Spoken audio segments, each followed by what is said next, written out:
Once again, a warm welcome to all of you.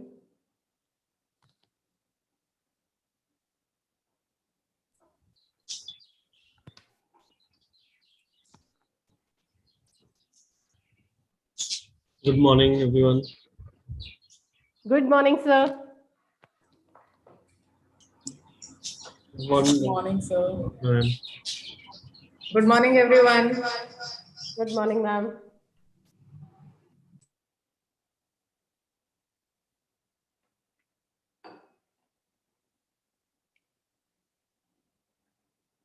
We are just allowing some more members to join in and then we'll start shortly.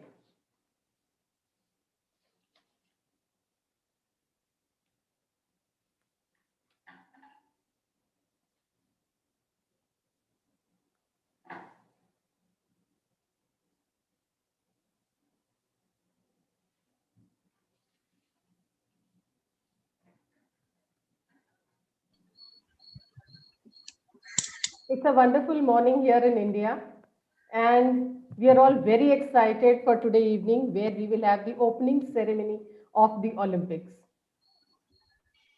Today, Indian Standard Time, 4:30 p.m. will be the opening ceremony, and I think we are all excited to witness it.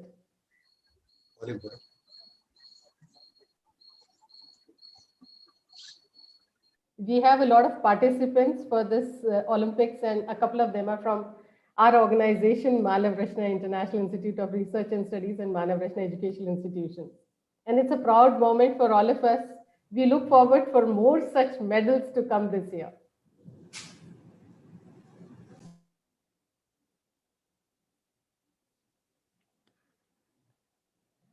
For all the participants who've just joined in, we'll be starting very shortly.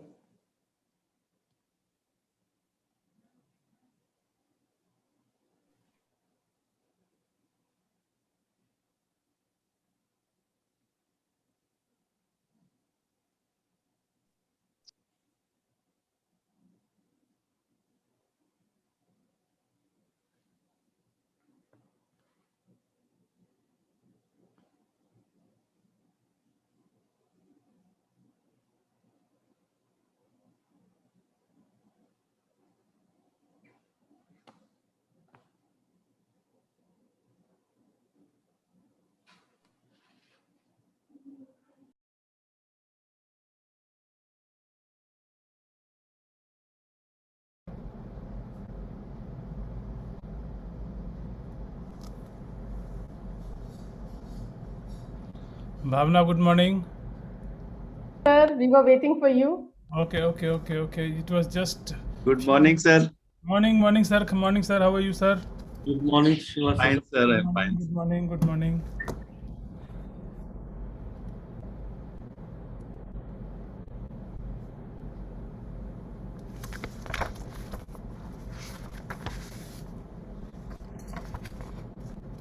It's always a pleasure to be interacting with such great minds, but I'm so blessed. And we always have a learning every time we do such kind of a hosting. Today, I'm so excited, and at the same time, I'm so happy about the fact that when I joined in here at 8:35, absolutely 25 minutes prior to what we had expected, you would not believe all our special guests and members were already there. I think there are some very good learnings that we always have that we Ma'am, you must remember that we are sports person. actually. And if we get late for an event for 5 minutes, we don't get to participate. So you must remember that.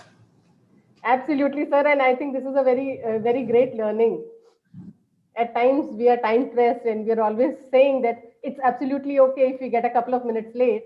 But here I'm blessed that we have people who are always earlier. I mean, 25 minutes early and everybody is there in the meeting. It's absolutely an honor to be a part of this wonderful e-dialogue series. Sir, if you permit, can we start the e-dialogue series? We have all our dignitaries Yes, Dr. here. Bhavna. Please go ahead, ma'am. Thank you, sir. Thank you so much. First and foremost, good morning to all of you because it's morning in India. But I know in some places, of course, our eminent speakers, somewhere it is 8:30 p.m. or somewhere it is some other time. But I think the spirit of Olympics and the spirit of positivity is bringing all of us together at any time in any part of the world. Once again, a very warm welcome to all of you. On behalf of Manav Rachna International Institute of Research and Studies, I am RJ Bhavna Sharma. I work for Radio Manav Rachna 107.8 FM. I welcome you all in this e-dialogue series. Manav Rachna International Institute of Research and Studies is organizing this pre-Olympic International e-dialogue series 2021. And the theme for this entire e-dialogue series is sports, science and society, instilling Olympic spirit, and under the aegis of Ministry of Youth Affairs and Sports, Government of India. It is an absolute honor to witness and to be a part of this wonderful e-series. We all know that today at 4:30 p.m. we will be witnessing the opening ceremony of the Olympics. But this e-dialogue series is no less than witnessing the Olympics in itself, because we have great minds who will be sharing their insights.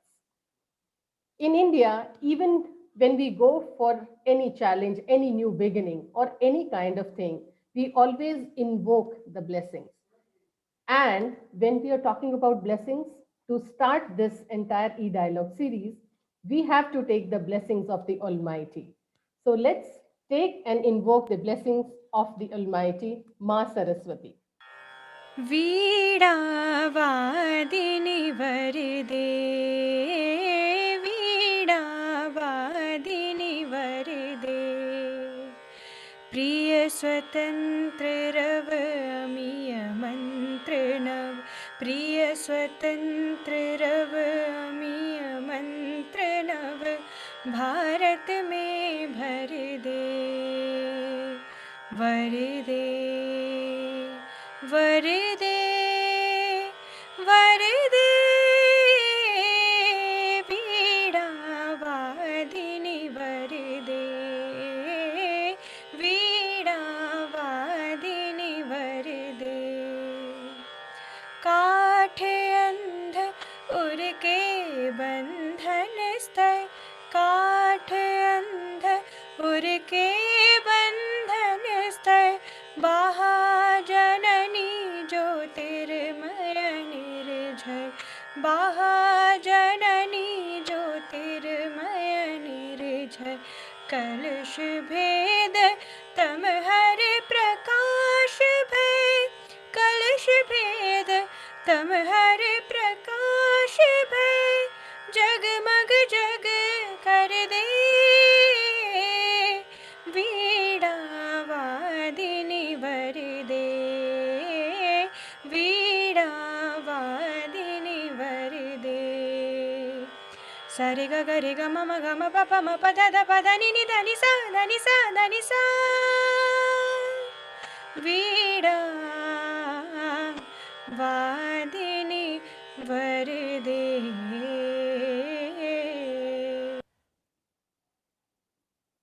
And after invoking the blessings of the Almighty, I would like to welcome Professor Dr. G.L. Khanna, who is the Pro Vice Chancellor for Manav Rachna International Institute of Research and Studies, for his welcome address. But before I invite him, a brief about Professor Dr. G.L. Khanna, a person who's very energetic yet very humble. He is soft, but he's a hard taskmaster. He is one person who's actively involved in sports. He has worked in Sports Authority of India as scientist from 1982 to 2006. He's a person who's been steering committee of Government of India for Commonwealth Games preparation 2010. He has provided scientific backup to various sports persons and prepared many Indian sports personnel for international competitions like Asian Games, Commonwealth Olympics since 1982. He is also the member of the Committee of Ministry of Youth Affairs and Sports for establishing National Institute of Sports Science and Medicine and setting up of sports science in universities.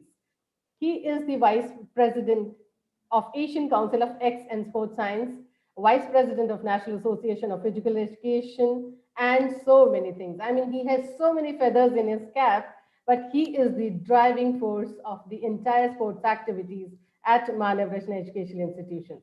Sir, I would like to invite you for your welcome address.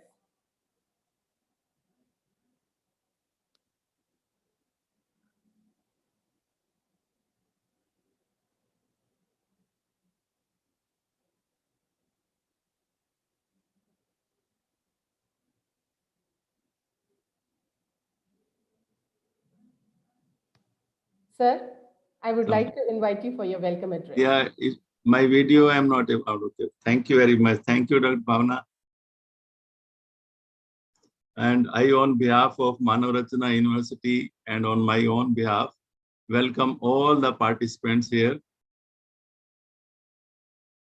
for this dialogue series. And I pay my sincere gratitude to Dr. Prashant Bhalla, our President, Manav Rachana Educational Institution, Dr. Amit Bhallaji, Vice President, Manav Rachana Educational Institution, our Honorable Vice Chancellor, Professor Sanjay Srivastava, for constantly encouraging us to organize events and dialogues of national and international importance to serve the community and society. I also thank Ministry of Youth Affairs and Sports for Government of India for their support. And most importantly, all the participants, those who are now with us, they are without them, it is not a successful program. And I welcome our chief guest, Padma Shri Awardee, Honorary Captain Shri Ram Singh Ji Shekhawat, former Indian middle distance runner and pride of our country. One thing that I would mention here about him, that his record of completing 800 meter in 1:45 minutes and 77 seconds is the longest standing national record among the track and field events in athletics. And thank you for joining us, Ram Singh Ji. And our message, your message to us is very, very clear, that you have mentioned that I understand that it takes hard work and lot of discipline, but the most important thing is to stop thinking that we cannot win in Asia or we cannot win at the world level. Then and only then the things may pick up, and it is happening now, as we can see in this Olympic also. So many our great sports person have qualified and are participating today onward. It is my pleasure to welcome our guest of honor and former Olympian, recipient of Padma Shri and Arjuna Awardee, Mr. Vasudevan Bhaskaran, who led India to Olympic gold medal in hockey in 1980 Moscow. For him, the success mantra would be to stay focused, determined, and confident to win the battle. And I welcome our great personality, Mr. Ranjan Sodhi, Indian double trap shooter. He is the first Indian to successfully defend a World Cup title. He is also a recipient of the Arjuna Award and Rajiv Gandhi Khel Ratna Award. He is currently ranked #1 in the International Shooting Sports Federation, ISSF, world ranking. We are proud to get your consistent support for promoting sports and science amongst high performers. Thank you, Ranjan Sodhi. And I welcome Mrs. Kunju Rani Devi, a great weightlifter. She has won numerous accolades. She has been awarded with civilian honor Padma Shri in 2011. She has shared Rajiv Gandhi Khel Ratna Award with Leander Paes, a great tennis player. She is also the recipient of Arjuna Award. She will join us later on. She said she will find some time also. And Mr. Om Prakash Garhana ji, who has been a great inspiration to Olympic participants as well as for the budding athletes. Thank you for joining all of you. A warm welcome and hearty welcome to our guest of honor, Professor Dr. Hosung So. He is the founder and CEO of International Organization for Health, Sports and Kinesiology and publication managing editor of Journal of Health, Sports and Kinesiology, USA. Professor shares his research and academic interest in physical education, teacher education, physical self-perception, teaching and teacher efficacy, applied behavior and analysis. He is promoting physical education, sports, and other related subjects all over the globe. He has made a big organization throughout the world, and he could find. I'm thankful to you for finding some time for us also. It is my pleasure to welcome the keynote speaker who is with us from since 8:30 onward for this dialogue series, Professor Dr. Ian Kalpan, the co-director of the new Center for Olympic Studies, University of Canterbury, New Zealand. Welcome, Dr. Ian. I know that it was difficult for you to get the time with this short notice, but you could make it. Thank you very much. And your endless support, we will always remember. With us, almost a lot of people from all over the world are with us. Professor Dr. Raul, visiting professor, Faculty of Sports Sciences from USA. Mr. Nada, who is the founder and CEO of Sports Volunteer in the World. You know, she is also working with the Olympics now. Dr. Tanya Lee, sports nutritionist from Malaysia. Dr. Benu Gupta, she is of course from our here Delhi University. Professor Dr. Arnold Baca, Dean Center of Sports Science and University Sports, University of Vienna, Austria. Professor Sarla, our Dean Sports Authority of India at NSNI Patiala. Dr. Sahu, the Scientific Director of NDTL India. Dr. Dobson, Dr. Harriot Iraso from Indonesia, and my friend Professor Joyo and Professor Igor from Brazil. They are the leading scientists there in working with the various high performance sports. And Mrs. Siti, she is Secretary General of Paralympic Council of Malaysia, and other dignitaries here, those who are present, and maybe I'm not able to tell their name also. And I'm most important is I feel proud to have my team at Manav Rachna. They are really very, very supportive and encouraging, and also are doing this organizing. They have supported us. I welcome our Pro Vice Chancellor, Dr. Naresh, Dr. Pradeep, our Registrar, Aurora Saab, and most important, the central figure here is our Dean, Professor Rizvi, Dean Faculty of Allied and Sciences, Dr. Divya, Dr. Lakwinder, Dr. Priyanka, Dr. Shobit, Dr. Hitesh, and other members of the organizing committee. But I will not forget the other supporting, or the whole supporting system of Manav Rachna, Dr. Gurjeet Kaur Chawla, the Dean, Director Sports, Student Welfare, Mrs. Gori Bashin, Professor Dr. Maithili, and other colleagues of mine in the university. And I would like to acknowledge once more to our patrons, Dr. Amit Bhallaji, Dr. Prashant Bhallaji, for giving unconditional support for graciously organizing this mega event. The untiring efforts of organization like this to unite the fraternity of sports for this particular Olympic cause, and the unselfish aim to provide better interaction between different categories of sports scientists have given necessary impetus to this occasion. The series of e-dialogue, our main aim was it will help to combat the global platform for the increasing lack of physical activities coming this. And through Olympic, we must get some kind of message that we promote this. And that is what Ministry of Youth Affairs and Sports has given us mandate, that this Olympism, that message should go to the community, and they should also feel that the Olympic is the major thing which is going to promote not only the participation, but also certain spirit of physical activity amongst the, and to become more active amongst the youth also. We have conducted another one earlier series also. It is a second consecutive series for this. On 30th June, we have conducted one series, and it was really successful, and lot of more than 1,000 participants were there in this, and from all globe, around 15 countries. And the similar things is happening now in the second series also. We have more than 1,100 registration, and participants are there from more than 15 countries here. So it will be a big success and a very big platform for us. A lot of efforts has been made locally, nationally, internationally to cope up with COVID-19 by using all scientific, common sense, and trial and error type strategies for the Olympic movement, and also to bring normalcy to sporting culture, to instill the Olympic spirit among the population, and increasing the medal prospect in the upcoming Tokyo Olympic 2021. Now in 2020, I'll say here. So that is what has happened, and Olympic has shown us that whatever pandemic has happened or whatever happens, maybe at world global level also, the Olympic will sustain, Olympic will be there, and that is what today's show is there, and it is coming up in the evening. So many changes in the administration and policies for the benefit of athlete and improve physical activity among the population. Each of these efforts or measures are taken by each country in different way, based on their lifestyle, resources, policies, challenges, and barrier, etc. The Tokyo Olympic, which is competition.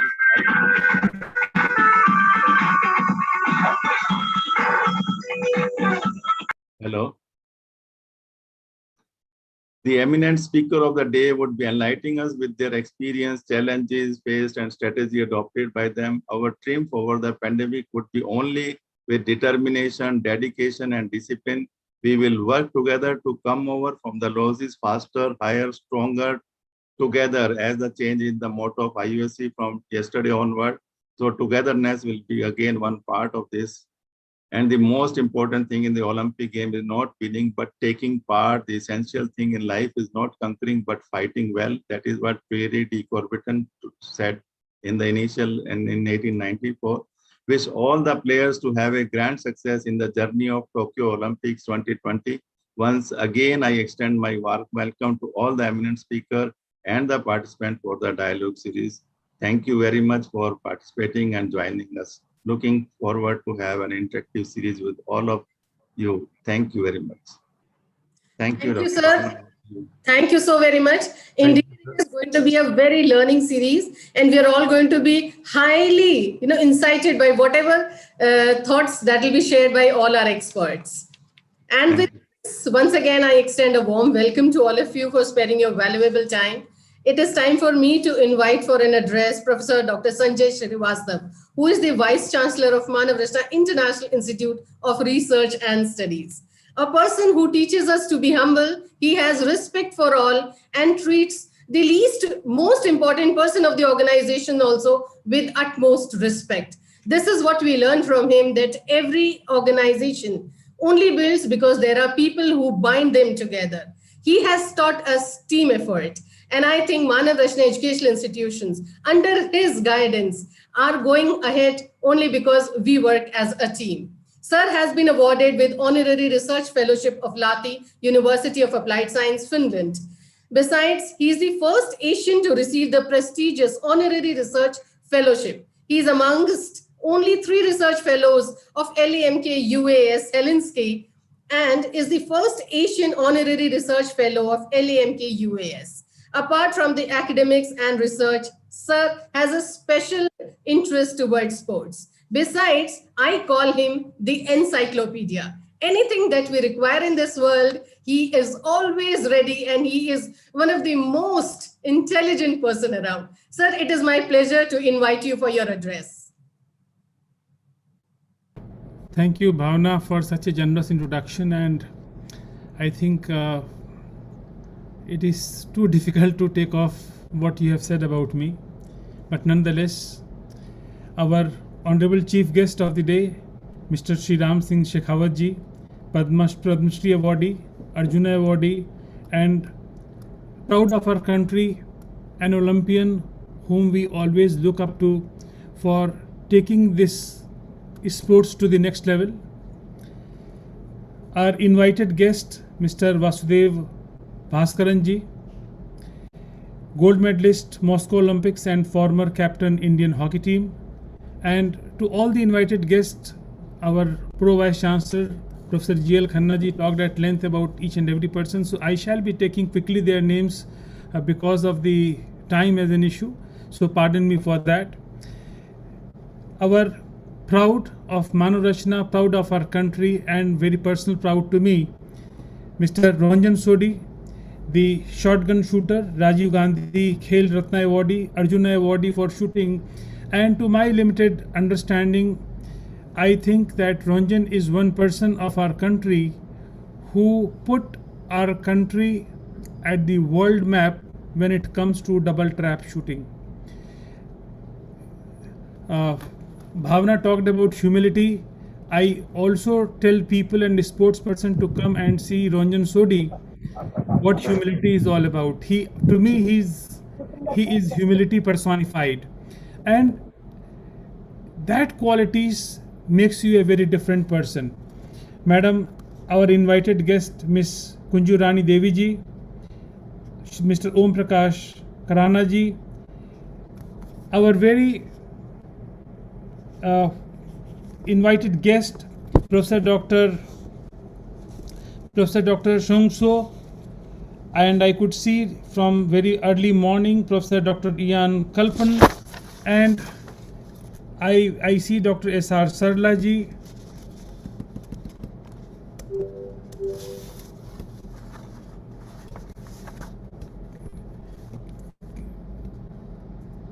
Hello.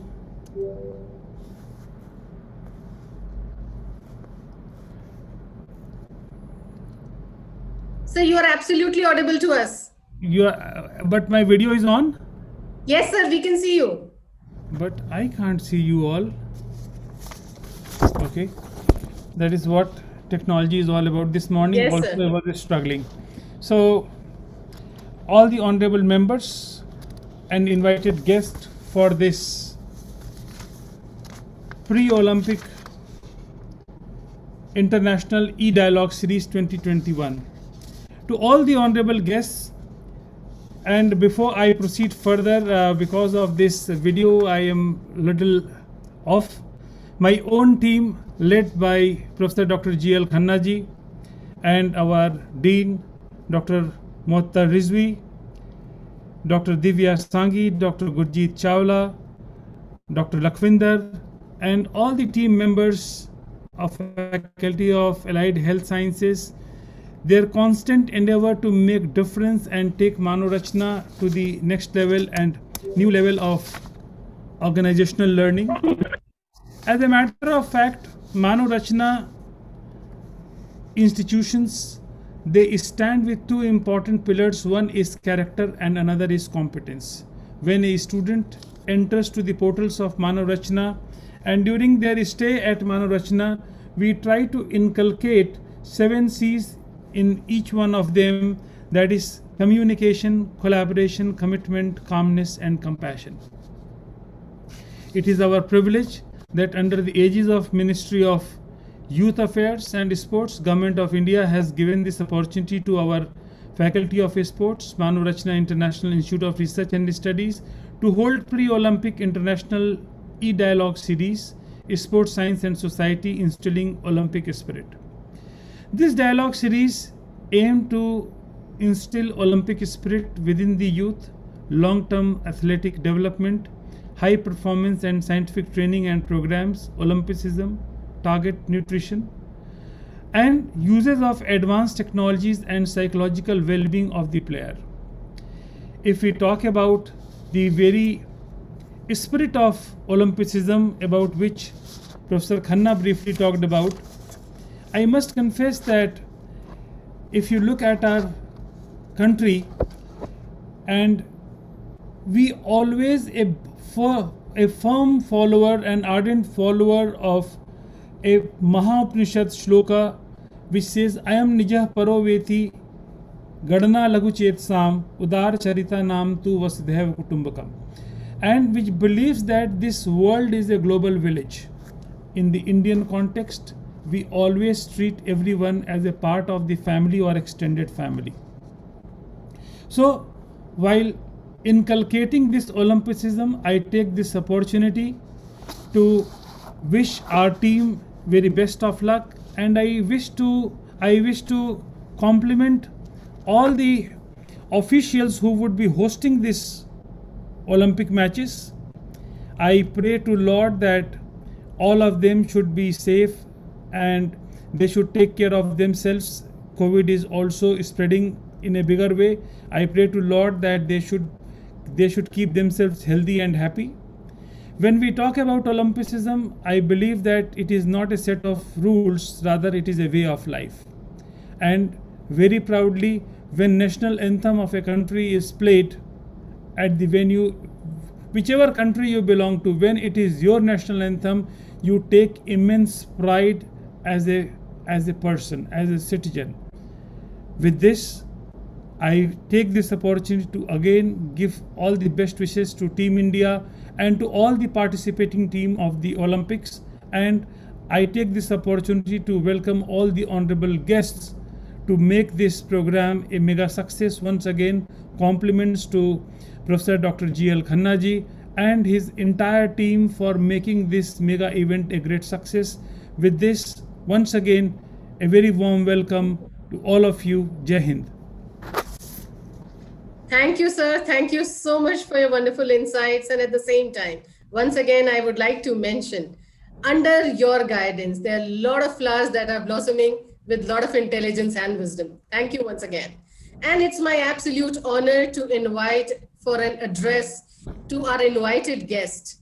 And he is Mr. Ranjan Sodhi, a person I have no words to say.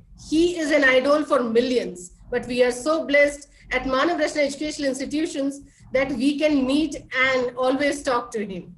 He is always at access because we are a part of Manav Rachna Educational Institutions. At the same time, he is one person who's absolutely humble, but yet he has lots of advice and lots of expertise for so many. It's my pleasure to invite Mr. Ranjan Sodhi, who's an ace shotgun shooter who represented India from 1999 to 2012. He is a world record holder, former world #1 and World Cup medalist. He was also conferred the Rajiv Gandhi Khel Ratna in 2013 and Arjun Award in 2009 for his excellent performance in the field of double trap shooting. If I start mentioning his achievements,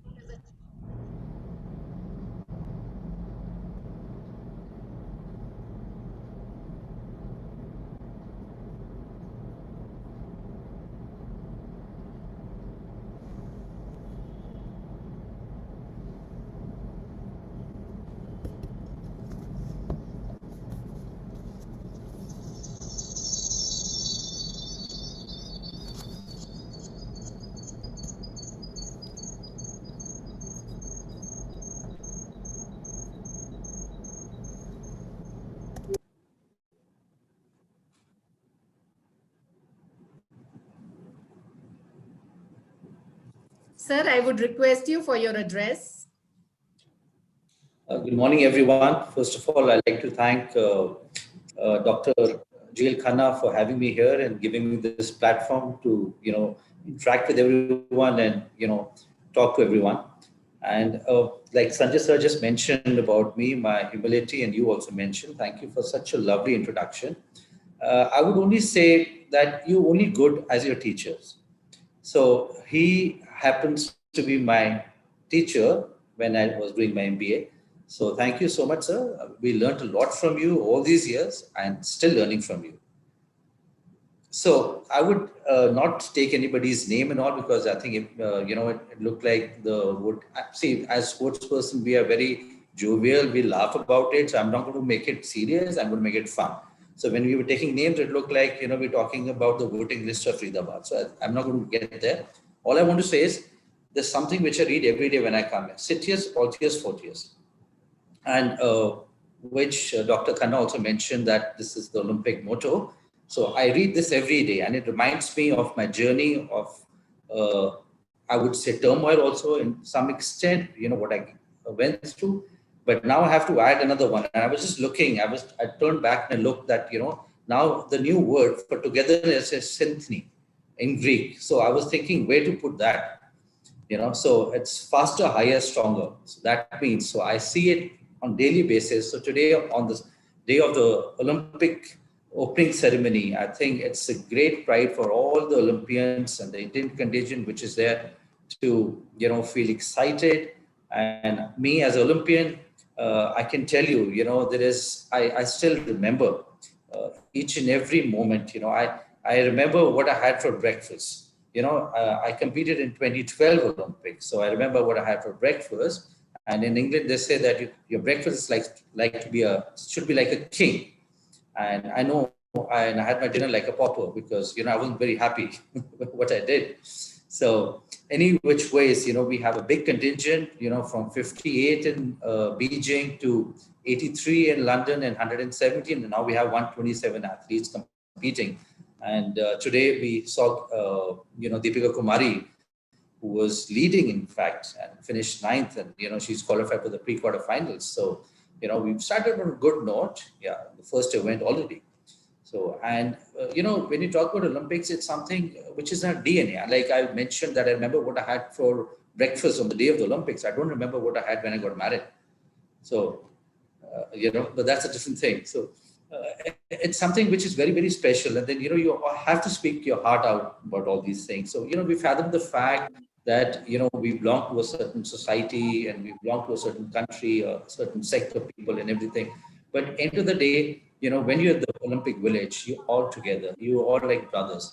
Today also, if I call my friends, from different part of the world and everything, like Mr. Jil Khanna has also, invited so many eminent guests, they all come together for one particular thing, which is sport.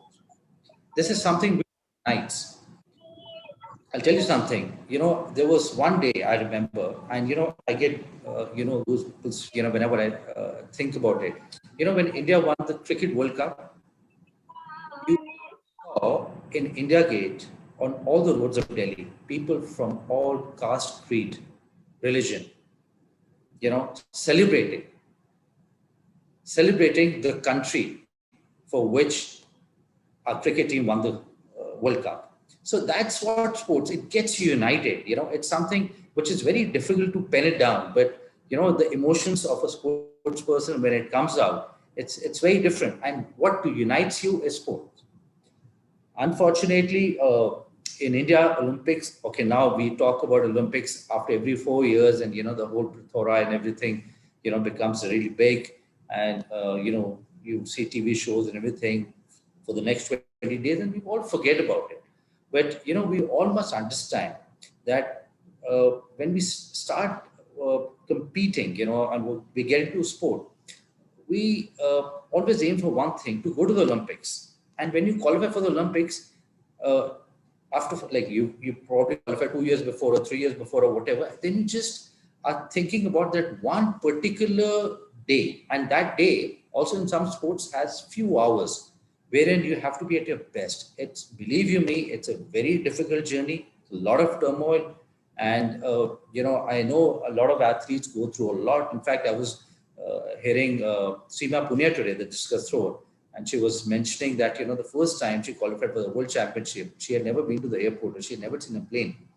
So, she was talking about her experience. So there is a lot of, blood and sweat that we do. And especially in a sport like mine, okay, it might not be a physical sport, but, the most difficult thing for any individual is to control emotions. And in shooting, you got to control your emotions. Like, if you're playing hockey, you'll probably, hit your stick, or you're playing cricket, or you're playing football, you hit the ground or whatever. But here we have a gun in our hand. What do? We can't throw it. It's really expensive. Or we kill a person, right?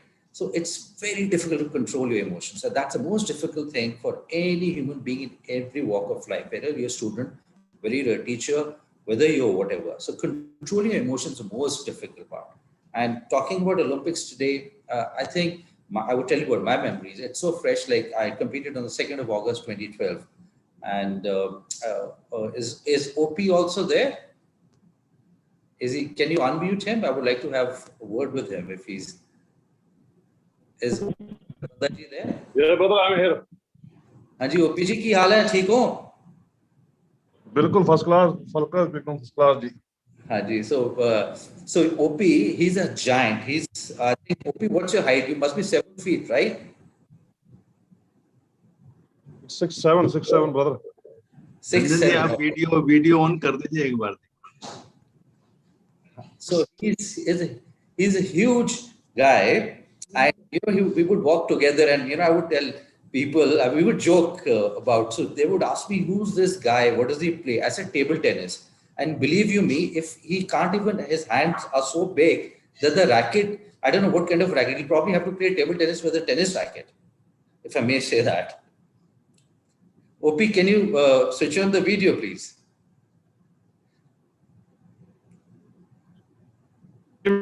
Okay, maybe he's not. Ranjan sir, can we request you to switch on your video? We are My ready video to see a handsome face. My video's on. So I can't see you. You're not visible to us.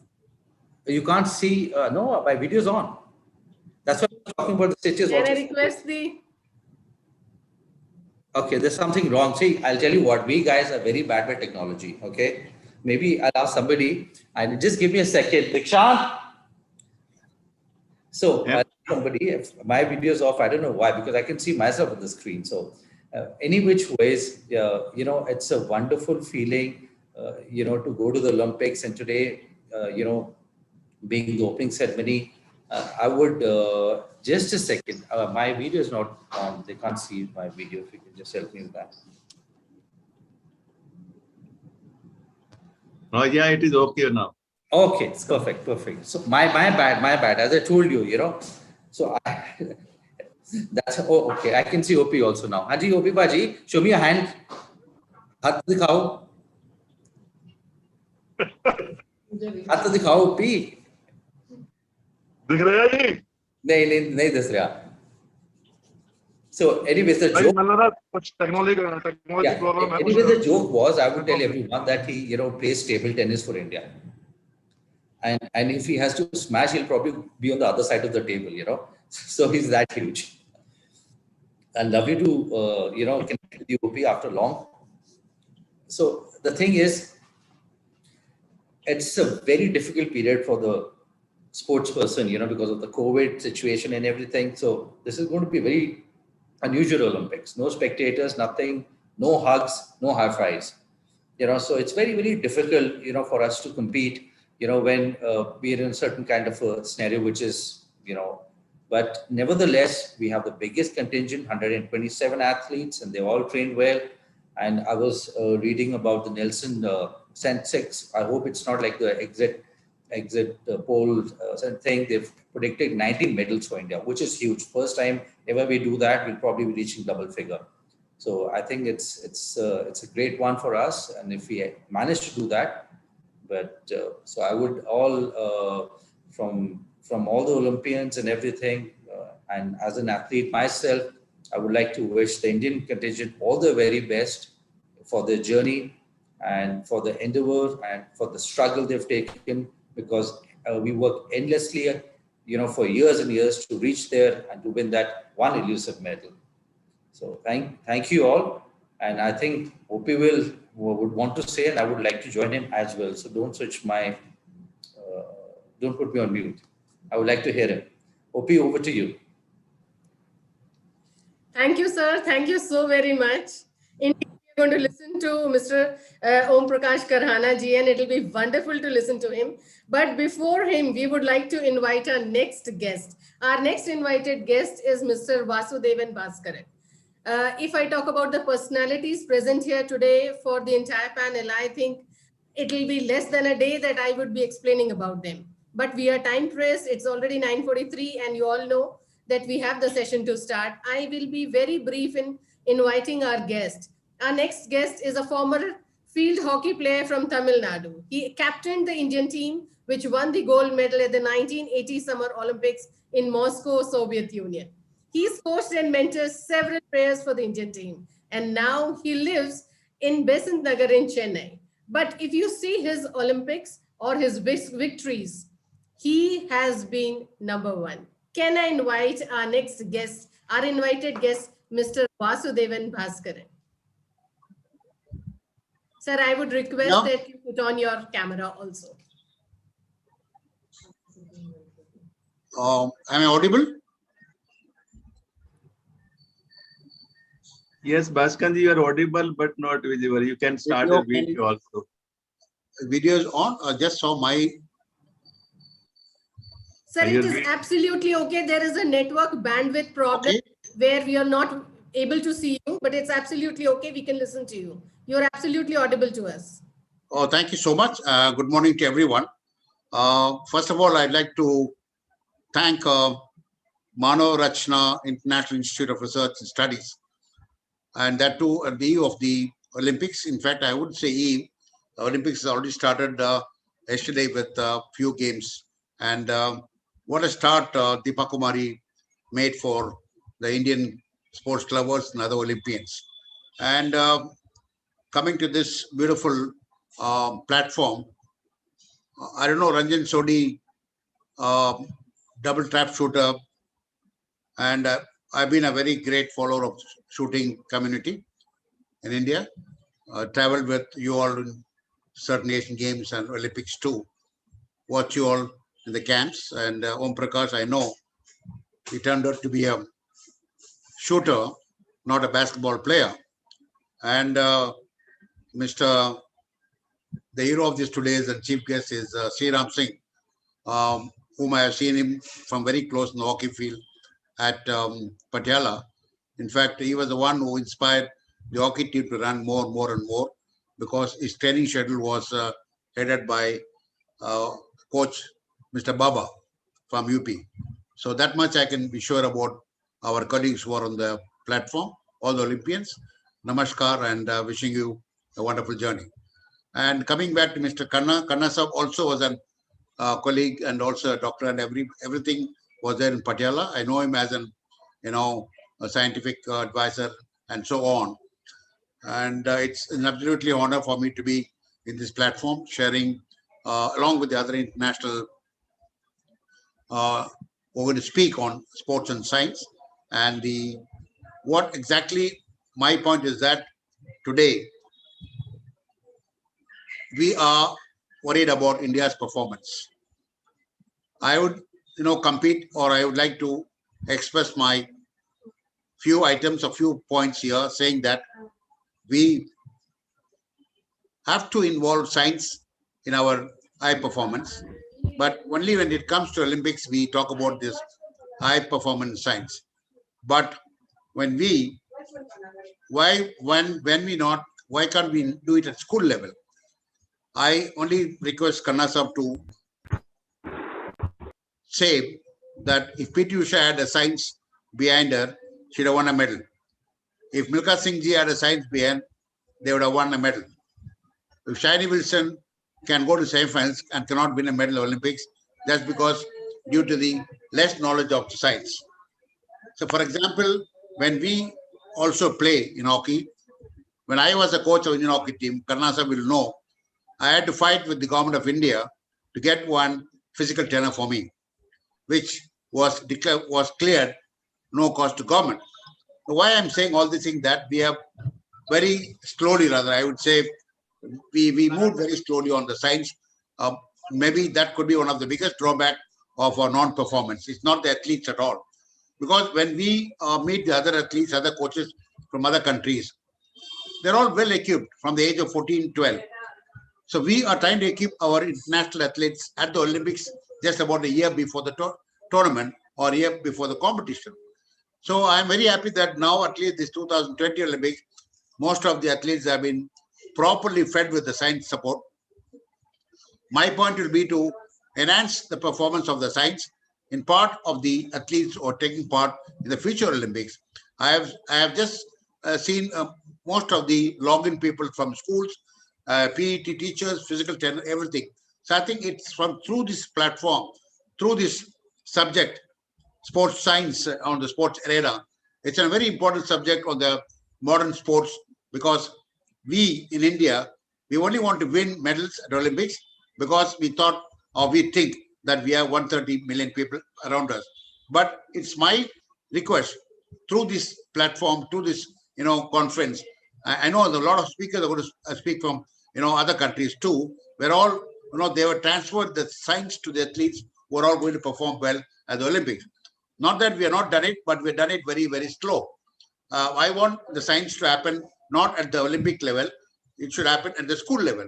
So that when a boy or a girl comes at 18 years, then he knows about his training part of it, he knows about his information on all the muscle. So I think these are the things which are the minute things it has to help our Olympians. I'm sure that this platform, I mean, I'm not being very critical, but I'm going to be, very advantageous to all this, luminaries who are going to talk to us.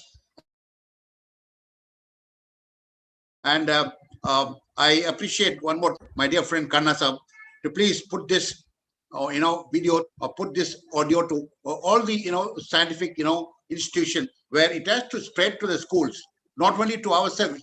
Our research should not be in ourselves. Our PhD should travel to the schools, which is missing in our country. We are just trying to get, we have an high jumper who did 222 for last 2 years.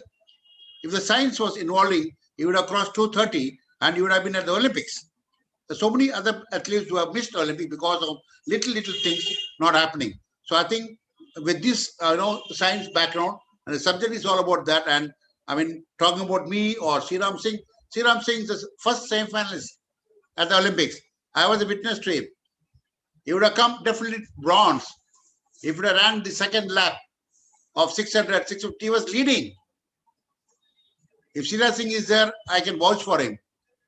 I was on the spectators on the gallery at the Olympics. He was leading up to 650. People thought, India is getting a medal. So that's how, he lost there. But maybe if he would have had the science in his pocket, then he would have sailed through the, medal podium. So anyway, but that's past is past. So at least in the future, we would like to, see most of the schools being happening, the science. It should be a subject in your, diary of your everyday training at the age of 13, 14. then you'll be successful. All your research, all your people who have spent a lot of time on research, it should please reach the school level. It's not at the highest level. Then you see in 2034 or 32 Olympics, we will be figuring at least, as the sportsman has said, 24 medals. We will achieve it only when you start now. It's not started yet, I don't know. But I think I'm very happy to see a lot of school teachers logging in and hearing these beautiful lectures. And I'm happy once again for this Mano Chandra International Institute of Research and Studies. A lot of professors around there on sports, and wish every member of the Indian team at the Olympics, the good start. Our Deepika Kumari has given a good start, and hopefully after the march past today, every Indian contingent should be inspired by the performance of Deepika Kumari. Follow it and enjoy your Olympics. Be safe, and we are the most courageous country in the world. Jai Hind. Thank you. Thank you so much, sir. And so well said that science can actually change the fate and at the same time, the entire medal tally. If we are looking at Olympics, we need to change our strategies and at the same time, put in science into our sports, and it will be a wonderful combination. Thank you so much, sir. And now I would like to invite our next invited guest, Ms. Kunja Rani Devi. She comes from the land of nature, that is Imphal, Manipur. She is a famous Indian weightlifter, and she is a Padam Shri, a Arjuna awardee, Rajiv Gandhi Khel Ratna awardee, Asian Olympic Khel awardee, and a person who has lots of acclaims. If I speak a lot about her, I don't think that will be right, because we would all want to hear her first. Can I invite Ms. Kunja Rani Devi? But ma'am, I would request you to please put on your camera and unmute yourself.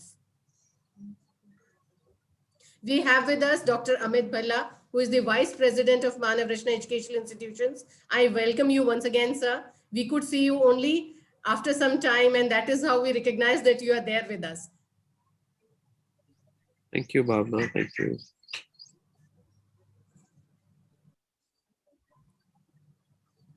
Ma'am, I would request you to please put on your camera. Dr. Bhavna, she has given message that she is right now not available. She will come later on. So yes, of course, Carry on. I think we can continue. We have someone everybody has been waiting to hear, and he is our invited guest, Mr. Om Prakash Karhana. In fact, Mr. Ranjan Sodhi also mentioned that we would want to listen to him.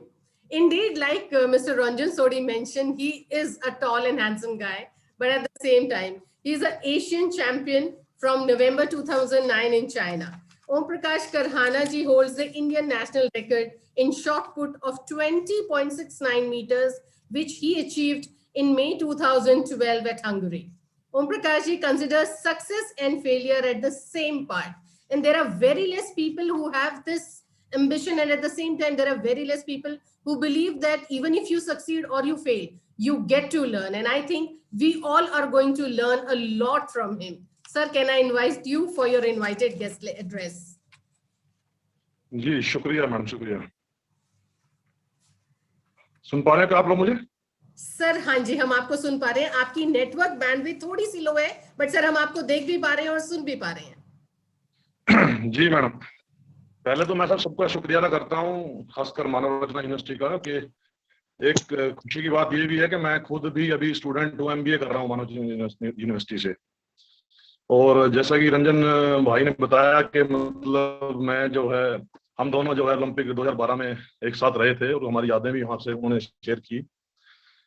तो madam, पहली बात तो ये है कि मैं खुद भी एक एथलीट हूँ। अभी जो इसी ओलंपिक की तैयारी भी, तो जो पिछले साल लॉकडाउन हुआ उसमें मेरे नी में जो थोड़ी इंजरी आ गई, उसके बाद मतलब मैं इस बार क्वालिफाई नहीं कर पाया। परंतु चलो बात हम खेलों करते हैं, इंडिविजुअल की नहीं करते हैं। खेल मैडम, जो ओलंपिक जो खेल होते हैं वो मेरे लिए जो केवल खेल नहीं है, वो एक जीवन जीने का सिस्टम है, कला है। जैसे हम इंडियन हर बार 4 साल बाद जब खेल होते हैं तो सोचते हैं कि भाई कितने मेडल आएंगे। मेडल जो है वो रेगुलर प्रोसेस है। कई साल यूरोप में और अमेरिका में ट्रेनिंग की है अपने जो है के दौरान। तो मैंने वहां पे देखा कि नॉर्मल जो आदमी है वहां का फिट है, और हम जो हैं वो मतलब कुछ कुछ गिनती के लोग जो जिनको सिर्फ खेल करवाना होता है उनको सिर्फ फिटनेस की तरफ डालते हैं। तो जब हम अपने सभी बच्चों को फिटनेस के लिए माहौल उपलब्ध कराएं, खासकर जैसे मतलब स्कूलों में, यूनिवर्सिटीज में, तो नेचुरली हम नॉर्मल लोग हैं जब वो फिट होंगे तो उनमें से जो ज्यादा फिट लोग होंगे वो ओलंपिक चैंपियन बन जाएंगे। मैं खुद जो है वो ओलंपिक में जो स्पोर्ट्स मैंने की है वो बाय जस्ट कह सकते हो कि मेरे फादर आर्मी में थे और मैं आर्मी स्कूल में जाके मैं पढ़ने लगा। वहां पे हमारे एक जो डीपी थे वो शॉटपुट करते थे, तो उन्होंने मुझे शॉटपुट में यूज ट्राई करने के लिए बोला और मतलब मैं विद इन 2-3 साल के अंदर जो है नेशनल चैंपियन बन गया। अदरवाइज जिस मैं गुड़गांव से गुड़गांव बैकवर्ड एरिया से belong करता हूँ, शायद जो मेवात की तरफ जो एरिया है, तो वहां पे शॉटपुट के बारे में कोई जानता नहीं है। आज भी शायद कोई नहीं जानता है। लोग इसलिए जानते हैं कि मैंने शॉटपुट में ओलंपिक में रिप्रेजेंट किया है, तो इसलिए शॉटपुट के बारे में सोचते हैं कि गोला है तो वो बाद के ओपी फेंकता है गोला, तो इसलिए मतलब इसको अभी भी कोई वहां पे जो ग्राउंड नहीं है। कोचिज की तो बात ही छोड़ो, मतलब जो है स्कूलों में कोई फैसिलिटीज नहीं है। दूसरा मैडम, ये तो फिजिकल फिटनेस की बात है, और खेल जो है वो आजकल जो है वो टेक्नोलॉजी के ऊपर बहुत डिपेंड करता है। जैसे हमारे जो जितने भी इक्विपमेंट हैं, स्पोर्ट्स किट हैं, स्पोर्ट्स मेडिसिन हैं, अपना जितना भी मतलब जो सप्लीमेंट्स है, वो सब की कंपनियां बनाती हैं। हमारा जो देश में कोई भी किसी भी प्रकार का जो है वो अभी तक भी मतलब जो है वो क्लास का जो है स्पोर्ट्स किट, जो है सप्लीमेंट्स, जो इक्विपमेंट कोई हमारा अभी तक बनता नहीं है। तो ये सब में हम लैग कर रहे हैं। हम केवल सिर्फ मेडल की तरफ देख रहे हैं, परंतु जो उसके मतलब तरीके हैं, जब हम उनको डेवलप करेंगे तो शायद मेडल हम जल्दी ले पाएंगे। तो मैं तो यही कह रहा हूँ कि आज जैसे मानव रचना यूनिवर्सिटी जो है अभी काफी अच्छा उनके पास स्पोर्ट्स इंफ्रास्ट्रक्चर है। मैंने खुद भी देखा है उनका शूटिंग रेंज, उन्होंने काफी कंपटीशन भी कराए हैं। तो इस तरह की जब संस्थाएं जब खेलों में आगे आएंगी तो नो डाउट मुझे जो फ्यूचर है वो आने वाले 10-20 सालों में काफी अच्छा लग रहा है हिंदुस्तान के अंदर जो खेलों का होगा। तो मैं अपनी तरफ से और मतलब अपने सभी मानव रचना फैकल्टी की तरफ से जितने भी जो खिलाड़ी हैं जो वो जब पार्टिसिपेट कर रहे हैं हिंदुस्तान की तरफ, तो धन्यवाद करता हूँ उनको, उनके लिए आशा करता हूँ कि वो अपनी परफॉर्मेंस बेस्ट करेंगे। मैं ज्यादा टाइम नहीं लूंगा और मैं यहीं पे अपना कंक्लूड करता हूँ। Thank you very much. Thank you so much sir, वाकई आपने बहुत खूब कहा। बहुत कम ऐसे लोग हैं जो इस बारे में सोचते हैं कि एक खिलाड़ी की न सिर्फ फिजिकल होने की और साथ के साथ एबिलिटी की जरूरत है, उसकी फिजिकल एबिलिटी की जरूरत है, लेकिन उसके मेंटल और एंजाइटी को भी समझना बहुत जरूरी है। एंड आई थिंक आपने उनके मेंटल लेवल के बारे में भी बात की है। This is a wonderful thing for all those who could not understand English. Just as this that I would like to mention is one of the most compassionate person around, because see, he has mentioned that with athletics or with a sports person, there are two things: a very healthy body, but at the same time a very healthy mind, and a healthy mind brings in a healthy body. So every aspect has to be taken care of, and that's a wonderful thought. If we have people like him as sports persons, I think we don't really need to look at the medal tally. The goals will keep following. Thank you so much once again, sir. And now it's my utmost honor to invite our chief guest, honorary captain Shri Ram Singh Shekhawat ji, who's a Padam Shri awardee, Arjuna awardee, former Indian middle distance runner, an Olympian, and a person of repute. But with all the acclaims, he is one of the most humble person, and he believes to give back to the society. And it's my utmost pleasure and honor to invite him for his address.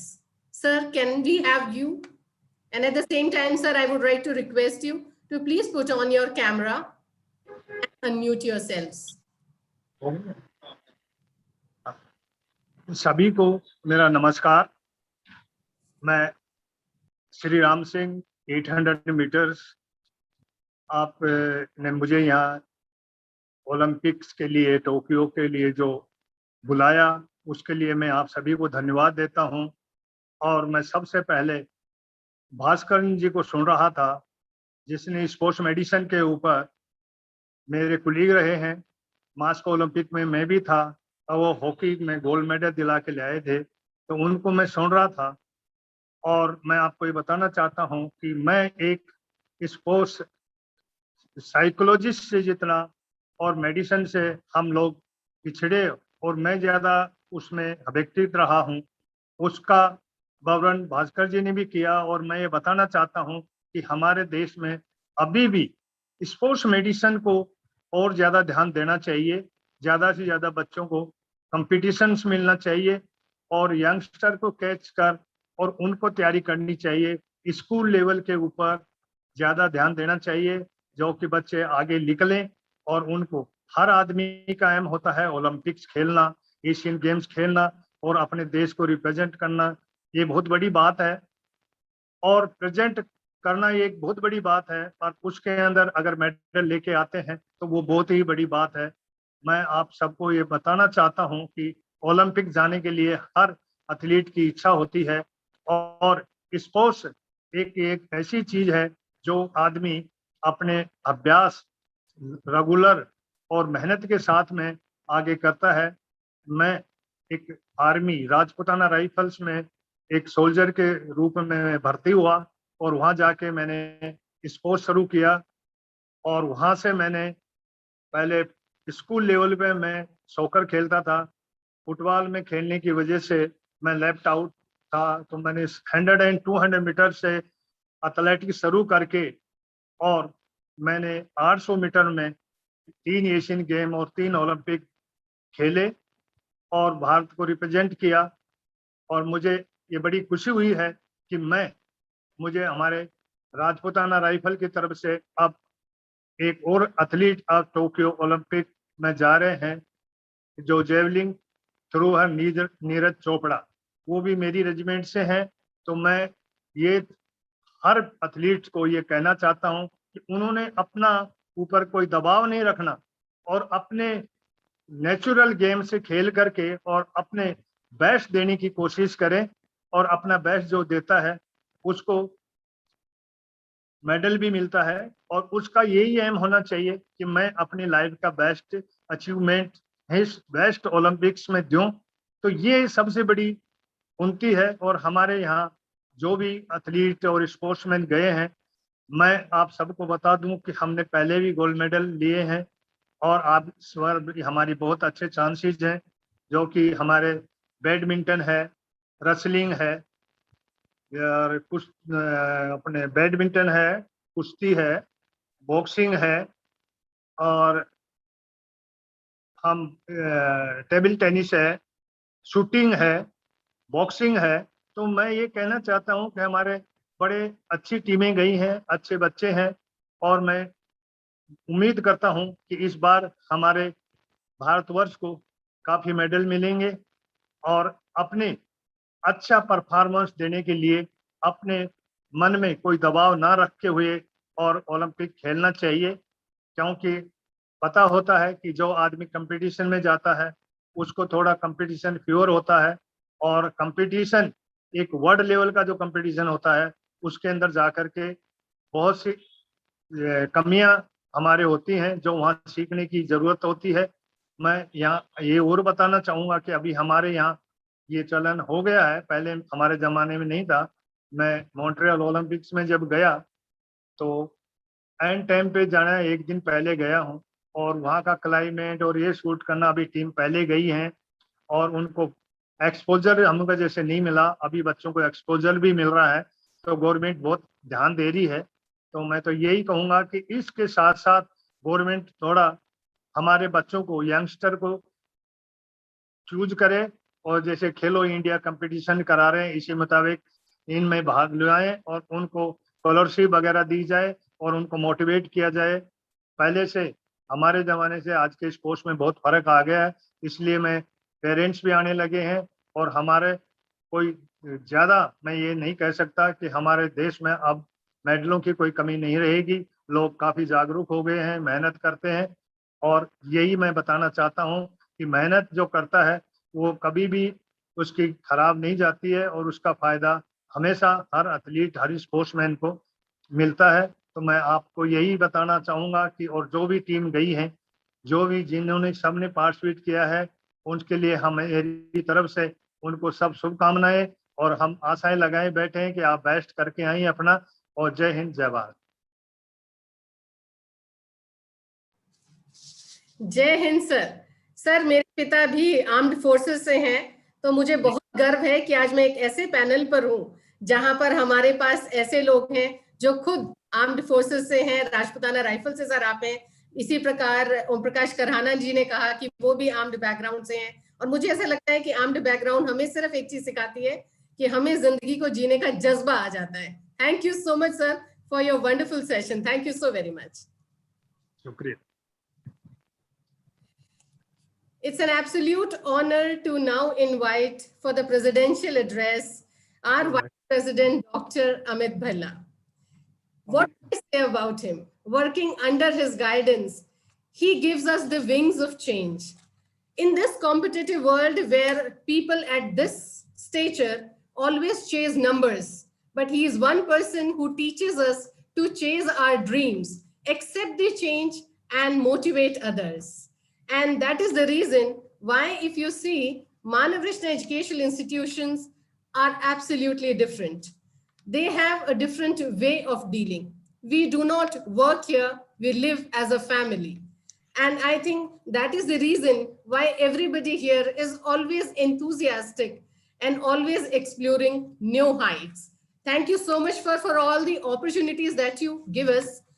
But a formal introduction, Vice President, Manav Rishna Educational Institutions, Dr. Amit Bhalla. He is also the President of Faridabad District Badminton Association.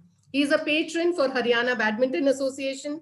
He is a Chief Patron, Haryana Football Association, Trustee for Faridabad Nav Chetna Trust, convener for many international and national level shooting championships.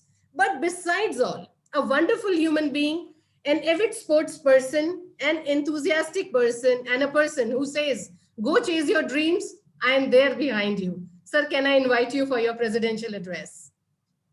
Thank you. Thank you, Bhavna, for such an extensive introduction. Can you guys hear me? Hear you. Yes, sir, we can hear you. Yes. Okay. So, first of all, I would like to welcome all the sports persons, the eminent speakers, the participants, faculty members, students from India and around the globe on this conference, which is being hosted by Faculty of Sports, Manav Rishna International Institute of Research and Studies.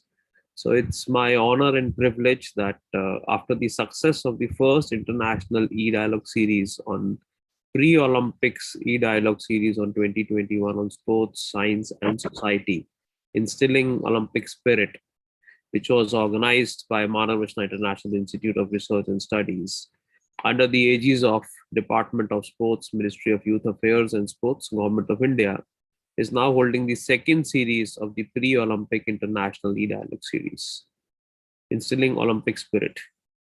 And what better day we could choose for this on the first day of beginning of Tokyo Olympics 2021. This Olympic is very special for Manav Rachna, as two of our students are representing India and Manav Rachna at Tokyo Olympics today. Angad Veer Singh Bajwa, who is a skeet shooter, and Abhishek Verma, again a shooter. He studied here at our campus. Angad also did his graduation and now he is doing his post-graduation with us. My best wishes to the entire team India and a special love and blessing from entire Manav Rachna to Angad and Abhishek. So the organizers of the Tokyo Olympics have kept the theme of this year's Olympics and Paralympics as united by emotion. So I'm sure all of us have seen and experienced emotion while playing, even in our childhood, as what Mr. Ranjan Sodhi was talking about.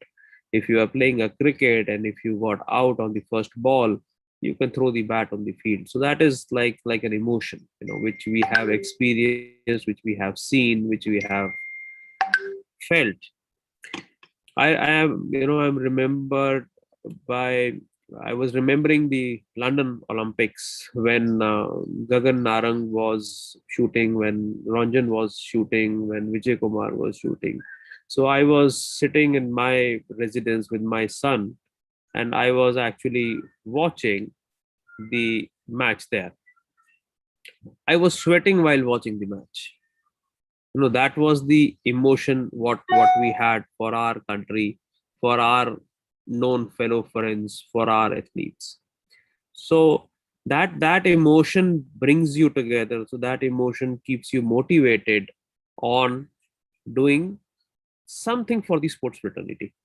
So that motivated us in Manav Rachna institutions to start our faculty of sports, to start different institutions, to start the sports science center here, where we are working with the Indian contingent of different associations. So friends, when I see cricket today, definitely there is a role of players who are playing today cricket, but I see a bigger role of the audience in building cricket, what cricket is today.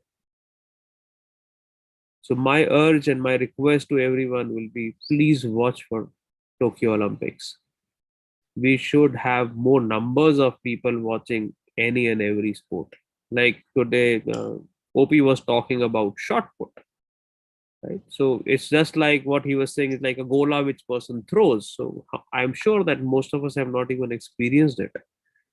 The way we give a lot of eyeballs to cricket or other sports, we should give it to each and every sport. There's a lot of hard work and sacrifice which goes behind one player who represents the country at the Olympics. So as a citizen, I believe that it is our utmost duty to at least support them by seeing that match. Sports are the economy of the world. If you see Tokyo, everybody was thinking if it gets cancelled, what is the financial loss to Japan government? Or what is the penalty which they have to pay to IOC? Therefore, we can run the economy through sports. If we really want to have a better nation, a better tomorrow, nothing better than a fit nation. Sports help us in getting a fitter nation. So the theme of Olympics, which revolves around emotion, is very, very strong, very, very powerful, and is very clearly communicated. So emotions, if we are emotional towards sports, I'm sure we will start playing, we'll start watching, we'll start respecting, we'll start connecting, we'll start collaborating. And the friends what you develop through sports, they are forever friends. There is no business motive behind a person who is there playing with you in a field. So if you are playing with your bosses or the senior players, all of us will play as a colleague, as a team member, no matter from what background or from what strata of the society a person comes in. So I once again like to thank everyone and would like to congratulate our participants, our speakers. Would like to congratulate Khanna Saab and his entire team for building such a nice agenda, nice theme for Tokyo 2021. And my best wishes for Team India, which is representing us there. Want to hear our anthem being played in Japan many times, not only just once or twice. So my best wishes to everyone, and thank you for inviting me for this wonderful session. Thank you, sir. Thank you so very much. And sir, you really impressed us by saying that when we want to make a team, we don't really need HR activities to be taken care of. If we start playing a sport, that makes a real team. And the real, I think, message for today is if you want to make a real team, team building effort should be playing a sport, because there nobody is a boss and nobody is an employee. We actually play like sports person, and the best man wins. Thank you so much, sir, for your presidential address. And now it's my utmost honor to invite our guest of honor, who is a mentor and teacher at heart. Sir, I have got the opportunity to see your YouTube videos, and I have seen the way you execute your teaching is absolutely different.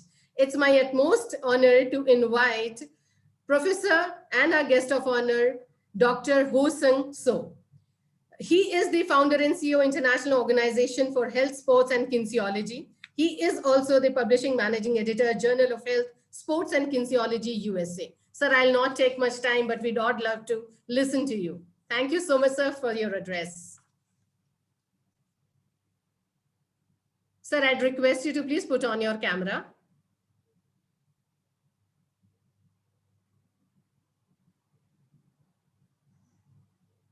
I totally understand, sir. It's late evening there in USA. And like you mentioned at the start of the meeting, it's already 8:30. So I know it's past 9 by now. Okay, my mic is on. Thank you so much for your wonderful introduction, and thank you so much for your invitation.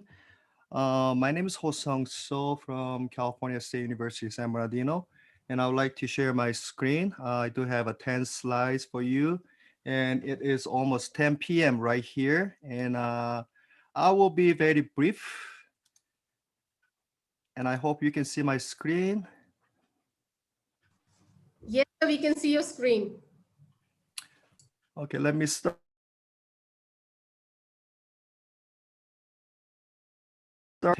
And my name is Ho-Sung So, Director of Physical Education at California State University, San Bernardino.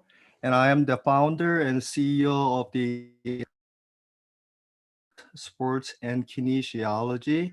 And I would like to take a moment to introduce our अबे in China से बात नहीं आ रहा तुम ना क्या हशर कर चुके हैं ये सबका Olympic international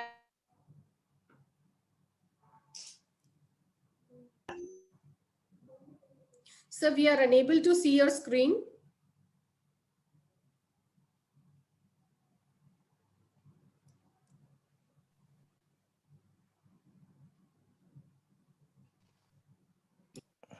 So the best part of network is it connects us and it disconnects us also. So we are just waiting for.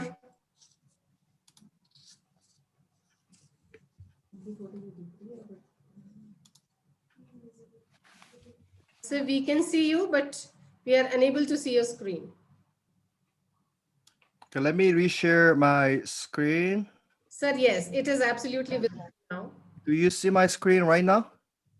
Yes, sir, we can see it. Okay, well, sorry for the technical issue right here. Again, my name is Ho-Sung So. I'm very happy to be here. And the Tokyo Olympics, they will open today from 8 p.m. And the 20 Summer Olympics, officially the games of the 32nd Olympiad, and branded as Tokyo 2020, is an international multi-sports event scheduled to be held from July 23rd to August 8, 2021 in Japan. Originally scheduled to take place from July 24th to August 9, 2020, the event was postponed in March 2020 as a result of COVID-19 pandemic and will be held largely behind closed doors with no public spectators permitted under the state of emergency in Japan right now. Despite being rescheduled for 2021, the event retains the Tokyo 2020 name for marketing and branding purposes. This is the first time that the Olympic Games have been postponed and rescheduled rather than canceled. The Summer Paralympics will be held between August 24th and September 5th, 2021, exactly 16 days after the completion of the Olympics. Tokyo was selected as the host city during the 125th IOC sessions in Buenos Aires, Argentina on the 7th of September 2013. The 2020 Games will mark the second time that Japan has hosted the Summer Olympic Games, the first being also in Tokyo in 1964, making this the first city in Asia to host the Summer Games twice. Overall, this will be the fourth Olympic Games to be held in Japan, which also hosted the Winter Olympics in 1972 Sapporo and 1998 Nagano. Tokyo was also scheduled to host the 1940 Summer Olympics, but pulled out in 1938 due to the invasion of China and also the World War II. The 2020 Games will be the second of 3 consecutive Olympics to be held in East Asia, the previous being in Pyeongchang, South Korea in 2018, and the next in Beijing, China in 2022. The 2020 Games will see the introduction of new competitions, including 3-on-3 basketball, freestyle BMX, bicycle, motocross, and the return of medicine cycling, baseball, and softball under new IOC policies, which allow the host organizing committee to add new sports to the Olympic program to augment the permanent core events. These games will see karate, sports climbing, surfing, and skateboarding make their Olympic debut.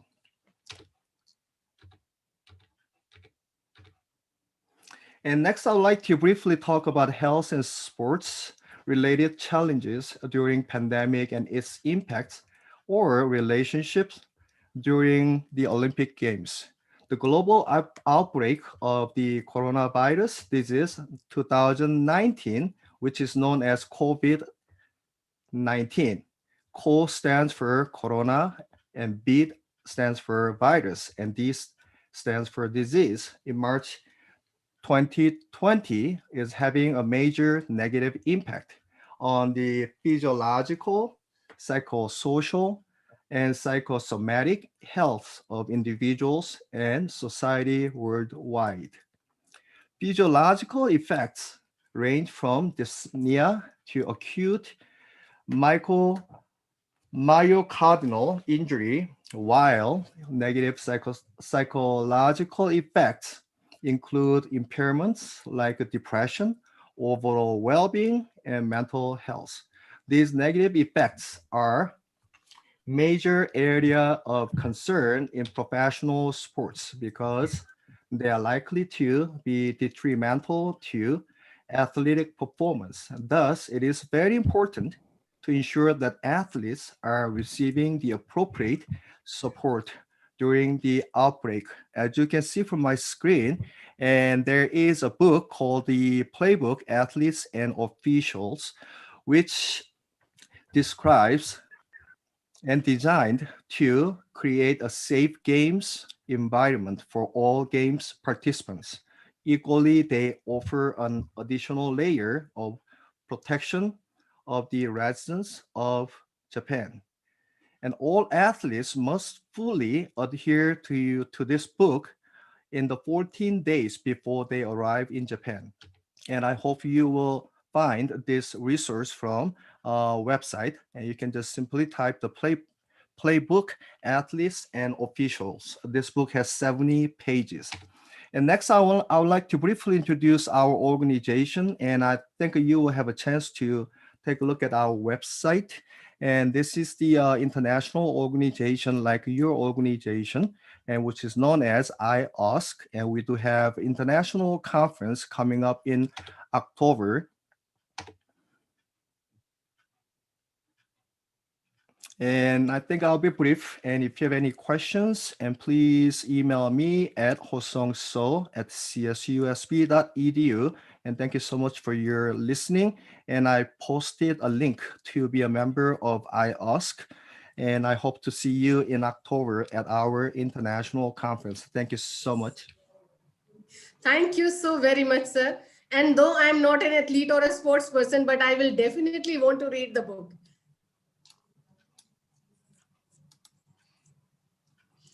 Once again, thanks a lot for the session. And now, when we talk about Manav Rachna educational institutions, we always talk about change. We always talk about being distinct. And I think the only reason that we can say is Manav Rachna is synonymous to innovation, adopting new changes, reaching out to the society, and bringing changes. And one of the biggest change, which I'm honored to announce, is the Faculty of Sports.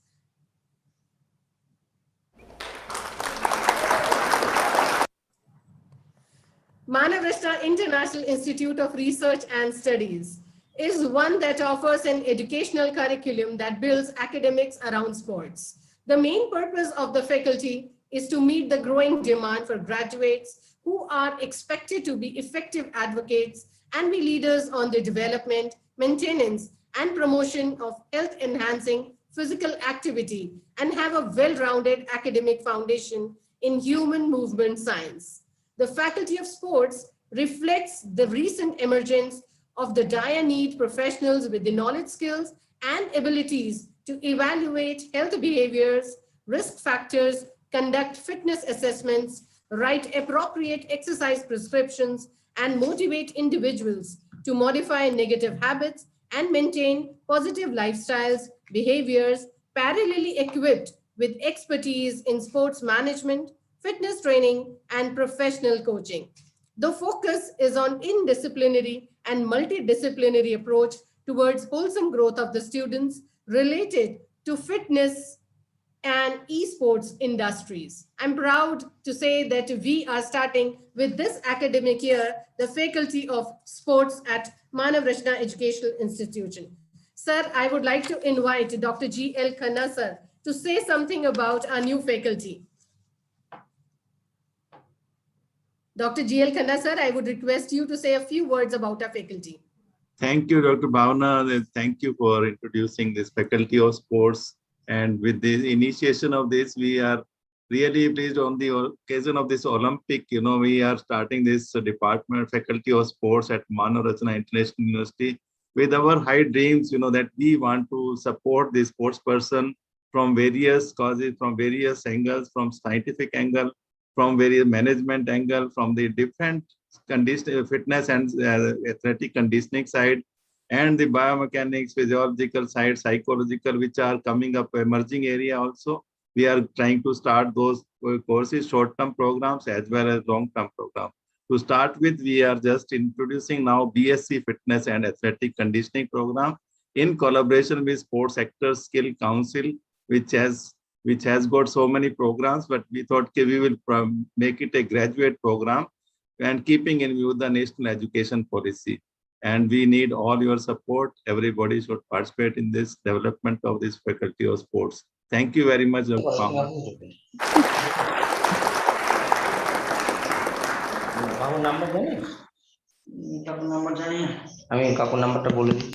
you very much, sir. We are once again very proud to introduce the Faculty of Sports. Can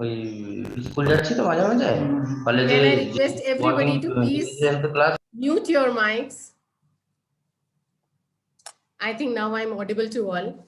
And with this, it's time for me to invite Professor Dr. Mohtar Raza Rizvi to propose his word of thanks, who is Dean, Faculty of Allied Health Sciences, Manav Rachna International Institute of Research and Studies.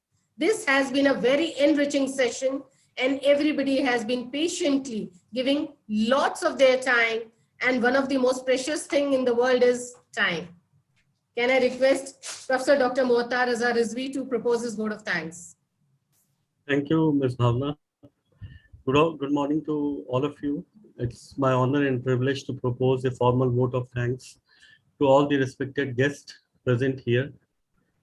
Olympic is indeed one of the most celebrated and popular sports events globally. Athletes from around the globe, they take part in this event representing their nation. I would like to start with a quote. The key is not the will to win.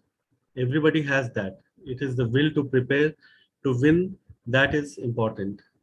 I, on the behalf of Dean, Faculty of Allied Health Sciences, Manav Rachna Institute of Research and Studies, like to thank all the organizing committee members, our patrons, Dr. Amit Bhalla, Honorable Vice President of Manav Rachna Educational Institute, Professor Dr. Sanjay Srivastava, Vice Chancellor, Sir, MRIRS, Mr. Shriram Singh Shekhawat, Chief Guest for this event, our special guest and Olympian, Mr. Ranjan Sodhi, Mr. Vasudevan Bhaskaran, Ms. Kunjarani Devi, and Mr. Om Prakash Karhana, the pride of our nation.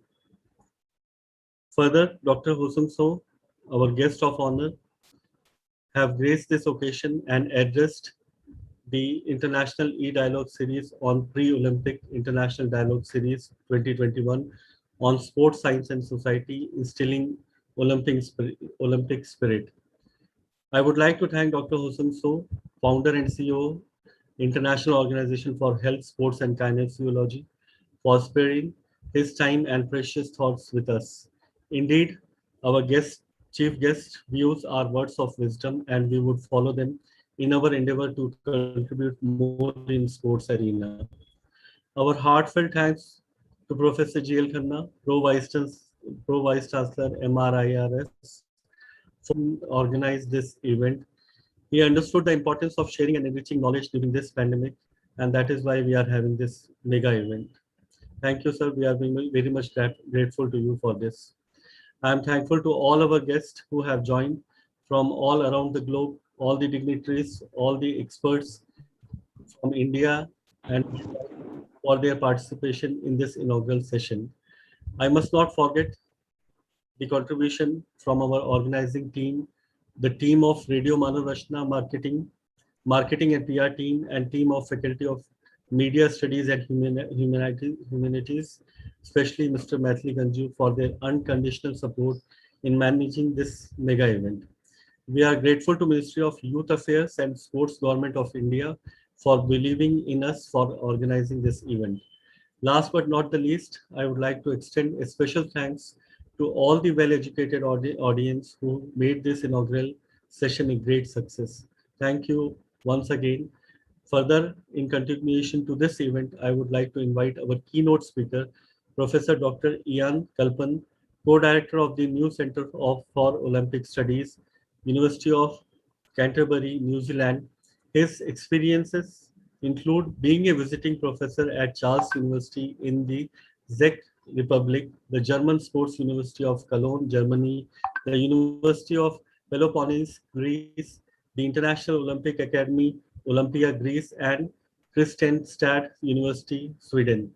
He has led and directed many national initiatives in physical education, including national curriculum and qualification development and Olympic-related matters.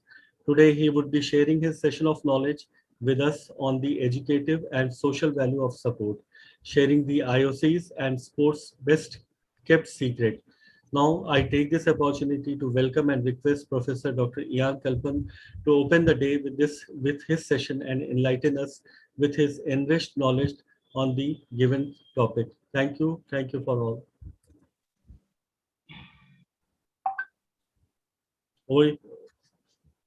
Yes, Dr. Bhavna, Madam Bhavna.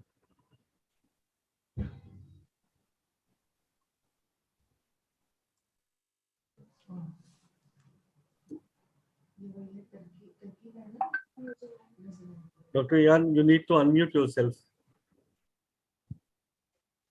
We cannot hear you, sir.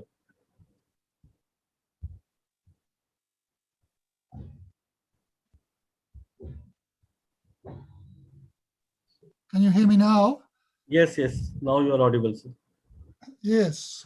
Thank you for your welcome and congratulations to the Mananaval Rasana Research Institute for this pre-Olympic International League Dialogue series. I think it's a fantastic initiative and congratulations.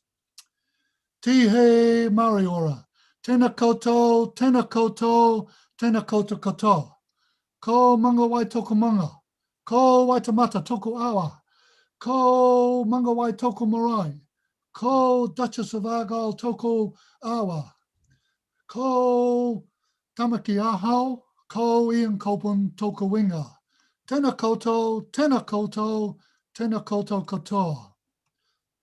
Hello. Can we go to the next slide, please?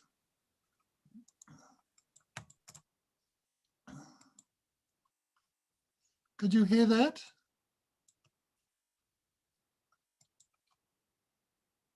Hello? Dr. Preeti, please change the slide.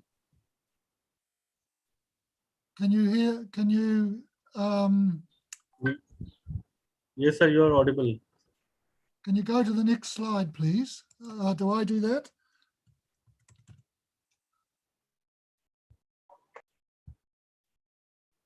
Yes, my topic today is the educative and social value of sport. And what I just did was, if you keep clicking, please, or do I have to click? What I did was a Maori welcome, and I talked about our indigenous people, the Maori people, and here are what's important to them. And here is beautiful New Zealand, the city of Christchurch I live in, and the city that I was born in, Auckland, and the ships that my ancestors came from New Zealand, from England many years ago. And so can we click to the next slide, please?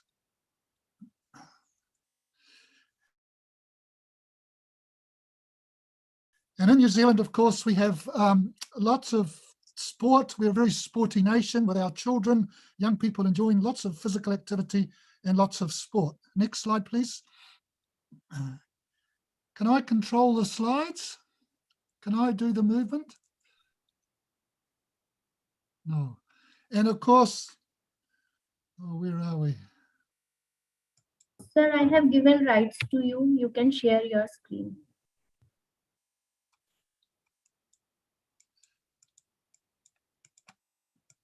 And our course, our cricket team, our cricket, can you see the slides? You have to share the slides at your end then. I can see the slides at my end. Can you see them? No, we can't see you. It has to be shared also. You have to share the screen. Sorry? You have to share this screen. Your screen you have to share with us. Share the screen with you. Yeah. Oh, hold on. Gee.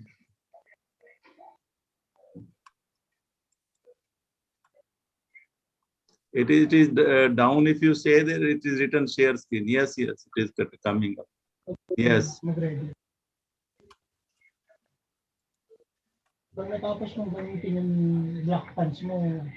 can see the screen now? Yeah, we can see. Yes? Yes. Yes, okay. Well, our cricket team won the World Cup just a month ago and we beat your country, and I'm very sorry about that, but it was a wonderful game. And our All Blacks, of course, our rugby team, one of the best teams in the world. And of course, if you come to New Zealand, I would give you a ride on my pet dolphin. It's a very special dolphin, and it's a lot of fun to ride on my pet dolphin. And some of the silly sports we play in New Zealand is like they did, many hundreds of years ago on horses. We play this game on motorbikes. And we encourage our young people to skateboard down the big dams we have, which provides sustainable energy, renewable sustainable energy. And the structure of my session today is I'm going to share with you one of the Olympic movements and sport's best kept secret. And I'm going to look at the educative and social value of sport, its function, looking at the idea of the coach as educator, and looking at the best kept secret, and then the challenge of balancing people's lives and responsibilities, and some concluding remarks. And if we look at the very famous person, Nelson Mandela, he said, education is the most powerful weapon which you can use to change the world. And sport has got such a strong educative value that in many cases we do not realize and we ignore. And so arguably, education is a construct that helps us develop as human beings to live flourishing lives. And if we combine education and sport, we can say, and scholars are saying, sport can be an avenue to a flourishing life, and consequently, we need to examine it a wee bit more. And as people at this conference are really interested in sport, let's examine it a part of sport. But what do I mean by sport? So when you hear me talk about sport, this is what I'm talking about. This is a definition, a working definition that I've used to help people understand what sport is about. And this comes from the British philosopher Peter Arnold, who said that sport has several characteristics to make it a valued human practice. And he said it has rules, has traditions, has customs.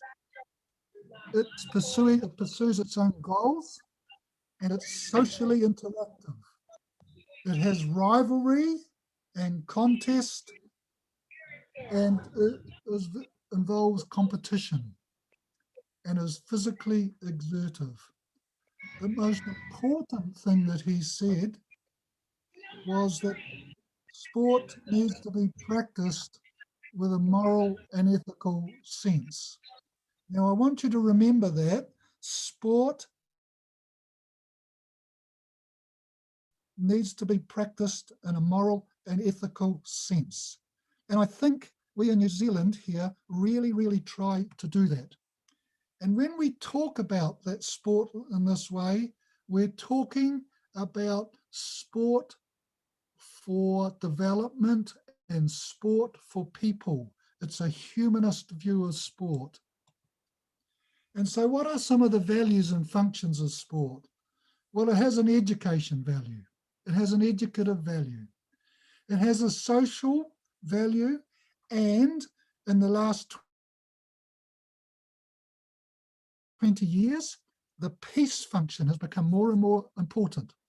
But we know 100 years ago, de Coubertin talked about the peace of sport. But we've seemed to have lost that emphasis. We put too much emphasis on winning and losing that Olympic spirit. Sport has cultural elements. And I started our session honouring our Indigenous people with a cultural welcome. Sport is about personal and group achievement. Personal and group achievement. I'm not saying it's about winning. Winning is involved in sport, but it's also about achievement. And we can look at sport.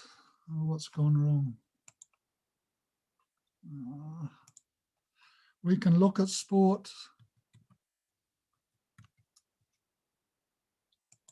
Hello, are you there? We can look at sport from a health function, and we can look at sport from a political and economic function, and it has recreation and fun. And fun, enjoyment, joy is really important. And even de Coubertin, 100 years ago, said that to be Olympic and to capture the power and potential of sport, there are two things. One is effort, and the second one is joy. And joyful effort means the essence of what sport is. And when we look at sport, most of the world subscribe to this triangle. But it's old thinking. It's a thinking trap. And a lot of the thinking says that we need a lot of people playing sport. We need everyone doing physical education. And as they get better and better, and the reasons why people do physical education and sport is because we want world champions at the top. People, that is nonsense. That is absolute nonsense. People don't do sport to be world champions. Some people do. Some people play sport for economic reasons. Some people play sport for health reasons. Some people play sport for education reasons. Some people play sport for cultural reasons. It's not just to be a world champion. And if we look at the triangle and we want to progress up, if you can't be a world champion, you've got nowhere to go and you drop out. and that is the white part of my slide. You drop out. And that's not what we want. Instead, we could look at sport using many triangles like the crown. And so if you wanted to get the best out of social-cultural, you can progress up at that sort of way, or relaxation and fun, or health, or personal achievement. You've got all these options that you can choose from. And as you mature as a person, you might want to change your options. And you've got options. It's not just one triangle, but many triangles. And so the educative and social value of sport is education. It's got social value, it's got value for peace, it's cultural value, political value, economic value, recreation value, fun, achievement, health. Now, I want you to remember those 7 things, all right? Nowhere have I put sport is just for winning. Nowhere on the slide. But we've lost the idea of what the power and potential, the educative and social value of sport is. There are those 7 there. And we must remember those.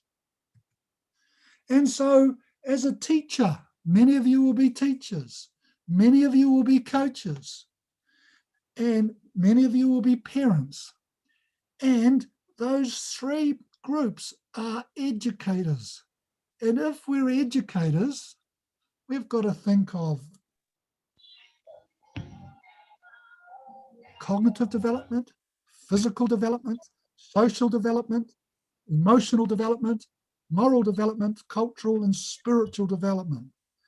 And the aim is that as teachers, coaches, or parents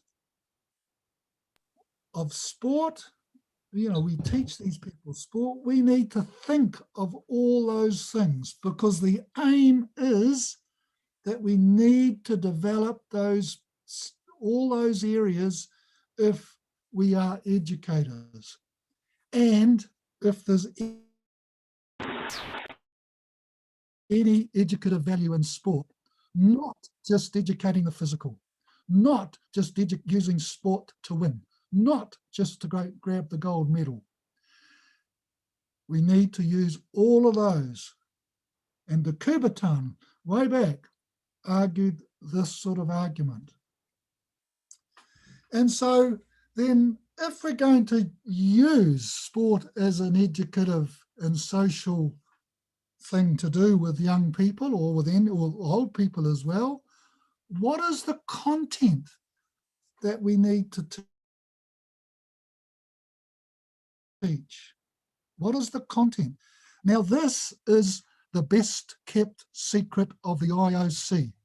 This is the best kept secret of sporting organisations. Certainly, the IOC does not talk about this. They don't talk about it. They talk about everything else about sport, what events they are, how we've got to keep relevant for young people and connect and be sustainable, but they don't talk about their best kept secret. And so Perry, the famous British philosopher and ethical scientist, sports scientist, said, sport can make significant contributions to the development of people. He said, and this is a very powerful thing, he said, this philosophy, this secret that I'm going to tell you in a moment, this philosophy has been the most coherent systematization of the ethical and political values underlying the practice of sport so far to have emerged. He said is the most coherent, all right, ethical and political explanation of sport. Now, I've argued in a number of articles that I agree with Perry, but I say that it is the most coherent ethical, social, and educative explanation of why physical education and sport exists in schools.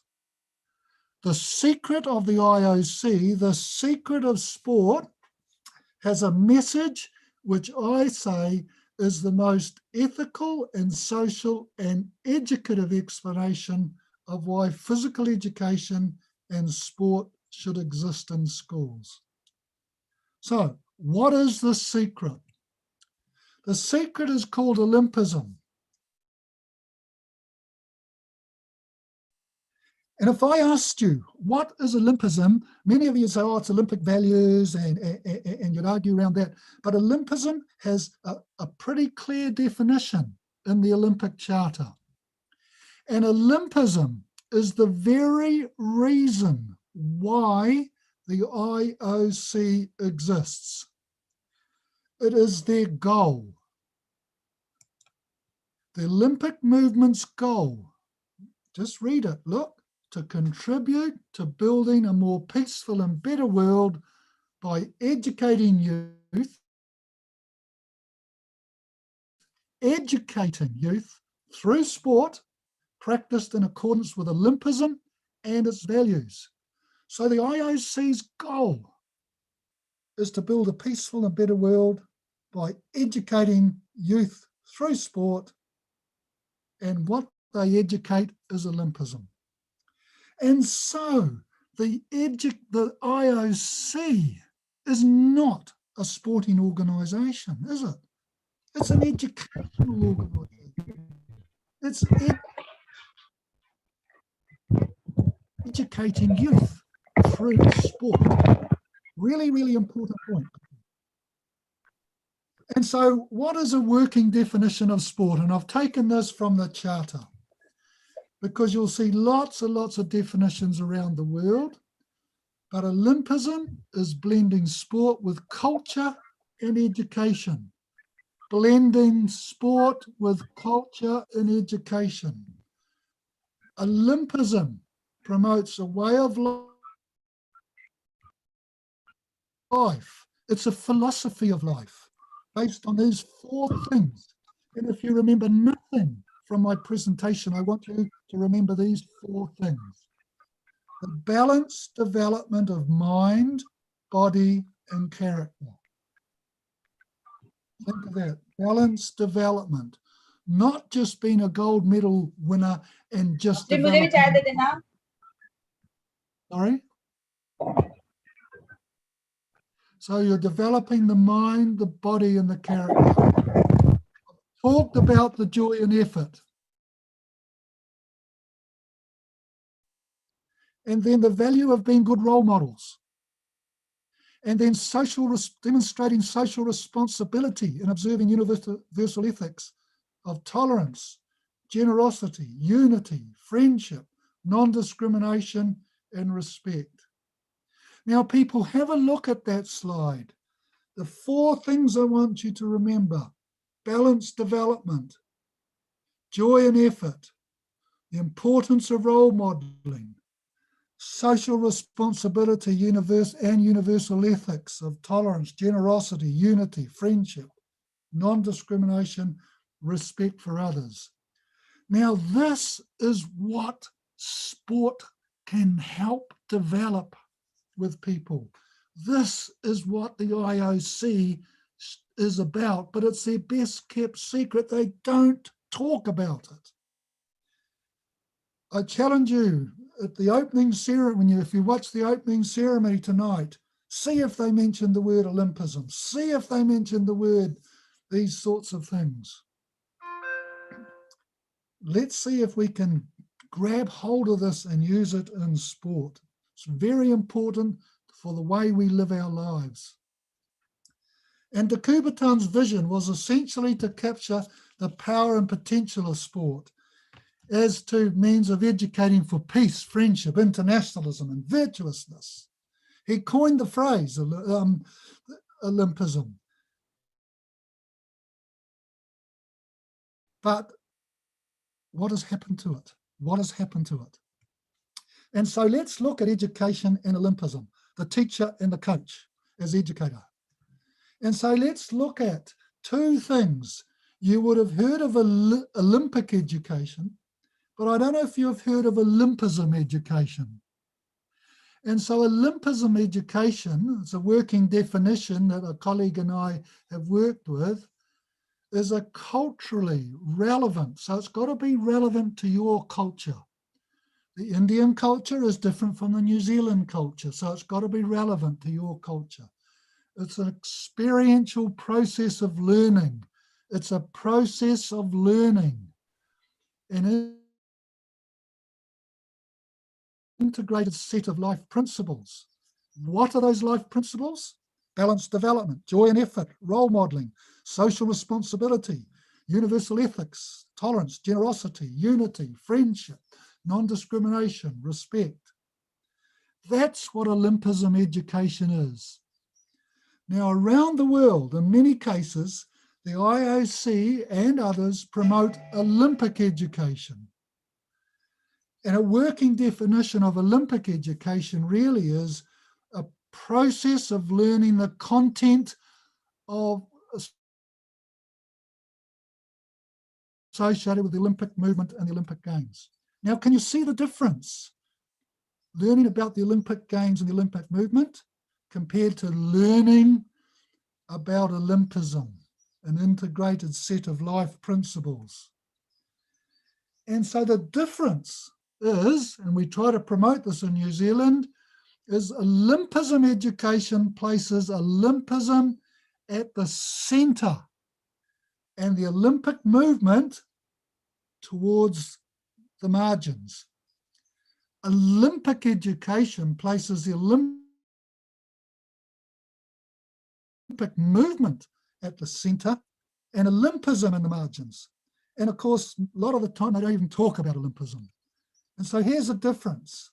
In the blue circle, it's Olympic education talking about the Olympic movement, and the little red dot there is a little bit of Olympism. But the red circle is we focus on Olympism, and the little blue dot is where we talk about the Olympic movement. Because I believe young people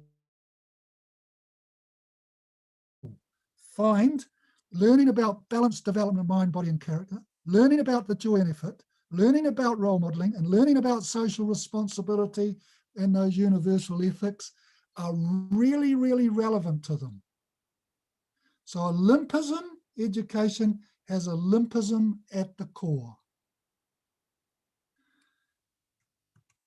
And the major ideas of Olympism drawn from the literature are around three major ideas. It's about fairness, equality, and ethical behaviours. The fairness is about fair play, justice, and respect. Equality is about non-discrimination and respecting autonomy.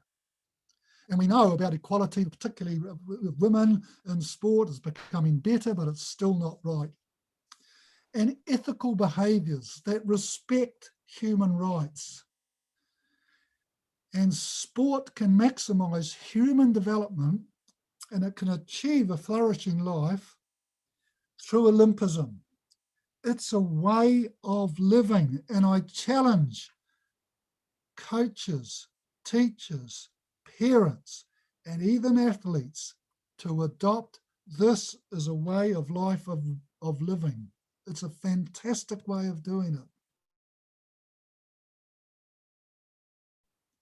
And Olympism education has an emphasis on educating students and athletes. It has less emphasis on technical aspects of facts and figures about the Olympic Games. Is that relevant to young people? Or are we better educating them about balanced development, about the joy and effort, about role modeling, about social responsibility? That's the priority. And Olympism education has an emphasis on the philosophy and cultural relevance of this to particular countries. It fosters meaning making for students. And if it's at all possible, in India, we've done this in New Zealand, we've aligned the country's physical education and sport education curriculum with Olympism. Really, really powerful. And we try to develop a criticality so where the athlete and the citizen contribute to building a more peaceful and better world by understanding what they're doing and being critical of unjust practices, being critical of inappropriate behaviors, unethical behaviors, being critical if things are not promoting equality. And so Olympism promotes a challenge for the teacher, the coach, and the parent. And the challenge is on the outside of that triangle. It's about growth, it's about development, and it's about learning. And if we combine those three things together, performance actually becomes better. Now, you may argue against this, but I've worked with the New Zealand All Blacks on this, and they have a 92% winning record. Their performances are excellent, the best professional team in the world. And they work on the principles of Olympism. They work on the principles of learning. They work on the principles of growth and development. They seldom talk about performance. They never talk about winning, but they win. And so the problem and the challenge for you and all of us is about balance. The balance of the development of mind, body, and character, the balance between joy and effort, the balance between learning, growth, and development versus performance, the balance between sports science versus the social and cultural understanding of sport. See those balances? It is really, really important, because if we get out of balance, we know in elite athletes that they burn out. We know in elite athletes they get more injuries. We know in elite athletes, when they leave sport, many of them have mental health problems. And so we need to achieve balance. And so returning to that definition of Olympism, remember these four things I want you to remember. Balanced development of mind, body, and character.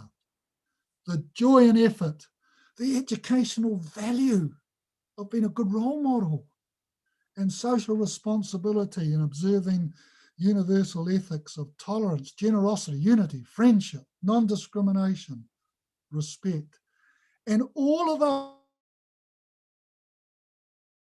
those can be taken and made relevant to your particular culture.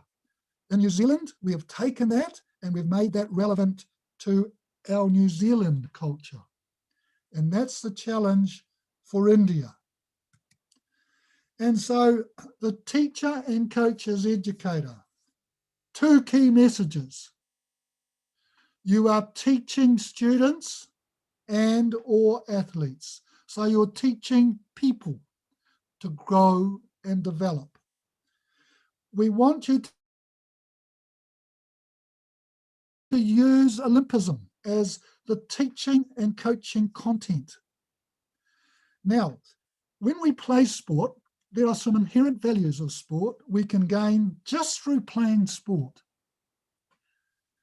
And that is good, but it is not enough. And so I challenge you that if you are a teacher, a coach, or a parent, and you're working with children and athletes in sport, we've got to teach the added values of sport. We've got to teach those explicitly. And by doing that, we maximize the learning, growth, development. And so what are the added values of sport? They are social responsibility, generosity, tolerance, non-discrimination, respect, solidarity, balanced development of mind, body, and character. These are things we've got to teach. We've got to teach them how to be role models. We can teach those. We need to teach those through sport. when we play sport, we can learn to follow the rules. That's inherent in sport. We can learn to accept success and disappointment. That's part of sport. But we need to teach the added values of sport. And the added values of sport are the things of Olympism. And the danger for sport is not giving young people meaning.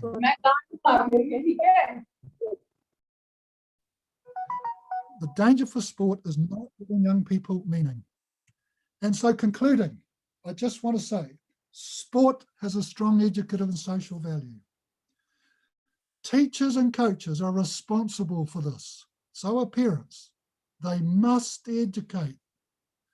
Olympism education is where the value is. That's the content. And place Olympism at the core of the learning. And locate Olympism within physical education and coaching programs. And remember, balance is the challenge.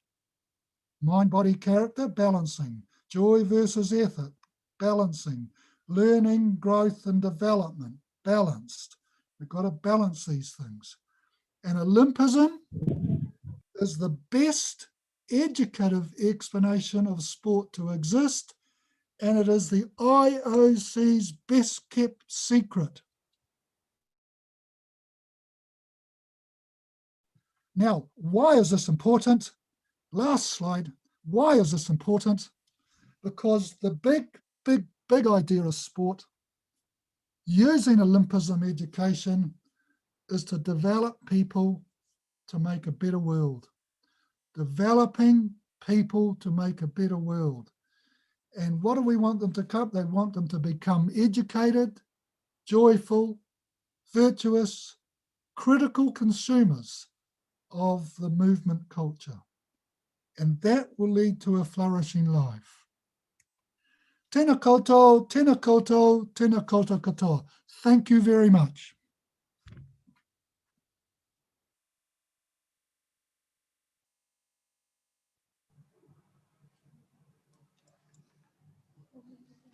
Thank you, sir. Thank you so very much for this wonderful and enriching session. Thank you, sir. Thank you for your wonderful and enriching session. Thank you very much indeed. Thank you for your invitation, and I feel privileged to be involved. And with this, we are just about to conclude our inaugural session. And with this session, we are all enriched. Though our learnings and our takeaways from this series could be different, but we all have to remain a sports person throughout our lives. If we embrace new challenges, but with team spirit, while working on our individual growth, we should not neglect the inclusive growth of organization, society, and the nation. Take each day as a new match, enjoy, play honestly, but don't be disheartened if you do not win. Because life is also like a game or a sport. Sometimes you win, sometimes you lose, but you definitely learn and grow every day. And with this, wishing Tokyo Olympic sports person and all the very best for their game, we continue to cheer for our nation and our sports person. And with this, I would like to request everybody to please put on your cameras for a group photograph. Can I request everybody present, all the participants, to please put on your cameras for a group photograph? The memories are the best things about any enriching session. We'd like to keep a memory of the session.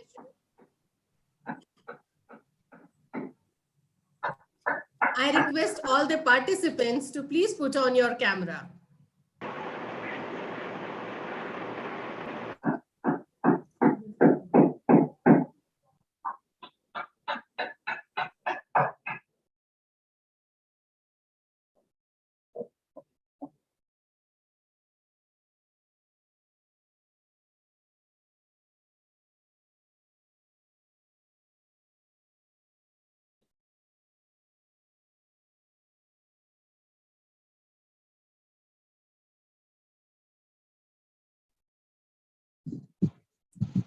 Dr. Bhavna, you are muted.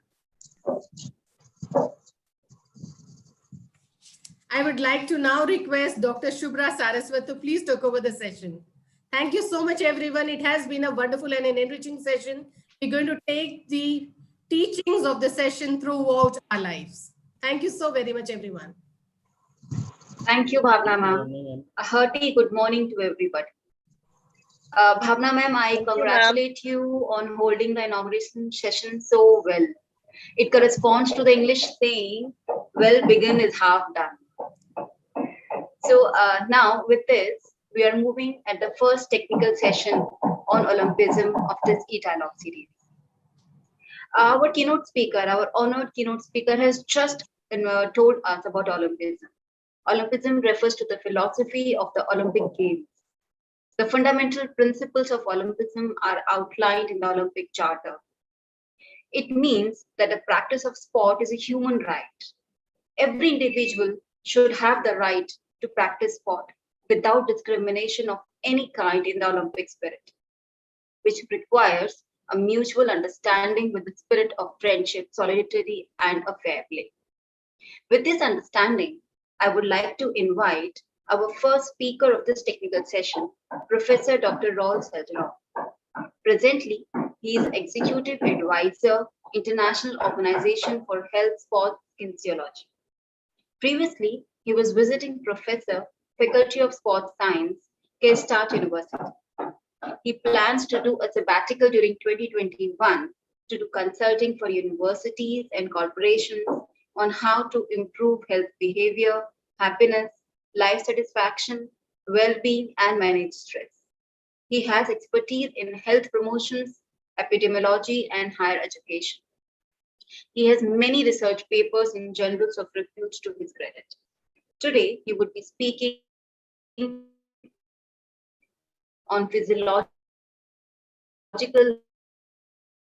well-being and health behaviors of elite athletes. Sir, I request you to start with your presentation. Along with it, I also request you to stick to our timing. Thank you, sir. Thank you very much. Good evening, good morning to everyone. I am presenting from Mérida, Yucatan, Mexico. I'm just finishing my Central American tour and my last country before I go back to the United States. So thank you very much for this invitation. And let me share my screen with you.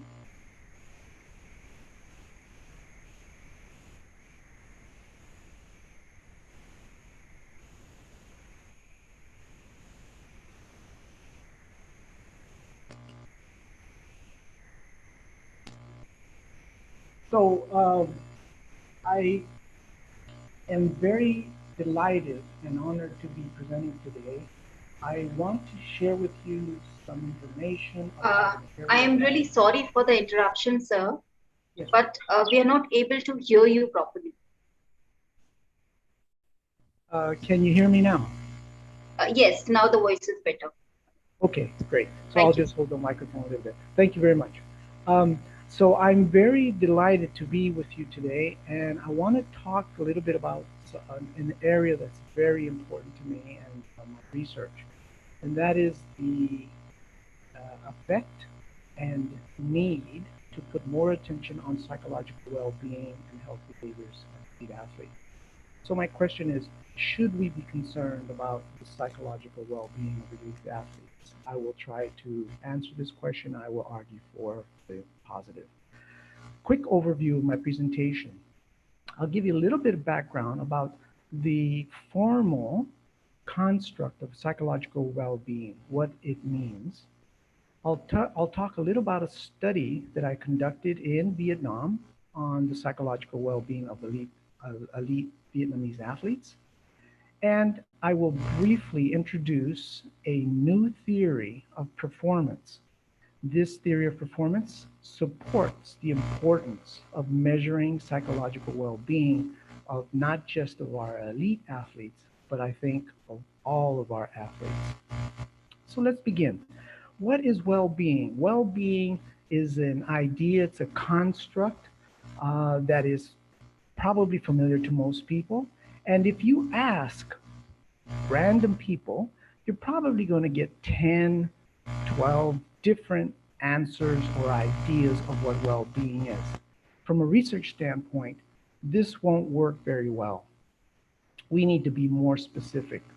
So, primarily for research purposes, there's two schools of thought when it comes to evaluating and talking about psychological well-being. The first school of thought is under the construct or the theory of hedonia. And that primarily deals with a subjective experience of well-being. And it focuses on happiness and defines well-being in terms of pleasure, attainment, and pain avoidance. The second school of thought is eudaimonia. And that is specifically looking at the psychological aspect of well-being. And it focuses on meaning of life, self-realization, and defines well-being in terms of the degree to which a person is fully functioning. So they're related in a sense. They overlap some similarities, but they do measure specific and distinct aspects of what we term well-being. So I'm going to give you a little bit about the history. The hedonic or hedonia approach, as I mentioned, focuses on happiness, pleasure, presence of positive affect, and absence of negative affect. And this particular construct is traced back to Euripides from the Greek philosophy, and that's way before BC, 333 BC. So that's their first school of thought. Now, if we look at the eudaimonic approach, we're talking about living life in a full and deeply satisfying way, achieving one's potential. We're talking about unfolding and developing the human potential.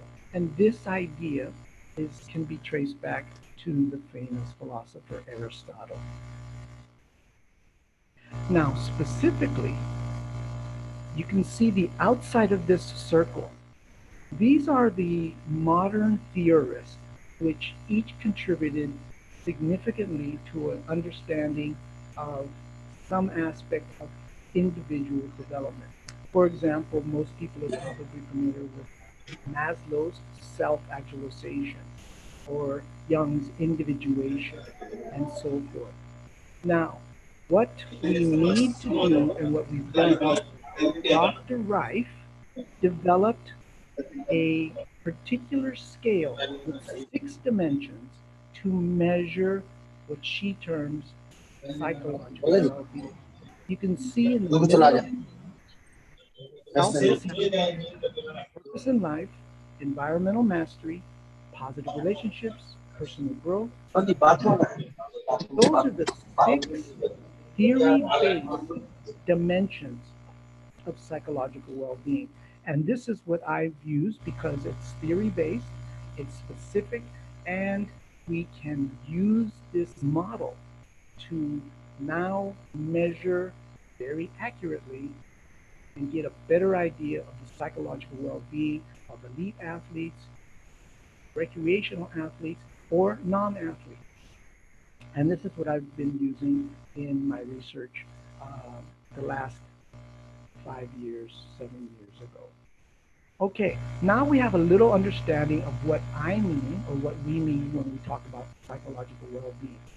I want to share with you some of the results of the study that I did looking at psychological well-being of elite Vietnamese athletes.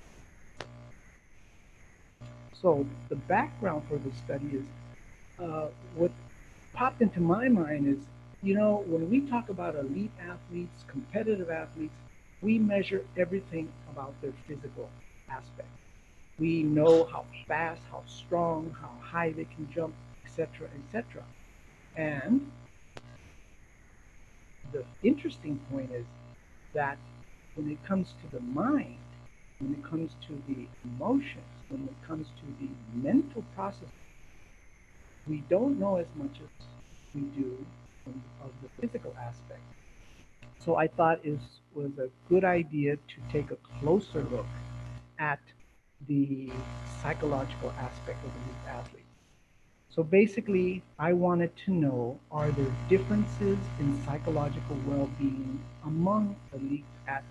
And we can learn a lot, which will apply to non-competitive athletes, recreational athletes, and non-athletes from this investigation. I used a paper questionnaire. I developed a questionnaire. I was able to measure 150 Vietnamese athletes, male, female, and of different ages. And there were two teams. There's the senior elite athletes and the junior team athletes. And these athletes, the 150 athletes, composed 10 different sports. So it allowed me to look at a variety of factors. Obviously, with the lack of time, I'm just going to share a few of the results from this particular study. I used the Vietnamese version of the Rife Scales of Psychological Well-Being, which measures, as I mentioned, 6 dimensions of well-being. I also assessed the perceived stress level of the athletes, subjective happiness, and health behaviors, as well as depression. Analysis. This is a descriptive study. I'm in the process of doing more predictive modeling, which I have not completed yet. So I'm going to share with you just the descriptive and the ANOVA results. I looked at male and female comparisons, senior and junior team comparisons, and comparisons between the 10 different sports. So here's some of the findings from the senior and junior elite athlete comparisons. And this particular graph shows the psychological well-being scores on the y-axis of the senior and junior athletes. Basically, you can see from this graph that the junior athletes had significantly lower psychological well-being than the senior athletes. This particular graph shows the mean score of perceived stress. Again, you can see that the junior athletes had higher perceived stress than the senior athletes. Second. Okay. Now, when I look specifically at those 6 dimensions that we talked about, you can see from this graph the mean scores on the y-axis, and on the x-axis is the dimension for each of the subscales. We found that environmental mastery was lower for the junior athletes. Purpose in life subscale was lower for junior athletes. The green line is the junior athletes. Positive relations was lower, and self-acceptance was lower. So 4 of the 6 dimensions in this particular scale, we found that junior athletes performed lower, or had significantly lower psychological well-being scores compared to the senior athletes. Now we take a quick look at some of the health behaviors, and we see that, for example, in diet, we found that junior athletes had higher vegetable consumption. So in this particular case, the junior athletes were demonstrating a little bit higher, higher scores for health behaviors. And in this one, we looked at alcohol consumption. Junior athletes had a higher alcohol consumption compared to senior athletes. Now, a quick look at the results of the sport comparisons. Remember, we looked at 10 different sports, and the psychological well-being score is on the x-axis, on the y-axis, and at the bottom, the x-axis is the score for each of the 10 sports. I'm going to show you the road bike sport was significantly higher in well-being compared to karate and weightlifting. So here we see that not all of the sports, not all of the athletes in different sports do not all have the same level of psychological well-being. So this raises some interesting questions. Let's take a quick look at the level of stress among the different sports. We see that karate, swimming, and aerobics had significantly higher stress scores than road bike and futsal. So some of the questions that arise, remember, this is a descriptive study, so we're just looking at what is there. Now, the next level is we can begin to ask some of the questions. What may be some of the drivers of the different sports that are responsible for higher well-being scores or higher or lower perceived stress scores? Okay, so let's kind of review and sum up what this whole study was about. Interestingly enough, this is the first study to identify levels of and differences in psychological well-being, health behaviors, and perceived stress in the elite Vietnamese athletes. So think about that. We were the first to do this in elite Vietnamese athletes. So some countries have taken a cursory look at psychological well-being, health behaviors, stress among some of their elite athletes. But it's not being done across countries. So this is concerning to me.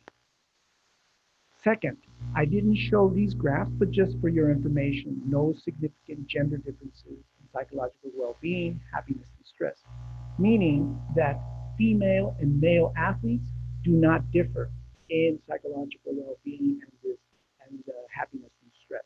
So that's good to know that gender is not a driving factor. And we also found that psychological well-being and stress varies among sports. Again, this is important for us to start to look deeper at some of the drivers that may be responsible for causing or affecting psychological well-being and stress according to different types of sports that the athletes participate in. Limitations. Now, obviously, this is a cross-sectional study, so we cannot determine causality. But based on this information, we can develop some models and test those models to see which way what possible causal links might be there.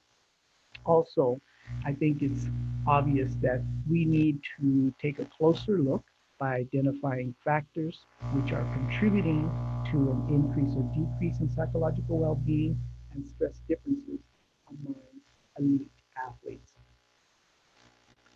A couple of words on implications. Now, this is a preliminary study. Now, some of the findings that I talked about and that I will be presenting in some papers, the short-term implications are, with this information, it gives an indication to coaches and trainers that we should be sensitive to well-being and stress levels of athletes because there are connections there and there's previous research that is already showing that it's important to identify how well, how healthy, how mentally stable, how psychologically stable our athletes are, and then how much stress are they being exposed to, and importantly, how they are responding to stress, how they manage their stress levels. So that's a short-term implication. Also, this gives us an idea to look for ways to enhance well-being and reduce stress. We know that there's a connection there. Now we can start to think creatively of different ways to influence, increase psychological well-being, increase the strength of the mental psychological component, and give them the tools and skills necessary to reduce stress. Long-term Sorry for the education. interruption, sir. Can we wind Yes. up our session now? I'm sorry? I'm really sorry for the interruption, but can we wind up the session? Yes, I'm finishing now. Long-term implications. Long-term implication is we see from this triangle, well-being is the foundation of health sports. So it's important to take a look at that. Psychological well-being is important because these great athletes have reported and experienced problems with substance use and depression. Quickly, you see the black box. These are the three factors that influence performance. And the middle one, you can tell, individual psychology, what I've been talking about. So there's a theoretical model to support the research that I present. So lastly, should we be concerned? Yes, we should be. Elite athletes are a special kind of athlete. We want to think about holistic development for our athletes, and it's a prevention that will help in their performance. And lastly, we also want to be concerned about what they do after their athletic career. So, in conclusion, I want to wish the very best in happiness, health, and psychological well-being for all the Olympic athletes that will be participating in the Tokyo 2020 Olympics. Thank you very much. It was a wonderful opportunity to be with you today. Thank you for the wonderful session, sir. You highlighted the importance of psychological well-being in athletes. You also stated the comparison among psychological well-being and perceived stress in different sports. We have some questions from some of our participants. Can we take the questions, sir? Absolutely, yes. Yeah. So Dr. Lovely Bansal wants to know, is social media pressure positive on athletic performance? Social media is a double-edged sword, you might say. And I think the important key point is we know that social media can have positive effects, but it can also have a negative influence or a negative effect. So the important thing is to strengthen our athletes, strengthen their emotional, psychological, physical stability so that they are as strong as possible. So when they receive these external influences, they will be in a better position to respond and manage whatever comes their way. Great question. Thank you. One more question, sir. That's from Mr. Baldev Negi. He wants to know, is there any method to improve psychological well-being in young elite athletes? Is there a method? That is one of the things that I'm interested as a research question. So I've been researching and collecting data from students, physical education students, and other disciplines, athletes, non-athletes, elite athletes, looking at their psychological well-being and establishing a base based on the countries that I've looked at, India, Vietnam, Thailand, and I'm looking for other countries to participate in this multinational research study that I'm doing.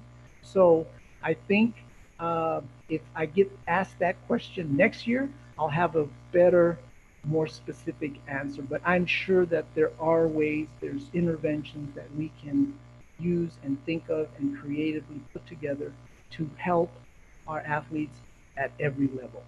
Thank you. Thank you, sir. So we have so many appreciation comments from our participants and listeners. And there is one very good comment I would like to share it with you. It says, nice learning from Dr. Raul Calderon presentation. His method of 6-dimensional stress drew my attention. Moreover, karate and the other sport are also gaining one importance, and they need to take care of the psychological stress that gets built up in the athletes. So this is from the professor from Cotton University, Guwahati. Yes. And very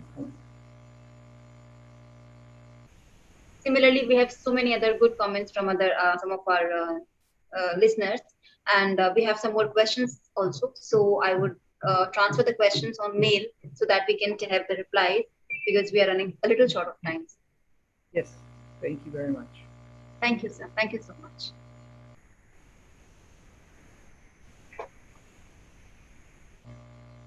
I take the pleasure in inviting Mrs. Siti Zara Abdul Khalid.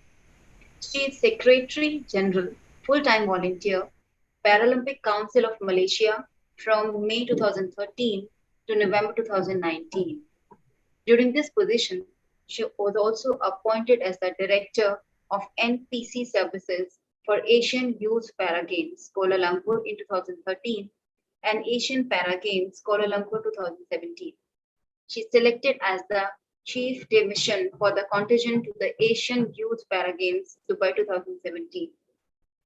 She has also been Secretariat for the contingent Rio Paralympic Games 2016, Commonwealth Games, Glasgow in 2014, Asian Para Games, Singapore 2015, Asian Para Games, Jakarta 2018. We will be listening from her today on Olympic spirit through the Paralympic sport. She'll be presenting a case study of the Paralympic Games. Ma'am, could you please start your presentation, please?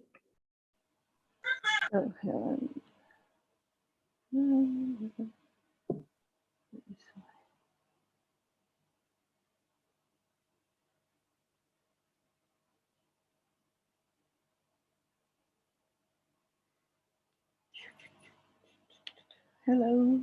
Okay. Yes, ma'am, we can hear you. Okay. Can you see my slides? Yes, ma'am. Okay. Good morning in India, but it's good afternoon in Malaysia. Thank you for inviting me to this talk. I'm looking today at the Olympic spirit through the development of Paralympic sports in Malaysia. Basically, looking at the Olympic spirit that was explained by Professor Ian earlier with regards to the spirit of participation and inclusivity and acceptance. So as one of the definition of the Olympic spirit from the Olympic Creed, which is the most important thing in Olympic Games is not to win, but to participate. So this is the core idea initially of what para sports, how Paralympic sports was developed in Malaysia. Initially, it's more for the participation of persons with disability in sports and getting them to integrate with society and also as a part of rehabilitation. So in Malaysia, our journey in the Paralympic Games started 40 years ago, and after 40 years in 2016, we won we got 3 gold medals at the Rio Paralympic Games from our para athletes, where our Olympians have yet to win any gold medal from the Olympic Games. So it's a huge achievement for Malaysia, and especially for the awareness of the Paralympic sports and to bring glory to Malaysia through sports. As we are trying to push forward the idea of para sports as a sports irregardless of the person who is participating in the sports. So the idea of inclusivity and sports is for all. So these are our gold medal winners at the Rio Para Games. Okay, initially the sports as per the para sports was as a rehabilitation. So it started sports as a form of rehabilitation for persons with disability. And we started with at a rehabilitation center where the founder of the association introduced sports to the persons of disability for rehab to increase their muscle strength and also to increase their independence. And from there, they took him as a volunteer, and mainly initially was more of assistance from the public, and it's more of a volunteerism to take them to the Paralympic Games in London. And then from then on, we've got assistance from the Ministry of Women and Family. And from there, we registered as to see the advantages of sports and for persons with disability, not only as a form of rehabilitation, physically, but also socially. So there was also a movement in 1989. We registered an association for a council for persons, sports for persons with disability. And from there, it grew, and we continued until 1996, where the Paralympics, we registered the Malaysian Paralympic Council to be more organized, to more organize the games for persons with visual impairment, intellectual disability, and physical disability. And from there, we started a movement of sports. So initially, we started with only 2 sports, mainly athletics and swimming. So because that is the basic sports that we have from teachers, from the schools, and also the parents, where we can assist to develop the sports. And we then continued, from there we grow to have our own Paralympic, we grew to have our own national sports for the persons with disability, which is called the Paralympiad Games. So the Malaysian Council for Rehabilitation, assisted with the Development Social Welfare Services, organized the games to develop sports within the persons with disability community. The games then the success of the games continued, where we have the support from the ministry, and the awareness grew. So from the support of the ministry, we are able to conduct the games biannually, and also ask for grants and to develop this disabled sports. In 2003, which is our peak, which is our main achievement, where we are accepted by the government to recognize disabled sports as a sports, where we are placed under the Ministry of Youth and Sports. And we have specific funding for the development of para sports in Malaysia. So it was a long journey, and in 2003 we achieved it. The Paralympic Games, this is for me, the Paralympic Games was one of the main key key games that actually brought awareness and also made our sports recognized, and for the Malaysian government to see that the para sports is an organized sports and it can be developed for the for persons with disability. So we started in 1982, the Paralympic Games, and we started with 2 sports and it continued until 1996.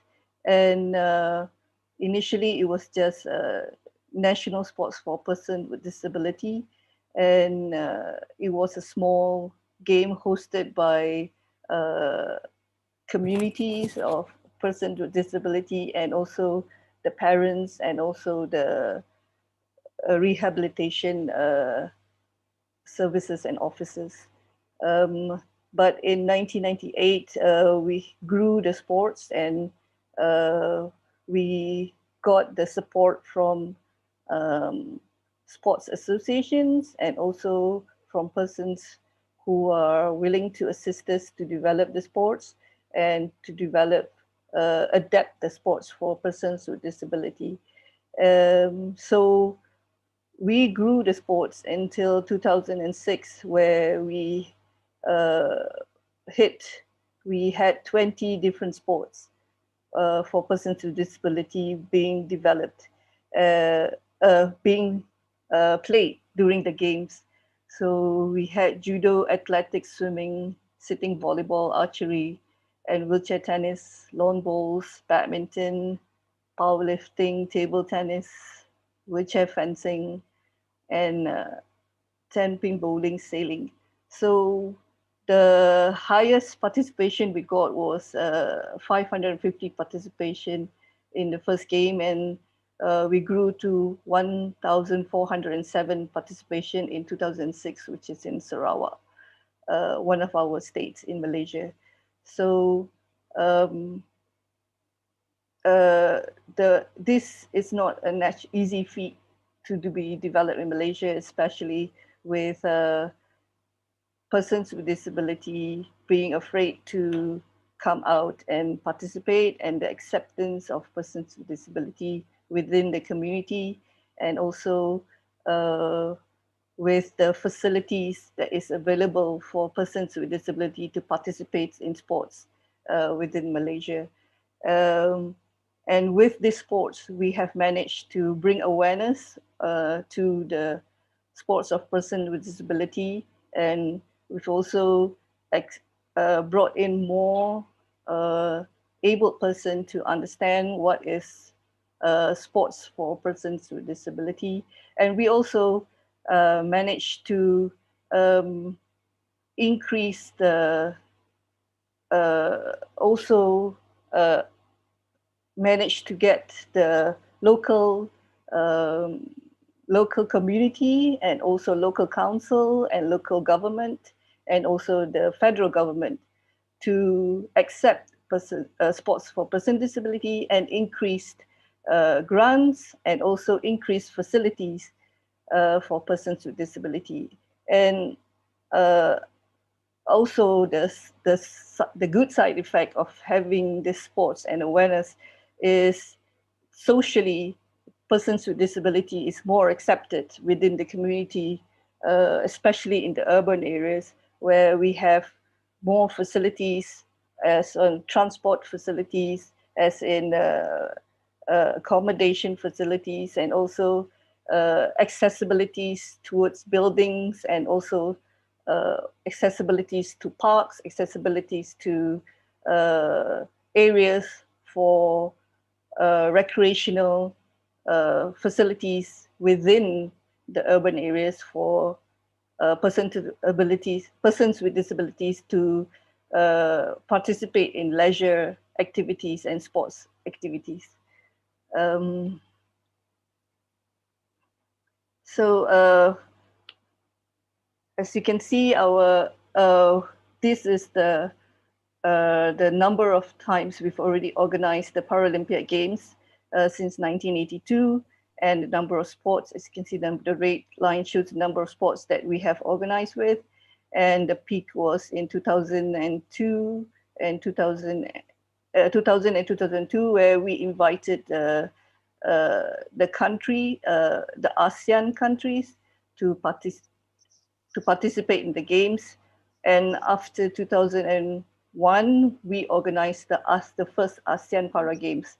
So through this Paralympic Games, we have managed to also develop not only locally or nationally within Malaysia, we've also encouraged and also, spread the development of para sports within the ASEAN countries. So through the development from the Paralympic Games, we have managed to also develop the technical science behind for adapting the sports, where we have enrolled or have encouraged physiotherapists, doctors, and also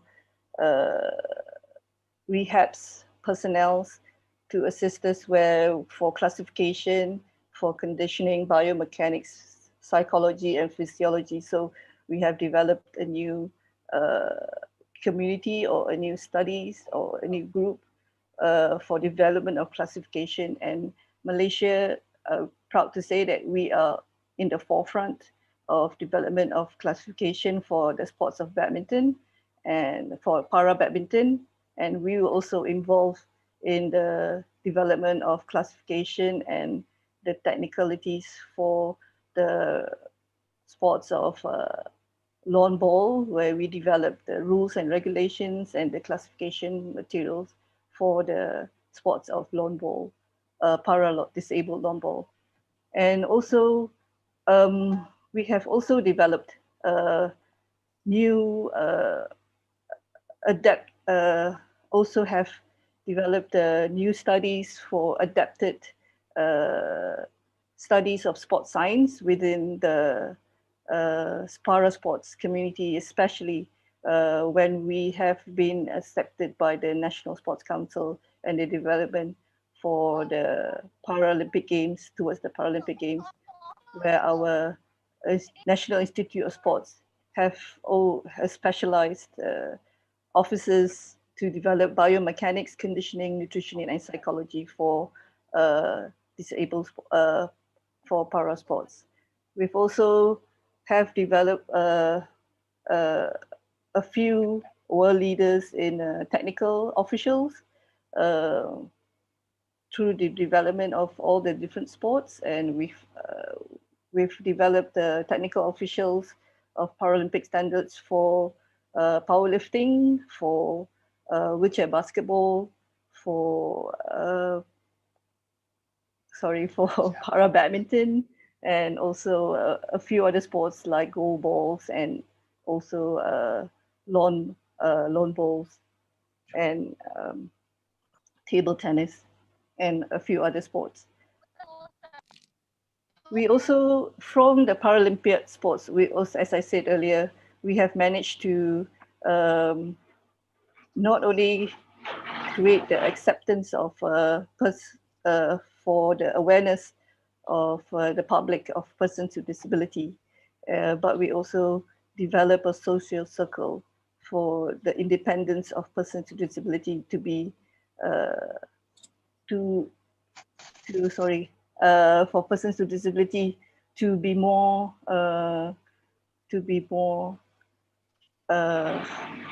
confident to go in public, and also to liaise and to have a social welfare through sports. So sports has also managed to through sports, persons with disability have created their own community and grew as so they are able to come out more often, and they're able to see the world better. And a lot of them have managed to be more involved in the society. And also from this, from the games, also from the volunteers, from the parents, we create a community, and we also create awareness and create, how to say, people of acceptance and to be involved in para sports and to accept the para sports as a sports for the community. So we have now a few more games where para sports is included in the national body tournament or included in most of the competition. So,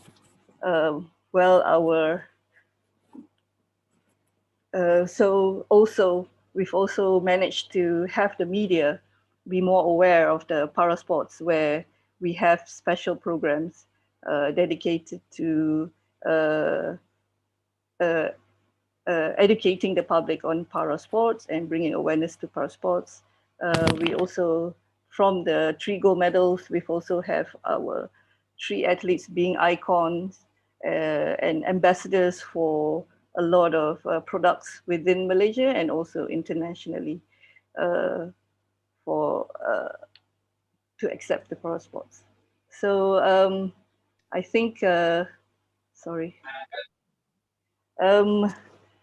think through the Olympic spirits of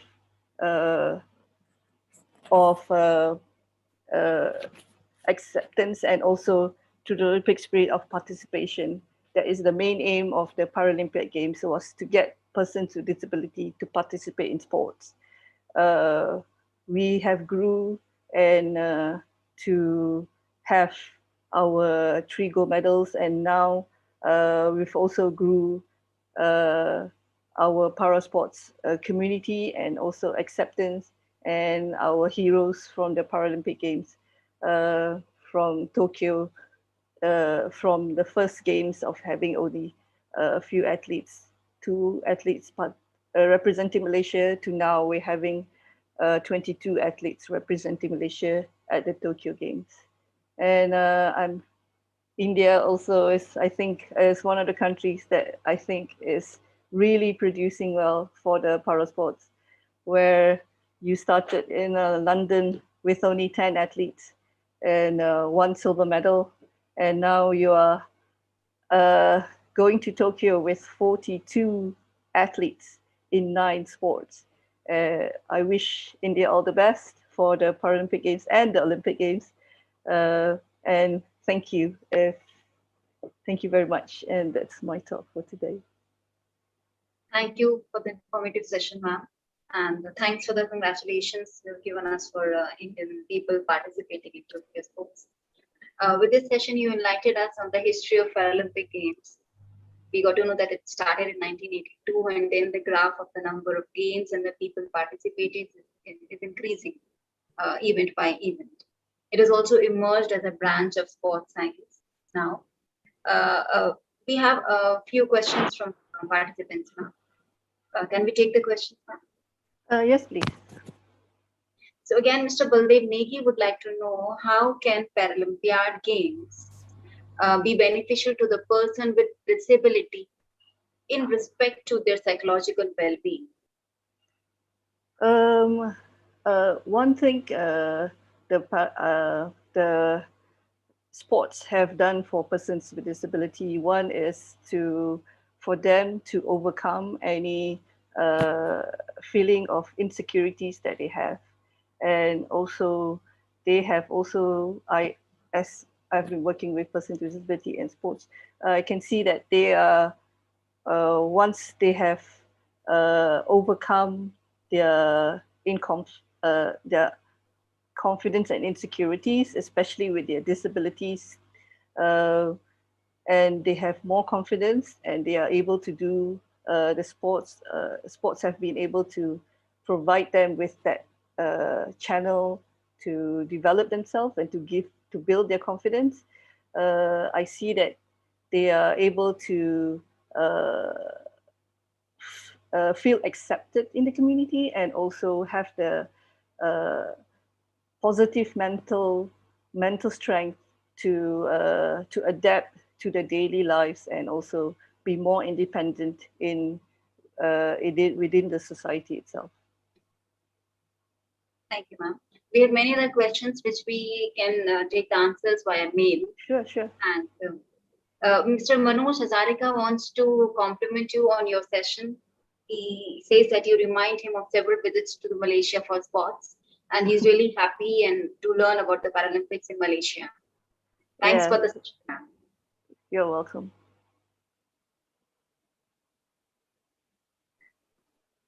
Now, the next eminent speaker among us is Dr. Benu Gupta. She's an associate professor and head in Department of Physical Education and Sports Science, Kirori Mal College, University of Delhi. She has been a scholar throughout her study and has 30 years of teaching, administrative and research experience in physical education and sports science. She was a principal investigator and director of major research projects funded by UGC and Ministry of Youth Affairs and Sports, also guiding and evaluating research. She has been author and co-author of 6 textbooks, training manuals for tots and volunteers for international sports, and more than 80 papers in international and national journals. Today, she will be enlightening us on Olympism for mental health in the time of pandemic. I invite Dr. Benu Gupta to start with the presentation.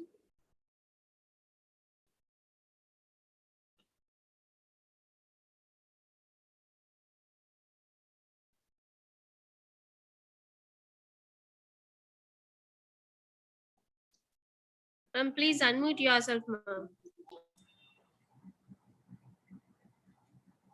Can you hear me now? Yes, ma'am. Okay. Yes, ma'am. Thank you so much for this humble introduction, Shubhra. And my namaste to all on different global zone, because that's the one greeting which suits to all time zone of the world. First of all, I would like to congratulate Manav Rachna International Institute for Research and Studies for organizing and creating this wonderful platform for interaction and sharing our thoughts to our people. Special thanks to Professor Gulshan Khanna for giving me opportunity to interact with all of you on this platform, and my greetings and congratulations and best wishes to all my fellow speakers and of course the dignitaries. Participants who are the strength of this platform, my sincere gratitude for all of you for being joining here and coming with us. I will start with sharing my screen first of all. Just 1 second, please. Can you see my screen right now? Yes, ma'am, we can see it.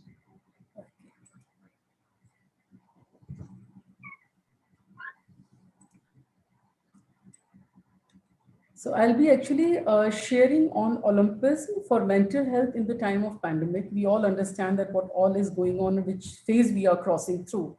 So I'll covering up my presentation with the Olympic motto, then Olympism, then Olympic movement, Olympism in action, mental health, time of pandemic, and live Olympism. I'm happy that my very good friend and the keynote speaker, Ian, has already touched upon a number of things related to this, triggered up number of things. So what exactly, why we are trying to understand a little bit about entire thing of related to Olympic, because it's a wonderful day that we have an opening of Tokyo Olympic today. And the most important thing in the Olympic Games is not to win, but to take part. Just as the most important thing in life is not to trump, but the struggle. The essential thing is not to have conquered, but to have fought well. And on that basis, the motto of Olympic Games is faster setters, alters, that's higher, fortius, and looking at the conditions which we are going through now, it has been included the 4th motto, that is communis, that means together. So being together is the one thing which makes us success at every field, at any platform. So that is how the Olympic motto has been taken up, and which was released and passed on April 2021, the 4th motto. Tokyo, every game, every Olympic game has its own game motto also. And for this Tokyo Olympic Games, as shared by our earlier speaker and especially Bhalla sir, that united by emotions is the motto for the Tokyo Olympic Games. And the major reason why it has been taken is because we all know that it has made a more value now, because looking at the pandemic, if we are together emotionally with each other, that makes much more success, not only in the Olympic Games, but to the life of an individual also. Looking at the constraint of the time which we are going through, so I'm not putting up the video right now. I'm just switching off straight to my next slides, but I'll suggest all of you to just check on the International Olympic Committee's website and go through with this video of Olympic Games motto, which will really encourage you all. The mascot of the Olympic Games and Paralympic Games, the one is for Olympic Games is Meritova, and for Paralympic Games, it's Somete. And this is something which provides us actually a message that we should inspire and be together and cherry the blossoms. That is what is the mean of these two mascots. Olympism is a philosophy, as also covered by a little bit covered by Ian, and I'll be sharing that only here, that Olympism is a philosophy of life, exalting and combining the balance whole, the qualities of life, will and mind, blending sports with culture and education. It seeks to create a way of life based on joy found in effort, the educational value of good example, and respect for universal fundamental ethicals. Excuse me. So whatever we are doing in life, whatever we are proceeding, we should enjoy our effort. Let's not wait for the result at the time of making efforts. Olympism encourage us to make effort and enjoy that effort you are putting in your work, whatever you are doing. And the three values of Olympism are excellence, friendship, and respect. Here it says that whatever we are doing, try to make best out of it, try to build better world, promote your sports culture, your own educational values. And Olympism adheres to advocate of Olympism, who commonly refers to their work as building a better human. We look forward, Olympism actually promotes and tells us to be a better human to others, a better social animal. Olympic movement, now there is a difference between these two things. It is not, they are actually interlinked. Olympic movement is the concerted, organized, universal and permanent action carried out under the supreme authority of IOC, of all individuals and entities who are inspired by the values of Olympism. Whatever philosophy we have in Olympism, to bringing that into practice is, or the way via media through which we are bringing those Olympism philosophy, is the Olympic movement, which covers all the 5 continents. It reaches its peak with the bringing together of, one platform where we say Olympic Games, which we are starting today. And the 5 circles, which you can see here of the Olympic Games, are the 5 continents representation. Belonging to Olympic movement requires compliances with the Olympic Charter and recognition by the International Olympic Committee. Olympic movement includes Olympism and values, which we'll be talking up further right now. Then it has an Olympic family, which includes International Olympic Committee, International Sports Federations, National Olympic Committees, organizing committees, and National Sports Federation, clubs, administrators, athletes, most important, and the cheerers of all this. Participants of all these are part of Olympic families. We can say, as our Indian culture, when we say Vasudhaiva Kutumbakam, Olympic family is that only. The mission of Olympic movement or Olympics is Olympic solidarity, bringing all together women in sports. These are the different areas which is being covered under this: medical commission, education and culture, sports and peace, sports and environment. All these segments are there under the mission of International Olympic Committee. IOC through times has actually changed up a lot, and lots of things has come up. As per requirement of the times, as we can just see that the motto has been included, one word has been included. So as per the requirement of the time, the headquarter, head office keeps on working, the committee keeps on working, updating the things, and that is what the different time zone tells us. And the Olympic Museum, roots shall not be forgotten anytime. So museum is the place where we can visit back to our roots and understand our roots. The goal of Olympic movement is to contribute to building a peaceful and better world by educating youth through sports practices without discrimination and any kind in Olympic spirit, which requires mutual understanding with the spirit of friendship, solidarity, and fair play. We mainly concern and emphasize on that the young brigade, the youth, should be involved. The Olympic values, which are respect, friendship, and excellence. We are competing by ourselves. Let's not compete with others. Let's make our own mark to reach above. When we respect everyone, we will be respecting ourselves also. Have a friendship with your nature, with fellow colleagues, with society people, with everybody. You will be able to make a friendship and you will excel more. The educational values which are being given by Olympic IOC, that is joy of effort, enjoy every effort of yours. Be a fair play person. Be honest, whatever you are doing. Have a balance between body, will, and mind. Respect for others, that is what, and pursuit for excellence. Keep pursuing for the better marker of your own. That is what we say in pursuit of excellence. My earlier speaker talked about Paralympic Games, and there was a question which was talking about how this Paralympic Games actually give a psychological well-being to our athletes or para-athlete persons. And that is what these values actually tells us.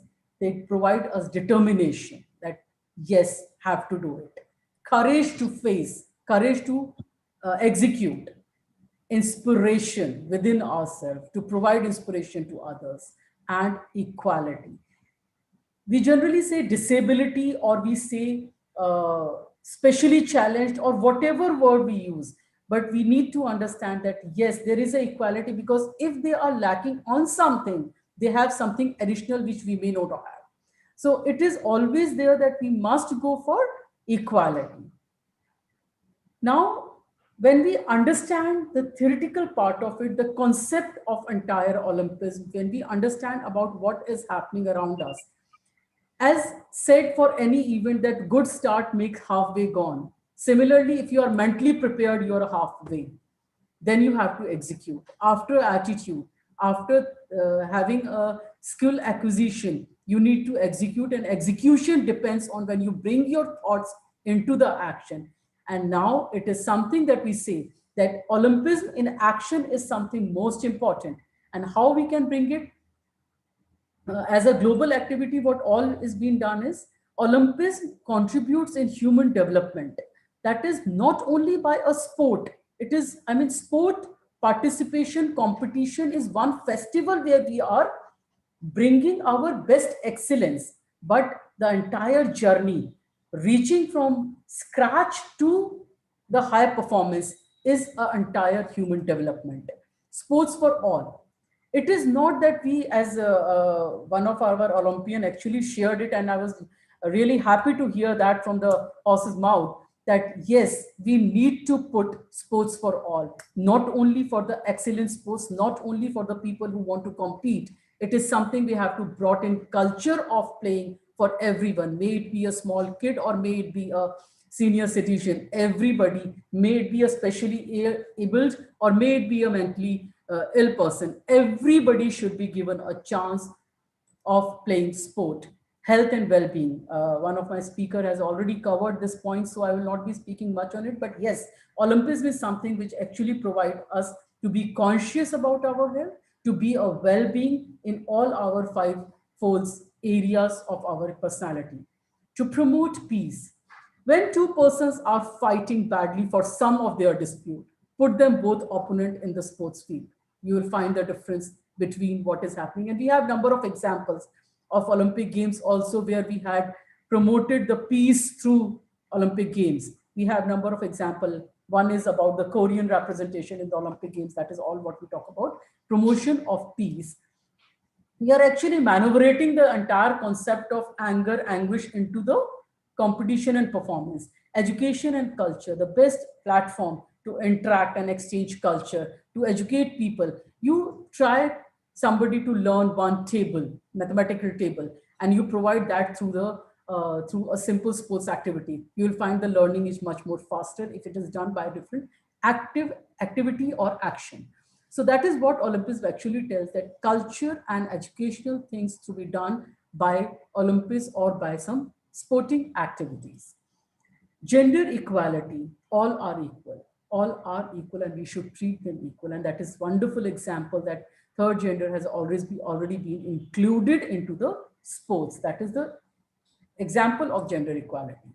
Environmental sustainability. That is the one major principle which has been given to all the organization. Like we don't think of, we don't promote, we don't say that you just do for the temporary thing. You can really observe that when any of the sporting event is held in any of the state or any of the country, the entire community, entire nation is developed, and that has been sustainable development.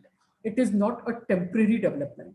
And we need to contribute through Olympics, respecting our nature, making friendship with our all Panch Tattva, which we know as Indian, we know Kshati Jal Pavan Gagan Samira Panch Tattva Ban Adam Sharira. And that is what we say about that environmental, respect our environment, make friendship to our environment, then we will be having a sustainable environmental conditions. Then a youth strategy of IOC. IOC has actually introduced a young change maker, which I'll be just talking about, and you have a good opportunity for all of you. Then you can enter into this particular thing. That is a strategy which is being promoted. And we are happy that in our Indian government is actually working a lot on this particular area of bringing youth into action. And IOC is also giving that youth strategy for making Olympics more sustainable. And IOC conferences, networking, sharing ideas and dialogues, what we are going right now is one of that only, that we are exchanging e-dialogue, looking at the pandemic, looking at the conditions, we are exchanging our dialects and sharing our thoughts with each other. This is what, and what about, before I get into the mental health section, this is what actually we have understood and we have trying to learn that these are the things which we start from our mind, and as shared earlier, that healthy mind remains in healthy body. But we need to understand that also, that if we have a healthy mind, then only we will be able to contribute to get a healthy body. So what exactly we mean by mental health? It refers to a cognitive behavior and emotional well-being. It is all about how people think, feel, behave. People something used to term mental health to mean the absence of a mental disorder, whereas mental health can affect daily living, relationships and physical health. It is not only that somebody talking about mental health means it is something we are talking about, you are not having a mental disorder. Mental health is something that we are able to deal with our day-to-day things with happily. We are able to enjoy our efforts. We are able to pursue with the excellence with 100% of our contribution. Mental health includes our emotional, psychological, and social well-being. It affects how we think, feel, and act. It also helps determine how we handle stress, relate to others, and make choices. It is important at every stage of life, from childhood to adolescence through adulthood. We cannot say that it is something that if we are small, young kid, there also we have to have a mental support from our family and everybody. So mental health is something which we need at every stage of life. And how we can take it up. Mental health is a balances development of individual's personality and emotional attitude, which enables him or her to live harmoniously and with fellow human beings. If we are not mentally fit, we are not mentally happy, we are not mentally stable, we won't be able to interact with other people.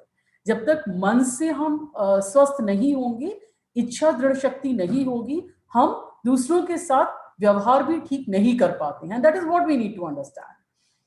The impact of COVID-19 pandemic is drastically changing the lives of people, including the lives of young people. Schools and universities are closed, exams and events are postponed, the usual health information services are limited, socializing with friends and wider families highly discouraged, and in some places even punishable. Living in these circumstances can be tough for young people for their social, physical and mental well-being. We know that when even Olympic Games were kept on postponing, there was one situation where it was uncertain also. So what kind of pressure everyone, may it be organizer, may it be a sponsor, may it be athlete, may it be administrators, everybody was into I mean, drastic anxiety and tension, you can say, coming up on them. So the 5 mental, main warning signs which mental illness are as follows. That is excessive paranoia, worry and anxiety, long-lasting sadness and irritability, extreme changes in moods, happy, gay, and then suddenly sad or maybe whatever, angry. Social withdrawal, you stop sharing, interacting with people, dramatic change in eating and sleeping patterns. These are the signs. Generally what happens that aaj mood nahi hai, we are not feeling like to do something. These are actually a beginning of there is something kind of a mental pressure coming on you. So have an alarm on that. Note it and try to work on it. There are different types of mental illness. I'll not be talking much about it because anxiety disorder, depression, eating disorder, personality disorder, post-traumatic stress. I mean, you have gone through with something and that put you in a traumatic condition, and psychotic disorder, including, number of things are there. Different type of mental illnesses are there. So by these small signs, we need to alert ourselves that something is happening. Let me change my schedule. Let me work on this particular thing. The components of the mental health is in personal therapy. It can be individual to individual. It can be community. You interact with people, go get for the community things, go for your physical health, intellectual health, environmental health, you work on, cross boundaries and work on, start self-care. That is something. And Olympism actually provide us to work on these things. It helps us a medium to do that. We'll be just talking about that also. I'll not go for these theories right now. But yes, mental health refers to maintenance of successful mental activity, gives a productivity to our daily life, and build up our relationship with others. And also it helps in coping with the stress. This is something which is actually different stages of mental health. Number one, we start denial that no, nothing has happened. I'm okay. Nothing is bad with me. There is no mental problem. That we start getting a little bit anger within ourselves. कहीं ना कहीं वो शुरू हो जाती है चीज की अंदर ही अंदर गुस्सा बन रहा होता है. Though we avoid, we denial, we get angry about that. And then we start bargaining. No, it is happening because of this. It is happening because of it. Let me do something. It will be better for me. Something like that. We start bargaining within ourselves. And then we start getting into a little bit of depression. Depressive atmosphere. क्या हो रहा है? सब कुछ बंद है. Everything is closed. I can't move out. These kind of things. But there are a number of things which we can do. Accept the situation. Unless you accept this situation, Kulbura has very well said, Ross has given this model. Once you accept the situation, then only you will be able to move further. If you deny, if you have a denial, you cannot move further. So acceptance is the one stage from where you start growing. What exactly, a very quick situation I'll be sharing about what is the pandemic. In the first one is one in 1918 and 1920, the global shutdown, but we didn't have any of our sporting event was not hindered except for the World Series of 1919 Stanley World Cup. But number of things have changed with time. It is almost 100 years. What is the situation right now? Global shutdown for sports as well. But now we are happy that something is happening. We have taken out a way out. We have really thought of a way out how Olympism has provided us that yes, we have to fight. We have to be together. We have to live with this pandemic. Let's leave it aside. Be careful, be cautious, take all precautions, but play, but do something. So very gentle interruption, ma'am. Yes, can we please. Now, I'll be concluding within 3 minutes, right? Okay. Sure, So the pre-pandemic situations, we had all kind of activities, but during pandemic, we are into our virtual world, lockdown with that, but we need to work on that. And post things will be again a different world for all of us. This is what actually WHO has given the tips for how we can deal with the mental health in this pandemic. And the golden points are opposite values are complementary. We must work with this situation. We should fight with this situation. That is what we talk about. And these are the things to remember when we are going through with this time. And young change maker, be a change maker, innovate your own program on the basis of Olympic values, on basis of Olympics, Olympic spirit, Olympic movement, make a change. Try to work out that what exactly you can do, what is your area, what are your target group through which you can work on. Live Olympism, cheer for your favorite team and players, think positive, be enthusiastic. That is what we look forward for all of us to do. And this is what I would like to share and tell all of you that this is a new logo of our Indian Olympic Association by celebrating their 100 years of NOC. This is the new logo which we have taken up. So congratulations to all Indians for this. And we look forward for our team to do well and really hope and cheer our team that they give us good result. And all the best to all the team players, all good players, and of course, Indian team. Being an Indian, I'm biased, I can say we would like to have our Indians to win maximum medals. Thank you so much. Thank you so much. Thank you, ma'am. You have wonderfully explained the true meaning of Olympism today. We got to know from your session, it is based on the joy of effort, the educational value of a good example, social responsibility and respect for the universal fundamental ethical principles. You also highlighted the mission and roles of International Olympic Committee. Along with that, we got to know about the importance of mental health in coping with stress and the ways to treat stress. We do have some questions in our chat box, but because of the time constraint, I request if in case we can mail it the questions and get the answers via mail. It can be mailed also. They can always write on the Facebook page of OVAP India. There you can actually write down. Thank you, ma'am. And your session is really appreciated by many people. As you can see in the chat box, there are so many comments coming for the presentation. Thanks a lot, ma'am. Thank you. With this, we have just completed the first technical session of this dialogue series. Now we are moving towards the second technical session on challenges in Olympics and its preparations. For this, the first speaker among us we have is Dr. Hario Tilrathu. Sir? Yeah. Yes. Okay. Thank you, madam. Yes, sir. I need to introduce you first. Thank you, sir. Dr. Hario Tilrathu is MD Sports Specialist in University of Indonesia. He has been in the Doping Control Officer and Gender Verification Chief, Indonesian National Sports Games, Jakarta. He has been in the medical team for national delegation to Southeast Asian Games in Jakarta, Kuala Lumpur, Singapore, Bangkok, and Manila. And he has also been the Chief Medical Officer in medical team for national delegation to Asian Games in Bangkok, Seoul, New Delhi, Hiroshima, Busan, and Incheon. Today, we will be listening, sir, on Olympic Games preparation in Indonesia. Thank you, sir, for joining, and I request you to start with your presentation, please. Okay. Yeah.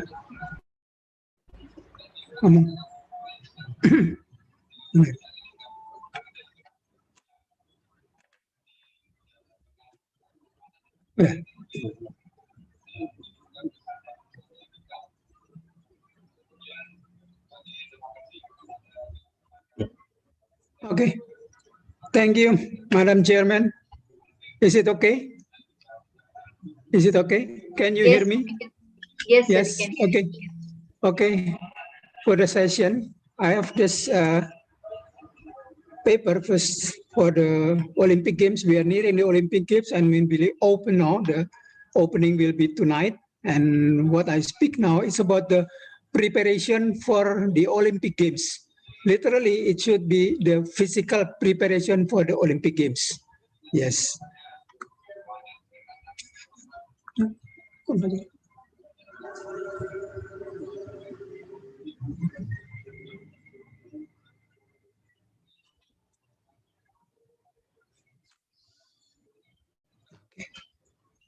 Preparation for the Olympic Games, yeah. You know that the Olympic Games is going to be attended by elite athletes, yeah, very high performance athletes from all over the world, yeah. In this kind of games, it is very high level of performance. It is to be presented there by the athletes. We hope to see many records and so on, yes. And for this preparation, we every country has the training program during aiming for the Olympic. This training program must be very detailed, and also, as we know, for this kind of training program, we have this word periodization. Periodization, it means that phase by phase, we must prepare the athletes so they will be reaching the best level during the target, that is during the Olympic, that is this month. Yeah, this periodization must be very strict. Yes, it must also, this kind of program must be fully supported by every aspect, in every aspect. What kind of aspect is that? For first one is the financial. If the country doesn't have the financial matter for that, then it is maybe the preparation is not maximal. Maybe also we cannot have or expect a good result from this kind of preparation. Yeah, because it is badly supported financially. Second one is morally. Yeah, we know all this kind of Olympic Games is such a in the name of the country, and all the countries support all these athletes going to the Olympic Games. Third one is the technical support. Technical support is what we see mainly done by the coach and also the government who supported the athletes for every kind of technical assistance, what they wanted, what the coach wanted to be that very, very high level athletes. Equipments also. This kind of equipment also must be very special. It must be met the highest international standard. So the athletes can compete with the best equipment they have in there, whether it's a bicycle, what is the boat and everything. Yes, it must be very, very high level. Yes, training facility also. We know training facilities is what the athletes needed during their training. If their training facilities is not so good, but maybe they can get maybe injured for that because there's a lack of safety, yeah, for the training facilities. Yes, and also last one is the nutritional support. Yeah, we know that being a good athlete must be supported by a good nutritional program for that. Yeah. Also, we have two major aspects of that. I've talked about the physical preparation, but why I want to talk about this now. But beside that, we have the mental preparation. Mental preparation, we know there is a very good connection with the mental and physical. So mentally, the athlete must be very good. It is well supported. Everybody is helping them, everybody is supporting them, so they can assert their physical capacity to the maximal, and going to the Olympics, they can have some good result for it.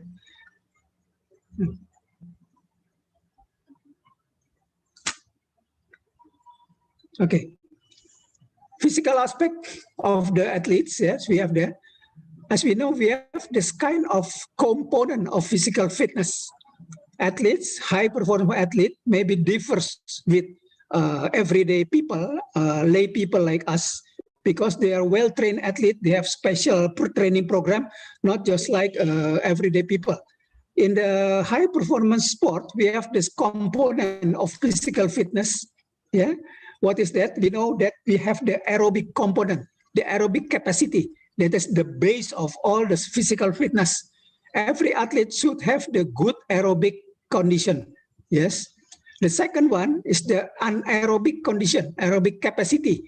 It is the capacity of one athlete to make the anaerobic movement, a short burst but maximal.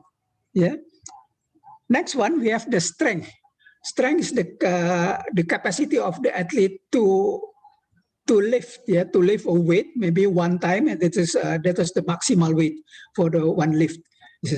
They must every athlete must have the strength, because good muscle strength is some of the factor to have the good performance. Next one is the power. We know the power, is the capacity for the athletes to make the very heavy resistance or movement with very high speed. Yeah, for instance, we have this lifter who lift the barbell from the floor, but they lift it in a very fast manner with such big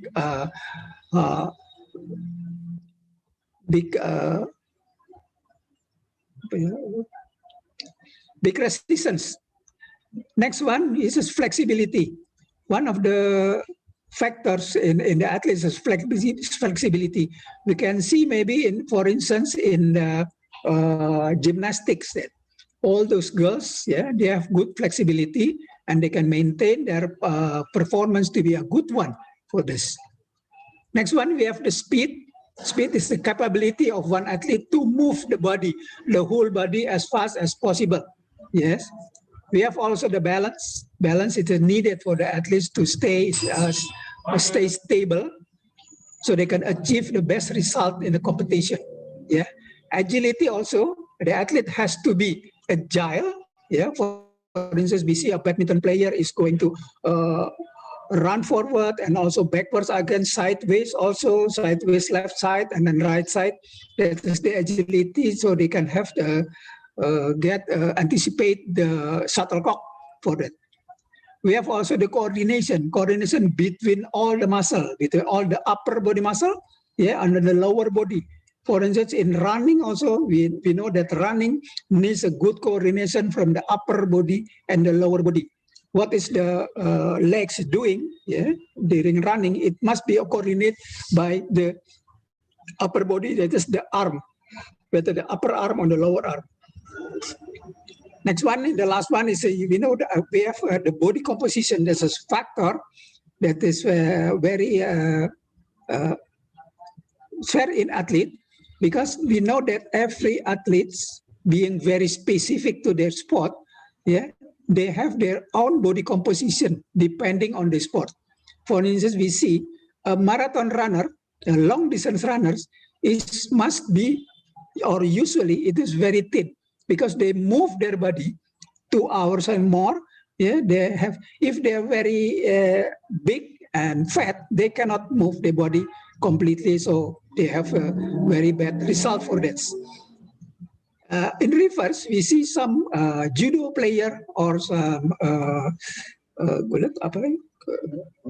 wrestling, in the wrestling competition. They have been very big for that, because it is needed for this. If the wrestlers are very thin or very light, it is very not very very easily to be thrown by the opponent.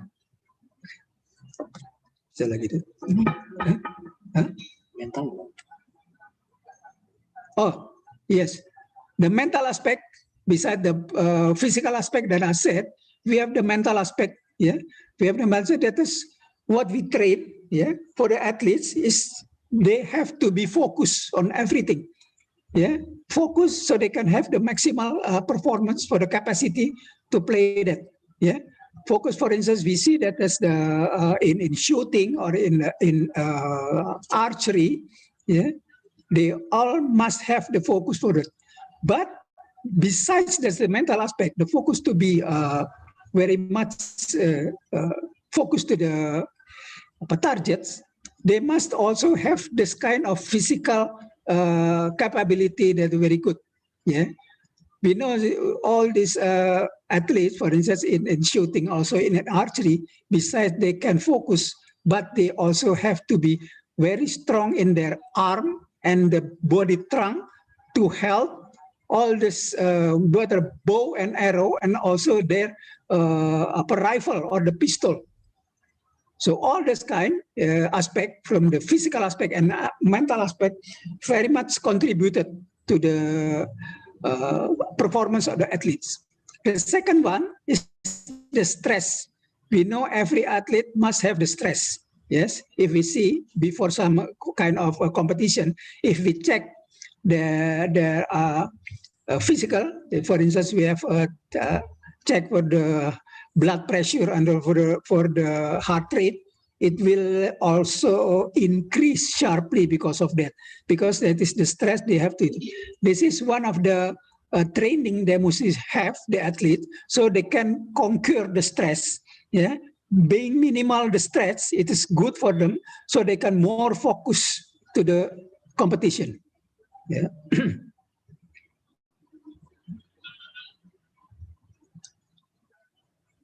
For the team, yeah, the team is also led by the coach or the team manager, and the team manager is supported by other personnel.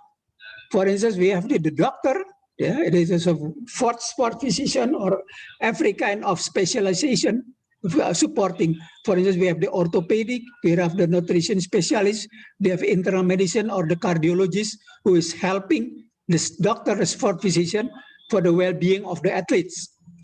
Next one, you have the physiotherapist. The physiotherapist is the one who takes care of the athlete when he has a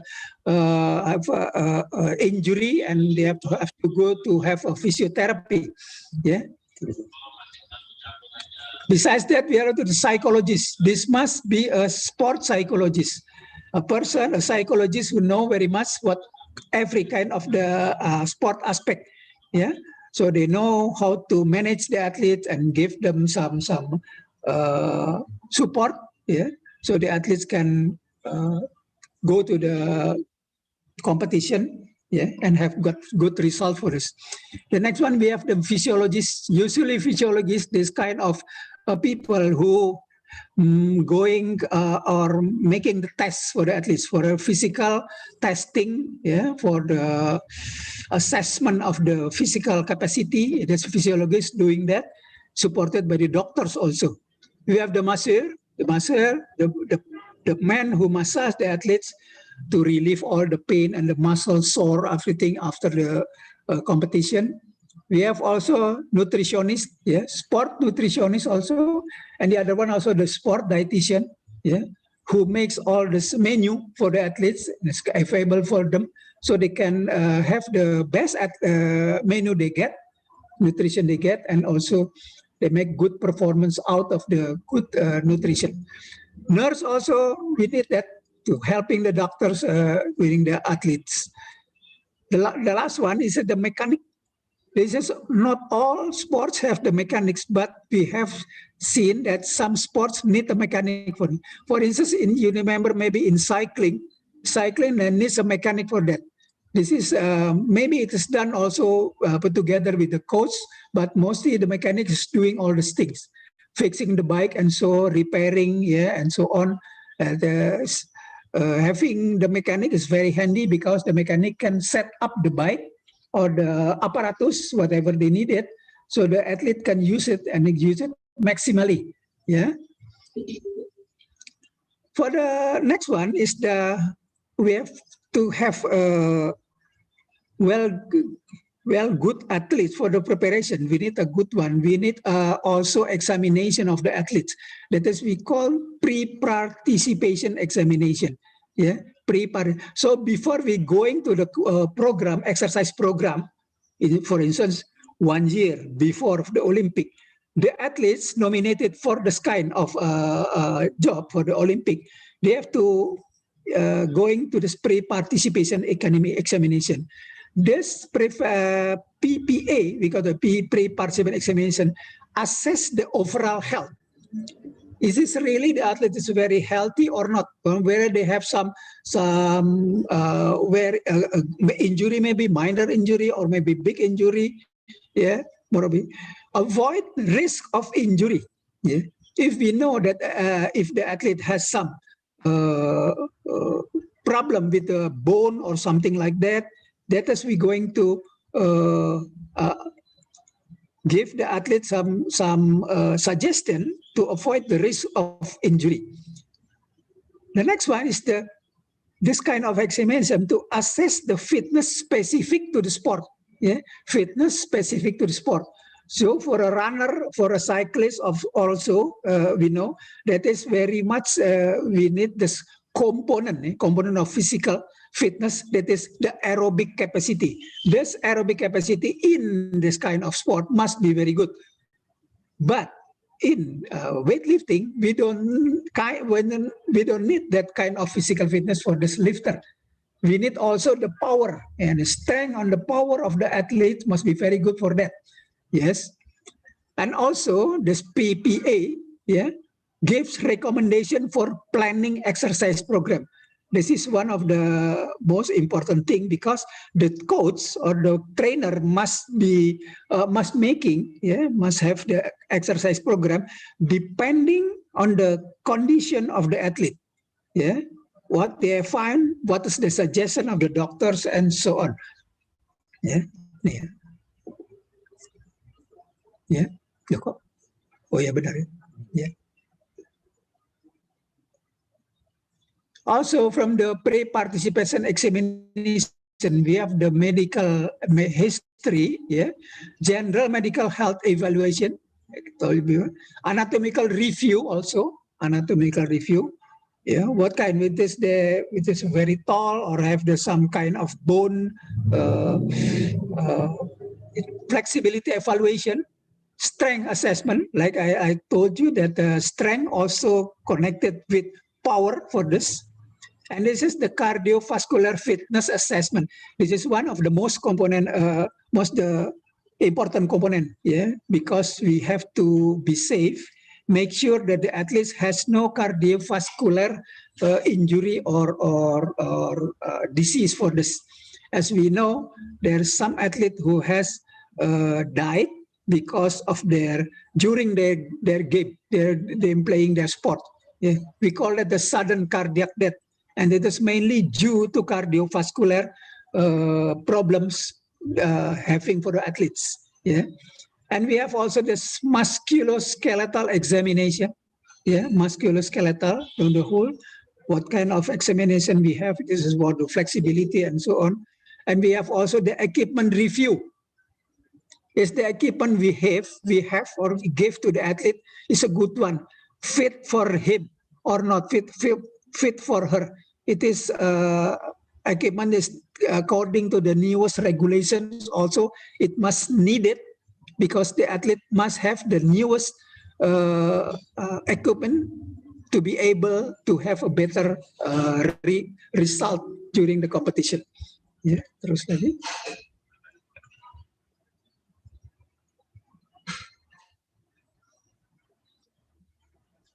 Medical history, yeah, we have the medical history along with the physical examination.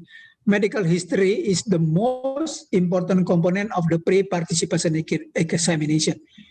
This kind of examination may detect previous illness or injuries and operations. Maybe the athlete has a previous operation that affects sport participation and cause many injuries. Yeah. Area of the medical history to pay specific special attention and include hospitalization and surgery. Has he ever hospitalized by, we don't know, maybe some hepatitis and so on? Yes. Yeah.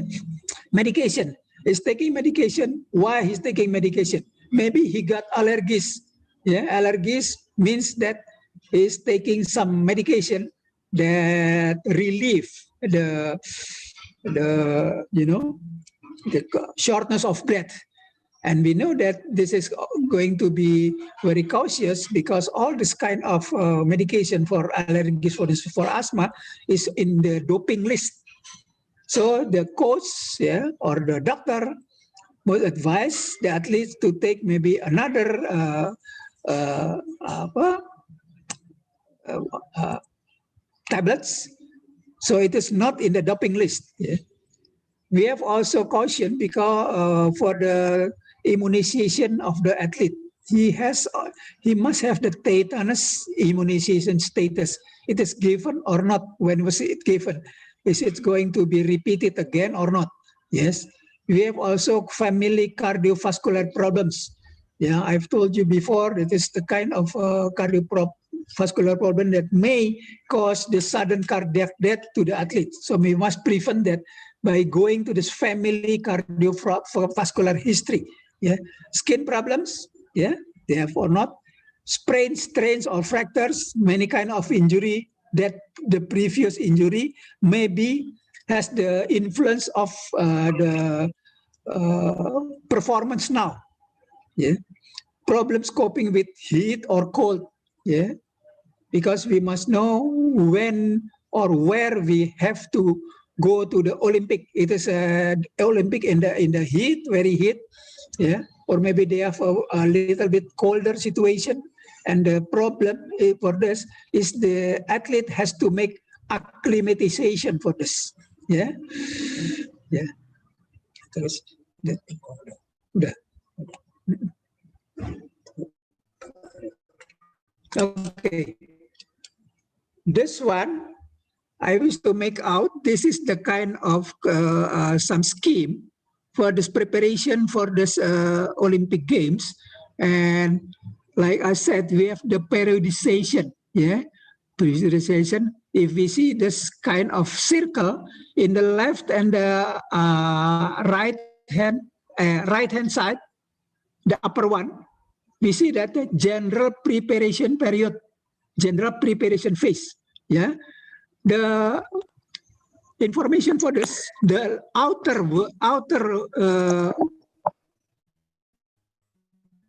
circle is the weeks, 52 weeks. Yes, and the inner circle is the overload. Overload means the how hard the preparation or the exercise should be taken for this. Yeah, and then the U is this unloading. T at this tournament. Yeah, we see the first one is the first upper right side is the general preparation period. Sorry for the interruption, sir. Sir, I'm very sorry for the interruption, but can we check the timings? Okay. Evaluation, yeah, that is the aerobic base, heavy resistance, and weight training was given, and then flexibility also maintained, and at 10% of the body fat, yeah, and then depending on the weeks of 14, it is the evaluation because this phase is the high intensity sport specific, yeah, the high intensity sport specific, yeah, and then going to the third one. Is this we call it the league play. It is the early maintenance of sports-specific training. Yeah, and the phase is the competition phase. We go into the competition, it is starting from the week 27 till weeks 46. That is championship, league play, or everything. That is the competition. For instance, we can say in this context, that is the Olympic. After this kind, we have the transition phase. Beginning from the weeks 47 until the weeks 52. 1 day of a sedentary, not doing anything or cross training. For instance, he is a runner, he is going to the pool to make some swimming and so. This is one of the circle that maybe it has become very practical. So maybe we can have some practical idea how the preparation for athlete. So many for the duration for each phase 1 to 13 weeks, and also 30 weeks to the 26 weeks, and so on. Yeah, the focus is the championship, the left below side of the circle, that is. And don't forget also the transition phase. It is the sedentary or the recovery phase. The athlete must have this, so they have rest before making again for the next competition, for instance, maybe next year or so on, after the Olympic. In this context of the Olympics, after the training, after they have the competition, they must be decreasing or make this transitional phase until maybe November or December. After that, they going again to the next phase. Maybe next year they have another major events to be participate. I think that is all for me. Thank you back again to the.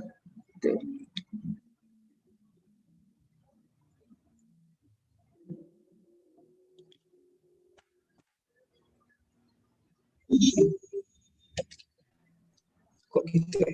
Yes.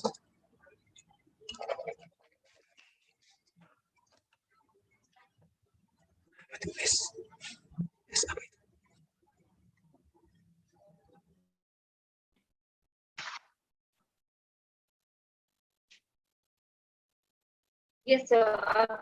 Are we done with this session?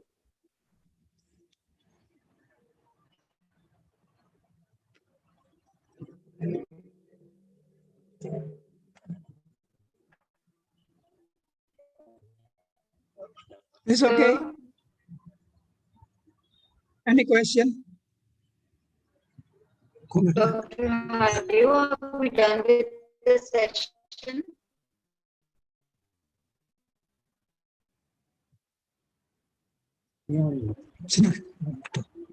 Okay, thank you, sir. Thank you for the informative discussion. You have highlighted the parameters and aspects of preparation for Olympic Games. Shubhra, your voice is breaking a lot. Physical and mental health. We have Subhra, your on voice is the not clear. participants, and I'll just take a question, sir. Subhra, your voice is not clear. Yes. Yes, sir. I'm just checking the connection. Just a Now moment. it is okay. Now it's okay. It's okay. Thank you. Thank you. Yes, so we have one question from Dr. Manoj Hazarika. He says, Dr. Hario Tilraso, he glad to know the process of preparing the Indonesian team for the Olympics. It is exhaustive indeed, but he wants to know the exact process.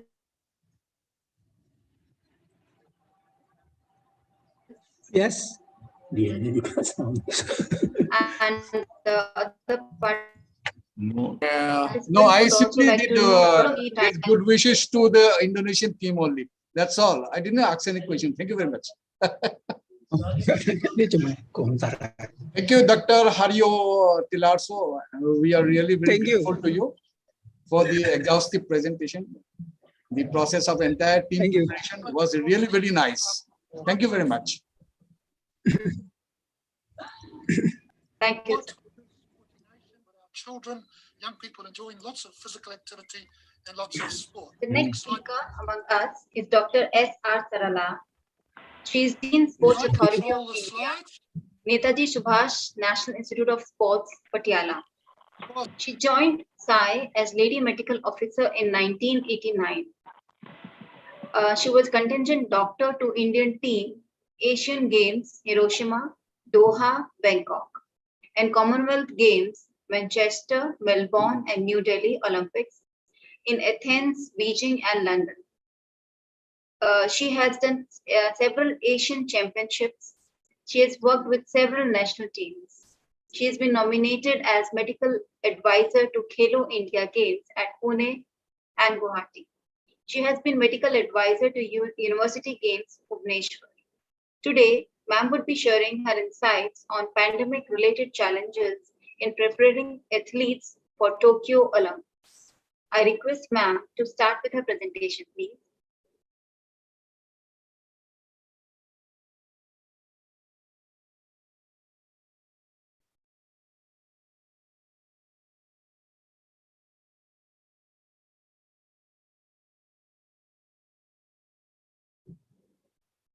Ma'am has to unmute. Ma'am has to unmute.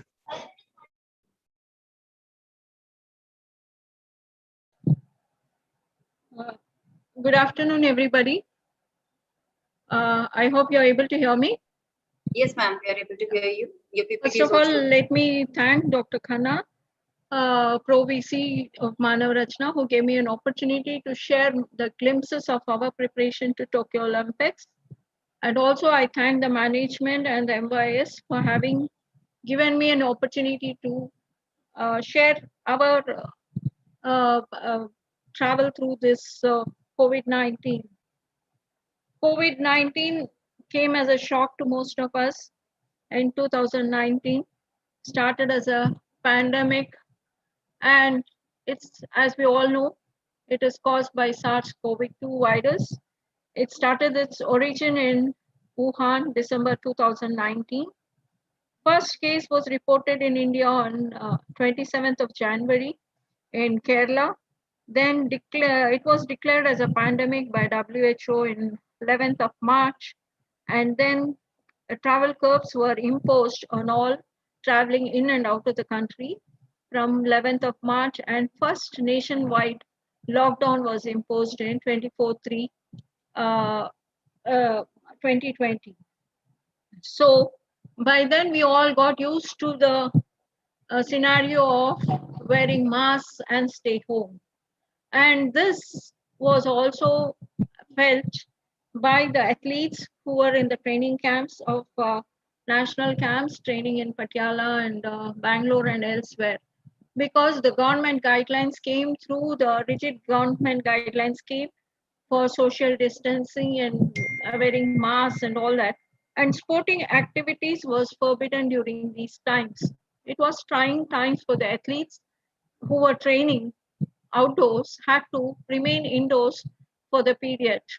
And it was a psychological trauma to the athletes also, because we all know what was the situation it went through, and there was nothing like no hope was there. Tokyo Olympics was scheduled in July, and they were supposed to go in for the competition, but it so happened everything came to a standstill. And without activity and being held in captivity in the hostels was difficult time for the athletes to take in. So most of us, we were also worried because we had to follow the government guidelines, but at the same time had to keep the athletes engaged. So in fact, during these trying times, we also came out with a new innovative way of protecting them in preparation for Olympics. So we had to do a lot of counseling, and we had to do a lot of work out new strategies to keep them physically fit. So we all new methods like video calling,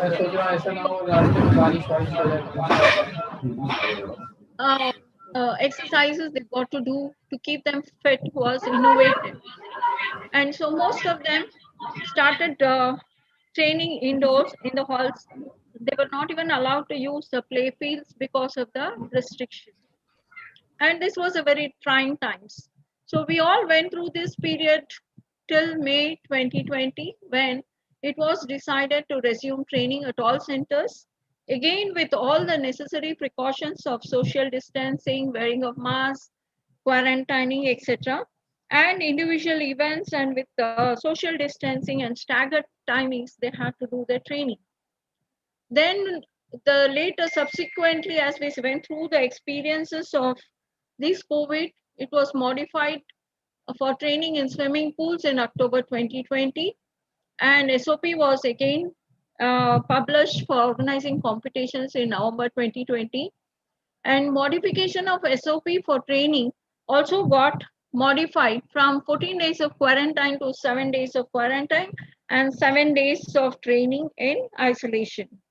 And thereby, next step was athletes had to go in for competitions. And for those athletes who are returning from competitions, we had to modify the strategies of SOP. So it was a continuous process, and we had to modify a lot of things in line with the COVID situation. Training facilities like during lockdown, return after leave, facilities and isolation, facilities during continuous training, sanitization of equipment, segregation into different zones, education of athletes were some of the key areas which one had to think. So we had to isolate the athlete training for the Olympics into a green zone. And then red zone was an athlete who, not an athlete, any official or anybody who comes from outside, from an open group of a public, who comes, who's supposed to have contact, were identified to move into red zone, because we also had staff coming to work in the organization. So these people were delineated based on their priorities. Then we had to identify how to go about. So we formed a COVID task force comprising of a senior administrator, administrative head, security head, mess in charge, hostel, doctor, national camp coaches, and hygiene officer from the federation to oversee the execution of SOPs and creating an awareness to athletes and staff. So this COVID task force was responsible for all the implementation of the guidelines. Now, management had a lot of issues during these times because traveling was curbed. Nobody was allowed to move out during these times because the athlete was not to be exposed to the thing. So as athletes and coaches and the support staff were restricted from movement. And the restriction of the movement also led to some of the athletes, because they were staying in the camps. You know, once you are totally locked down in rooms with not much of physical activity, the intake of food also varies. So, and food fatigism increases. So we had to control and guide them through, because they were Olympic bound athletes. A lot of psychological issues were there, and we had to guide them as to what to eat, what not to eat, and to avoid food fatigism. And to support this athletes, we had a movement of the catering staff restricted. Those who were working in the green zone could not go out. They were deputed 24/7 within this greenhouse, within this green zone. They could not even go to their families because contact through families was a possibility, so they were restricted. In some places, we had people, catering staff coming in from outside. In such situations, it was very difficult because we could not allow them because of the COVID outside. And in such situations, we had to use in-house staff. And I should say a great effort has gone in the part of the official staff. Even senior officers and senior cooks, senior coaches have worked as cooks in the mess, helping them in cutting, doing this thing. During this COVID time, it was a tough time, and all of them have assisted in kitchen also. And there was sanitization of supplies, and manpower management was a big issue for us, because getting people, putting them in quarantine, restricting them from meeting their families was a difficult situation. Sanitization was the regular feature. And here we had engaged people and put the people on staff for supervision wherever required. Sanitization was done. And there was a person deputed regularly. The grounds were sanitized, training areas were sanitized, hostels were sanitized, and advisory regarding personal sanitization of the athlete was given. And we went to the extent so much so that we advised the athlete not to allow anybody into the room for sweeping and swabbing, and they had to do their own work, and we had allowed them to use, supplied them with the supplies, because the reason behind this was any outsider coming into the rooms, the possibility of contact was there. And the common areas were only clean. And quarantine was a mandatory for all the athletes traveling in and out of the camp. Quarantine started reporting to the center before coming in. They had to do a RT-PCR test 96 hours before, and after reaching again, they had to remain in the quarantine for 14 days initial periods. But later we modified it to 7 days. They had to completely be in quarantine, and then 7 days they were in training in isolation areas. See, again, the issue with the management was we had to create a training area for these people in the quarantine, which was to be done in isolation. Supervision of their training during this quarantine phase was also important because, top class athletes are uncomfortable without training, and pressure was building on them for preparation for Olympics. Then we had to monitor their health. And ground maintenance was the regular sanitization went on, and it is been going on till date. And movement of the staff, which comes from outside, had to be segregated, and they were delineated from meeting the people in the green zone. And management of the in-house staff was also there. Regular RT-PCR test has been done every week for the people in the green zone, and also in the primary contacts with the people in the green zone, that is the athletes and the bearers and people who are working with the athletes have been regularly till date were done every week, so that a person who has come positive is isolated and contact tracing is done. Sanitizer, mask, thermometer were provided as a part of the kit. You can see a picture of the regular sanitization which has been going on. And dining facilities. Again, as per the protocols of COVID protocols, regular sanitization of dining areas was done. Hygiene around cooking and washing areas was ensured. Ensuring COVID-free staff and attendance was seen. Restriction of movement of the staff to green zone. And spacing of dining tables was worked out. Group lunches were avoided. Isolation of an athlete with slightest cough, cold, and fever was done. Contact tracing was continued. And room service to quarantined athletes was a big issue because we had to supply food to these athletes in their area, and a person was earmarked for serving with PPE kit, and athletes were also given directions as to how to use the cutlery and the waste management. And biomedical waste management was separate issue. Then use of PPE kit. Now this is the facility. You can see here, no group lunches are not allowed, 1 or 2, and that too across the table they are allowed, and staggered dining timings was encouraged. This challenges in mess we found during during lockdown period. Continuous maintenance of supply chain was difficult because supplies were difficult, and as you know, variety is always opted by a person who's training, and we had some issues regarding maintaining continuous maintenance of supply chain, but it was well managed. And during this time, the nutritionists were engaged in counseling of athletes for reduction of calories in tune with physical activity. Food faddism of the athletes was discouraged. Cooking in-house with variables and snacks was done. Replacement of catering staff and cook due to restrictions was a big challenge getting on time. At times, residing officers, as I've told you, have worked in a mess due to shortage and due to COVID protocols.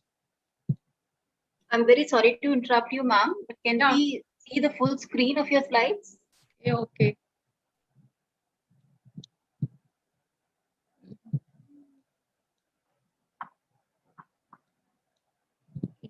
Full screen करके जाओ.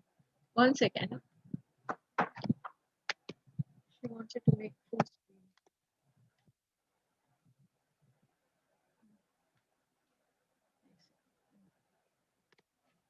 And Yes, then ma'am. we had, is it okay? Is it okay? Absolutely, ma'am. Absolutely fine.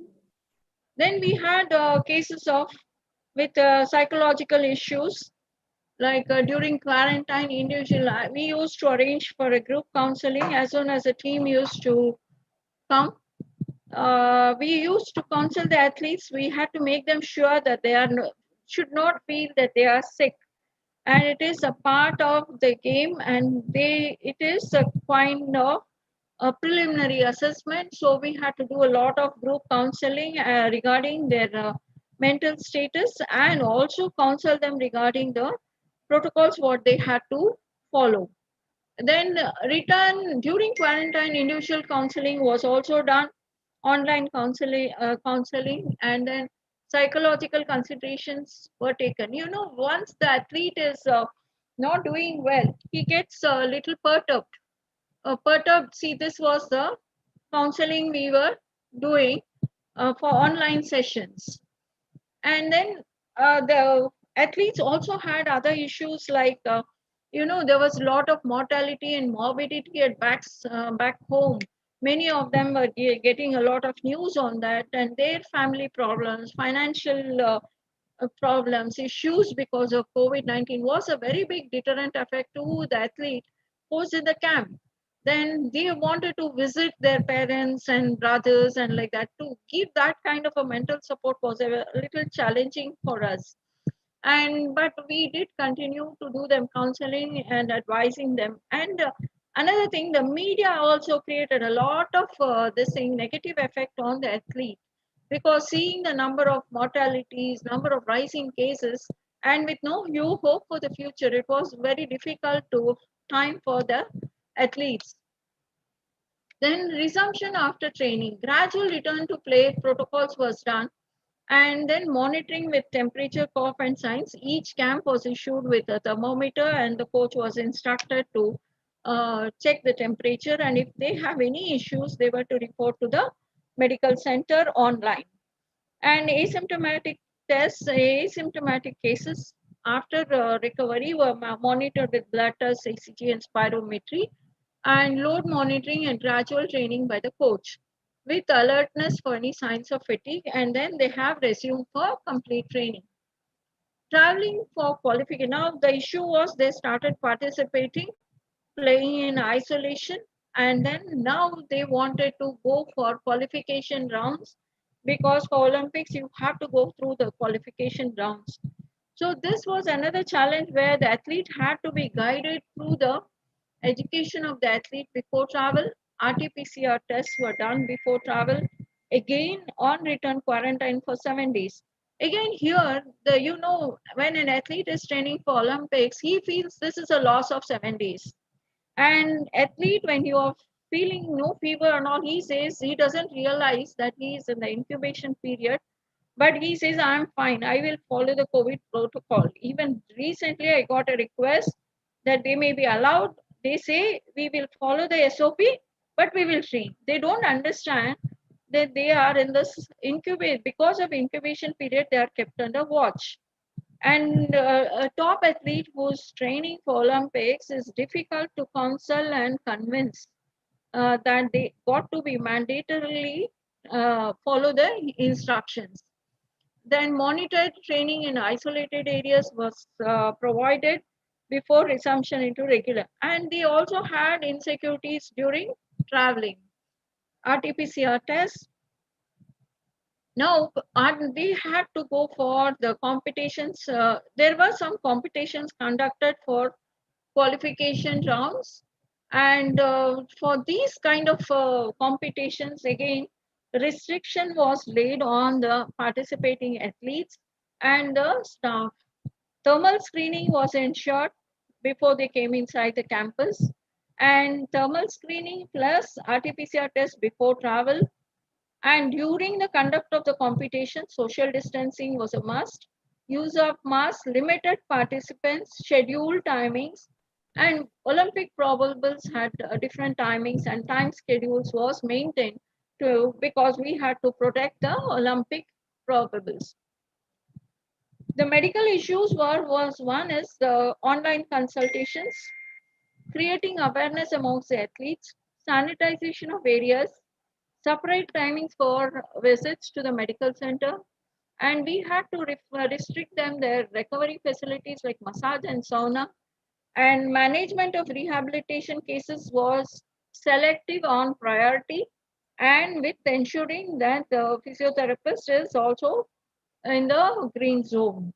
And this was a big challenge. And then coordination with state health services and follow-up of the guidelines was very much ensured. And then when this is sanitization of our playgrounds and toilets, etc. Then associated problems were isolation centers was created for asymptomatic cases. We did have some cases which became positive, so we had to do an isolation center for asymptomatic cases. And for this, follow-up was done by a separate manpower pool for supply of food into isolation centers and sanitizing, and RT-PCR tests for athletes and primary contacts, coordination with referral hospitals for the availability of bed and services, and weekly monitoring by RT-PCR tests. You know, there was one time when the hospital beds were not available in places. So there was no kind of a preferential treatment given to the athletes also. So we had to work with agencies to keep some beds for us. It was just a chance. Luckily, we never had any such morbidity or such cases. We were able to manage in the center itself. Then advisory to the athletes while they were going, we had to advise no overseas travel, avoid domestic travel, and reconsider your travel plans. And quarantine from on return was a compulsory, RT-PCR compulsory, and maintaining the distance and equipment used in the gym to be cleaned with a disinfectant. And as a part of their kit, all the athletes were provided with a sanitizer, and masks were given, and it was and timely replacements was done. And they were advised about training in gym, swimming pools, and massage. Frequent hand washing with soap and water was done, or sanitizer. Sanitizers were placed in all the vital areas. If the physiotherapist's masher is sick, they should avoid handling athletes. This was very compulsorily mandated. As far as possible, the services of a physiotherapist and masher was avoided. And the items they will require was also ascertained. Next issue was food handlers. Food handlers, as we said, we were ensured that they were COVID-free and no contact was there with anybody. And so movement to homes was restricted for these people. And they were asked to even cook with bare hands, but hand washing was very, very essential. And gloves, if they had used, they had to change frequently. Then, and to help avoid through surface contact, frequent washing and sanitization of all the surfaces was done. Sanitizers was provided at all areas. Those who were positive with COVID, they were monitored for clinical progress. Till RT-PCR test, they became negative. To return to play, 12-lead ECG was done, echo, TMT, spirometry was done, coagulation profile was studied, CRP was done, and the training program was also monitored with the help of the coach. Then we have provided Covishield vaccine by state government, first and second dose, and follow-up of vaccinated athletes with documents for travel is also ensured. So it was a big exercise by all of us to see that the athlete is safe and travel safe, so that they do not get any this thing, and a lot of restrictions have been imposed. And I think from our part we have done our duty, and it is their job now to do well, and we hope that they do perform well and get many more medals and they be on the podium. With this I conclude wishing them all the luck, and I also thank the Ministry of Youth Affairs and Sports Authority of India, which has given a lot of support, and it has gone into a lot of care for the preparation of an athlete to Tokyo Olympics. Thank you very much. Thank you, ma'am. Thank you for the wonderful session. You highlighted the COVID-related preparations of sports activities and also the psychological impact of quarantine on athletes, which is actually a cause of concern. You talked about resumption after training sessions and travel and other medical issues, along with some of the special advisory to athletes. The session was really informative. We have just one question, ma'am, from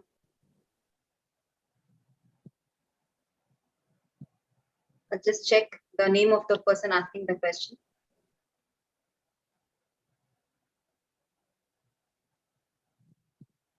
The person wants to know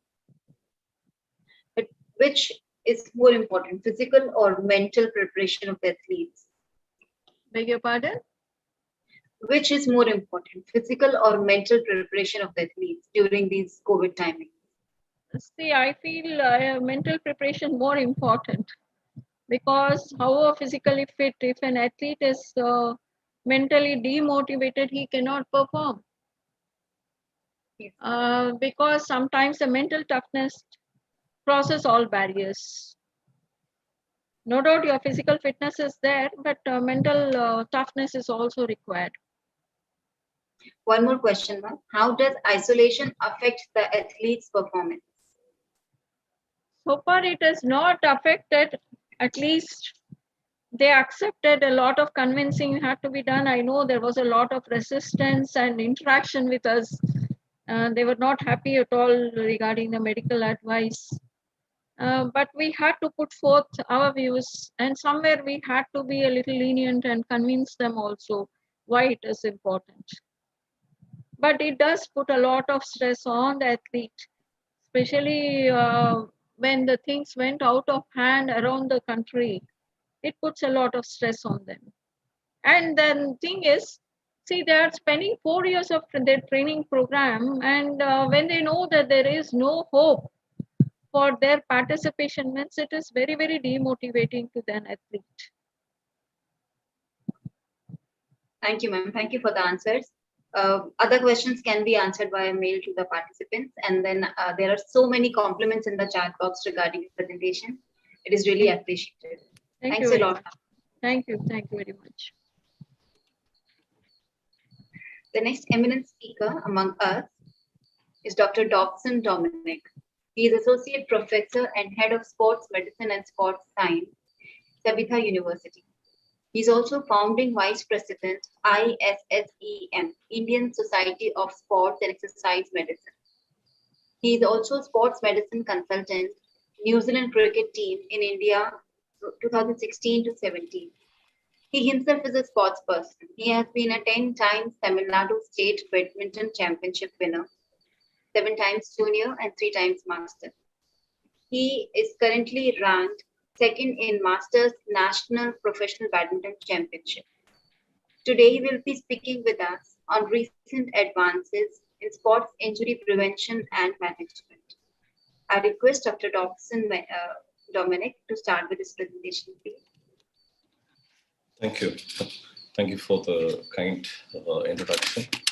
At the outset, I'd like to thank Professor G.L. Khanna, sir, Pro Vice Chancellor, Manav Rachna Institute of Higher Studies, for kindly offering me to take the session. Thank you, sir. And we have so many eminent speakers, especially relevant on today's auspicious day for athletes and sports science professionals. Today probably will be the most important day since Olympics is starting.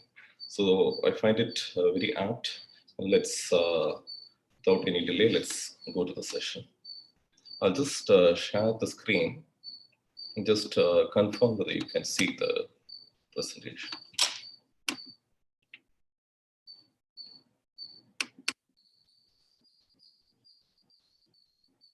It's visible, but if in case you can make it full screen. Yeah, I'm trying 1 second.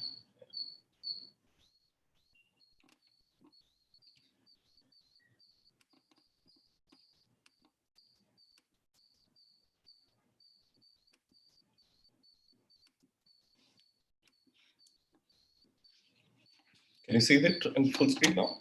Yes, yes. Thank you. Yeah, thank you. Again, so today's discussion is going to be on recent advances in sports injury prevention and management. Especially, I'll try to keep it, since it is Olympic time, I'll just try to keep it with the context of Olympic Games. So we're going to look into two important core components. One is the prevention. Because sports injury, we'll also have to look into the prevention component before looking into the recent advances in management. So we'll be looking into the preventive genomics, which is a new recent advance. We'll be looking into the what are the recent advances towards regenerative medicine? Because even though we like to prevent most of the sports injuries, though if at all, if there is any injury which might happen during the training season or just before the event happens, we need to try to make the athlete come back to the field as early as possible. And that is where the newer advances will be of great help. So we'll be looking into regenerative medicine. A few slides on the new rehabilitation techniques. Okay, so sports medicine and sports rehab is a evolving field, and there are day by day new advances coming up in the field of rehabilitation. So we'll be looking into that. And finally, a few slides on technology and what role technology, especially augmented and virtual reality, has in putting the athlete back into the field as early as possible. Yeah, so as I said, sports injury management has to be started with the concept of preventing sports injuries. So we in sports medicine and sports science would not like the injury to happen at the outset. So how do you do that? So we have various several techniques, and one of the recent advance I would say is the introduction of sports preventing genomics, especially sports genomics. So identifying genes. So this is a very simple technique. You can just do a buccal swab, okay, and through the buccal swab itself identifies some particular genes which might be present in that athlete, which might put the athlete at risk of certain conditions, like we all know female athletes especially would be susceptible for anti-cruciate ligament injuries. Also conditions like sudden cardiac death precipitated by presence of certain important genes, which might put the athlete at risk of cardiomyopathy or sickle cell trait. So if you are able to identify these genes at the outset, then it would be of very important and very important for prevention. So sports genomics has two broad roles. One is prevention and the other one is performance enhancement. Okay, so it is a wide, two polar opposite spectrums, but has a very big evolving role. So say for example, as I told, anti-cruciate ligament. So if you are having this particular collagen 5A1, especially the E4 allele of the apolipoprotein and collagen 5A2, if this is available present in a female athlete, then you might have to put that female athlete to particular injury prevention programs, especially neuromuscular conditioning training, neuromuscular training program, which might reduce the risk of anti-cruciate ligament. So you also know, everybody knows that ACL tears can happen both in contact and non-contact injuries. And this program can prevent ACL tears from happening, especially in non-contact injuries. Similarly, concussion. Concussion, again, is a form of injury. It's a form of traumatic brain injury. So if you find this allele E4, then there is a very increased risk of severe effects from concussion. And that is where the newer advances are coming up, especially with genomics. So sports genomics is a recent advance and very important for injury prevention. The next thing I would like to stress on injury prevention is the concept about stress load or training load. So this is very important and coming up with big significance, especially monitoring stress load. Okay, so all the eminent speakers were talking about the stress the athletes currently are in, especially with the pandemic situation. They're not only stressed physically, but they're also stressed mentally. So physical stress, they can actually be either under training or over training. So both this, the training errors can be assessed through important gadgets. So some gadgets like new advances like VERT. So VERT basically assesses the loading of Achilles tendon, especially in jumping athletes. So jump rope technique, athletes who do a lot of jumping, skip roping. Since most of the gyms and fitness centers are all closed, athletes might tend to overdo this this training. Okay, so the skip rope training is a pretty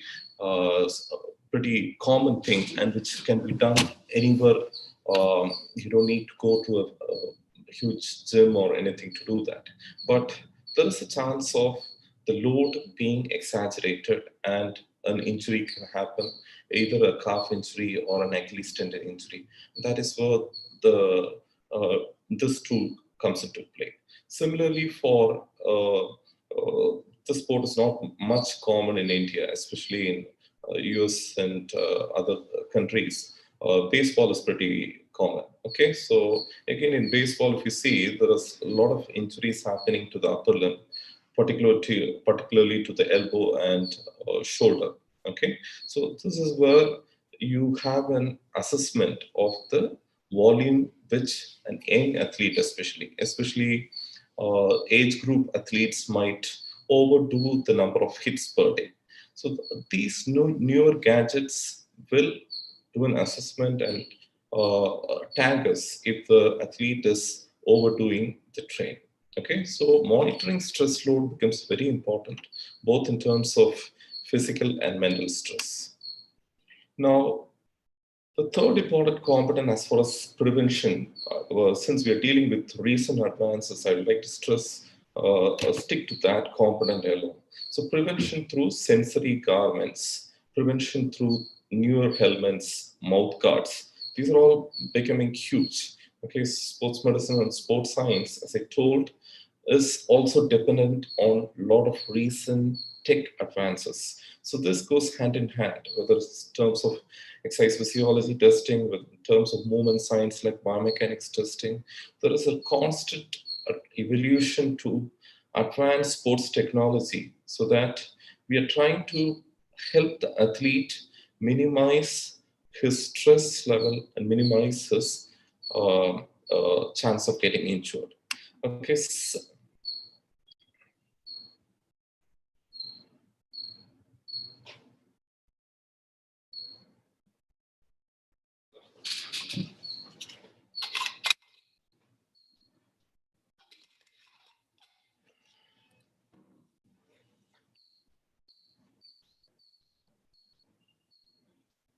So wearing this compression type garment inside, the athlete, while doing his training, we're able to have a constant activity markers, how is heart rate, especially with the advent of newer training zones. Heart rate training zones is becoming very popular, and athlete stress monitoring, whether there is any heart rate variability in the athlete.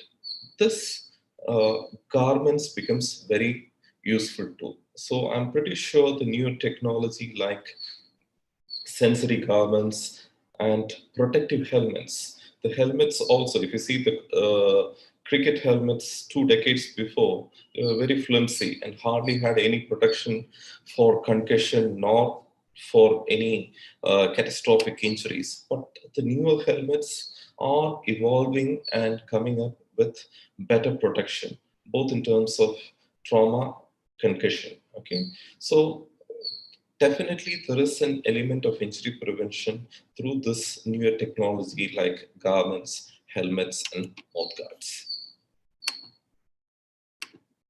Now, with all the newer advances, I would like to stick to the basics. Don't ever forget the basics. Okay, so what are the basics to injury prevention? Injury prevention basics still remains that monitoring and managing training loads. And so keep in mind this terminology, Goldilocks zone. So Goldilocks zone, if it started evolving a few decades before, when they started trying to analyze what is the optimum exercise duration and optimum exercise intensity But then this got famous and just went into the athlete and sports field, sports science field also. So the maintenance of training load, not too high, not too low. Maintaining an optimum training load is very important to prevent sports injuries from happening. So whether the athlete is in off season or an on season, like Olympics is happening, so the training load has to be periodically monitored and fine-tuned. And that is where the importance of sports science comes into play, both in terms of looking after his physiology, doing comprehensive athlete assessment test, monitoring his biomechanical movement patterns, monitoring his stress level, everything. The training load becomes very, very important. Warm up and warm down, I'm pretty sure you all will know the significance of it. The importance of dynamic stretching, the importance of a good warm-down sessions.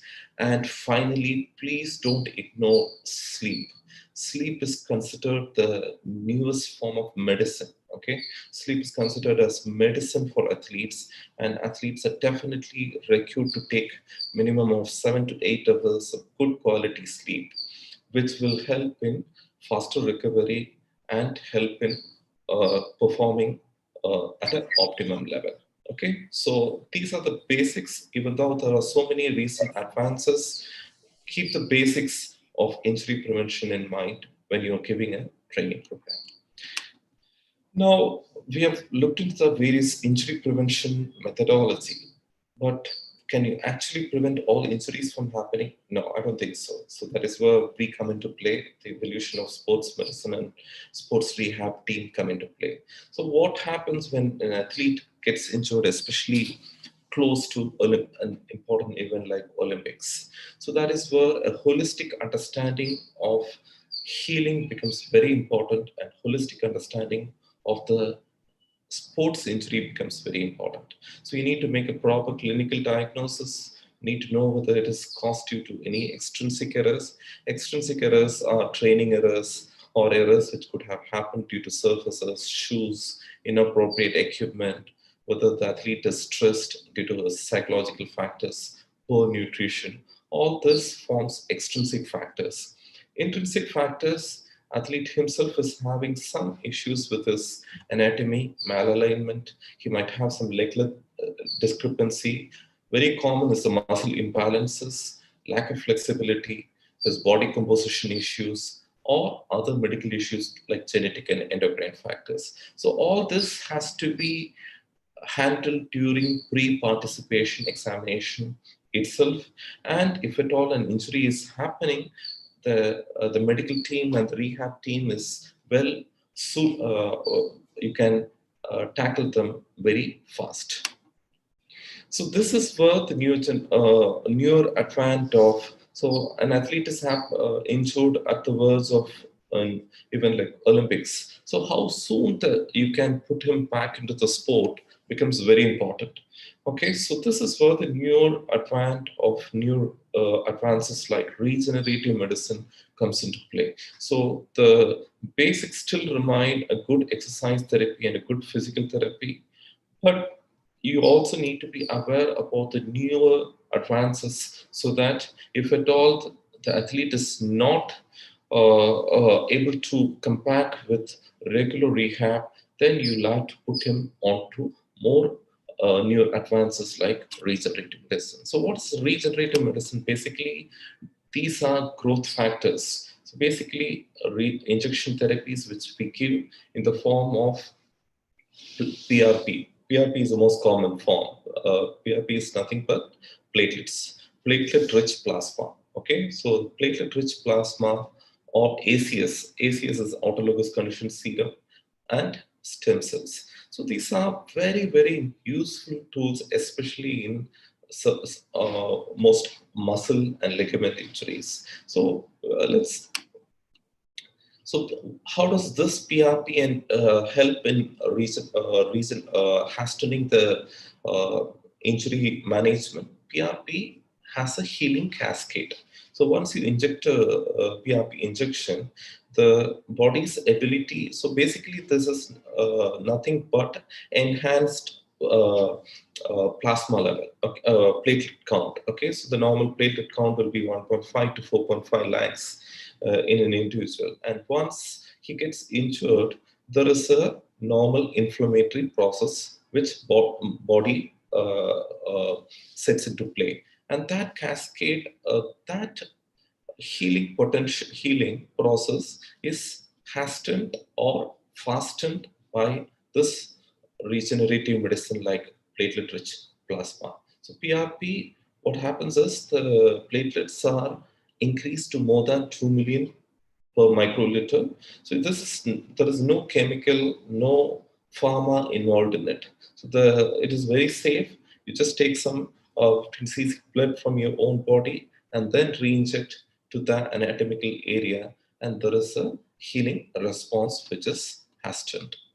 So PRP again is very, very useful for some chronic conditions, like an athlete is suffering at the during Olympics, especially for any overuse injuries like tennis elbow. That is where in a chronic tendinopathy, the role of PRP becomes very, very important.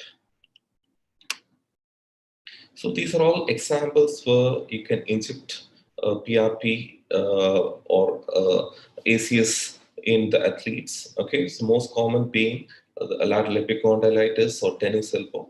Remember, this injections has to be injected under proper ultrasound guidance. You can inject if you are very well tuned with the anatomy, even without ultrasound guidance. But still, if you're well trained in ultrasound, this will be very useful.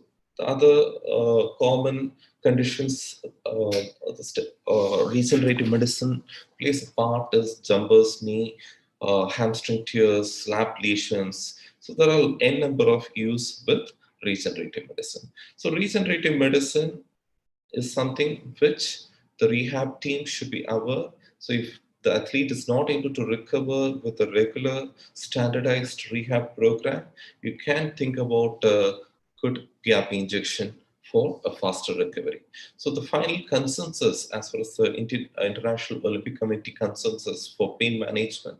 So this is non-pharmacological. So definitely initially you start with modalities, physical therapy, a good massage therapy, look after his exercise scheduling, exercise monitoring, look after his nutrition, his supplementation, his psychology, his sleep. Everything has to be comprehensively handled for him to be put back into the field as soon as possible. Okay, so this becomes very important. Now, we have looked into the regenerative medicine.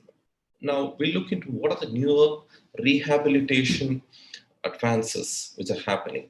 So one important and very useful tool is, we all are aware about aquatherapy and hydrotherapy. Now, suppose an athlete gets injured very on the verge of Olympics. So you need to enhance his and shorten his recovery, his off-season timing. Then you can this newer technology like anti-gravity treadmill becomes very useful and allows athletes to walk and run without pain. Okay, so rather than water being a medium of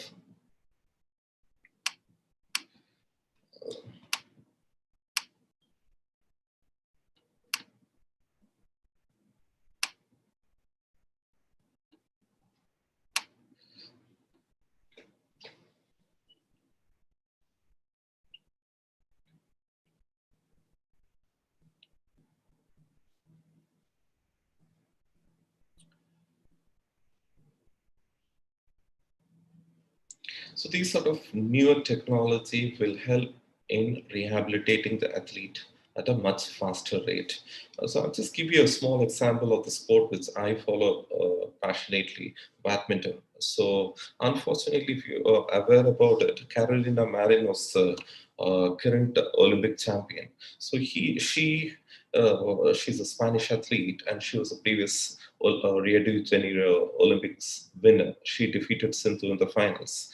So she had to undergo an anti-cruciate ligament ACL surgery to a few years back, around 2018.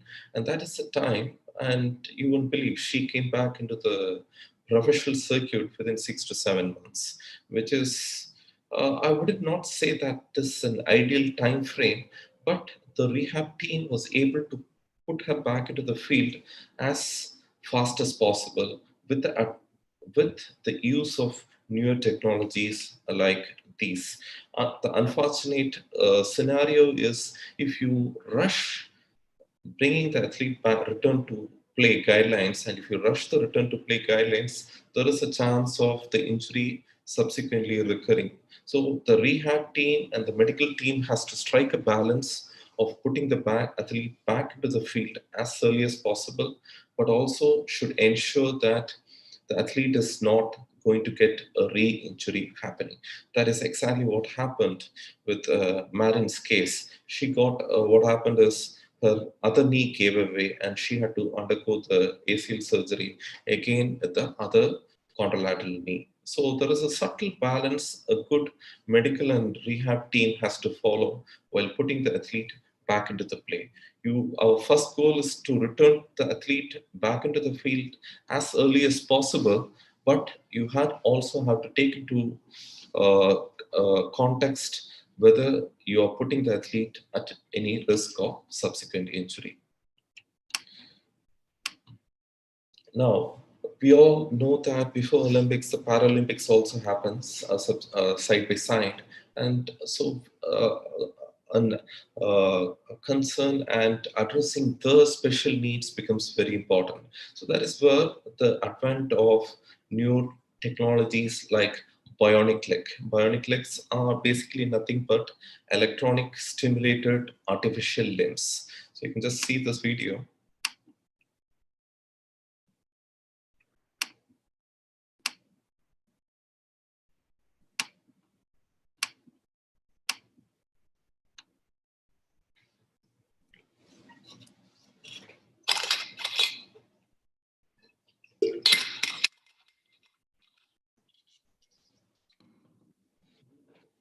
So these are very, very useful for the specially abled athletes and very important. The rehab team should be aware about the newer advances in artificial limbs so that you can prescribe for any elite athlete. The other final recent advance would be exoskeleton, especially for recovering from stroke or spinal cord injured athletes. A gait training exoskeleton suit can help the paralyzed athletes walk again. So these are newer advances which will help in the specially abled athletes. Finally, I would like to stress on the newer technology which is available in sports injury management. So these are augmented reality and virtual reality. So these are nothing, what is AR and VR? AR and VR evolved from gaming technology. So you might all be aware about the gaming technology where the younger generation plays a lot of video games, and this is just an advancement using the gaming technology to treat especially the spinal injuries and neck injuries. The advantage being this helps in the rehabilitation exercise to be easily taught, and you can also be accessible to athletes, especially during COVID scenarios where we cannot send the rehab or physio team to be in close proximity. These are very useful tools which are newer technology. You can just see this video.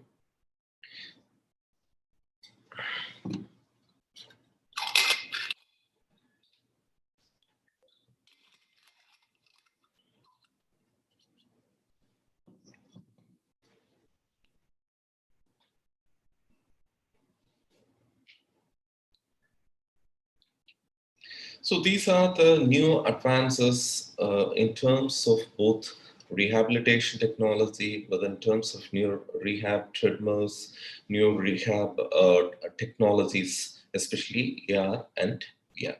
So I'd like to conclude by wishing the Indian team, wishing all the Olympic athletes. We are currently monitoring the Olympics with a bated breath, the medical team especially, because there is COVID even inside the village, the Olympic village. Yesterday there was 5, today there is 12.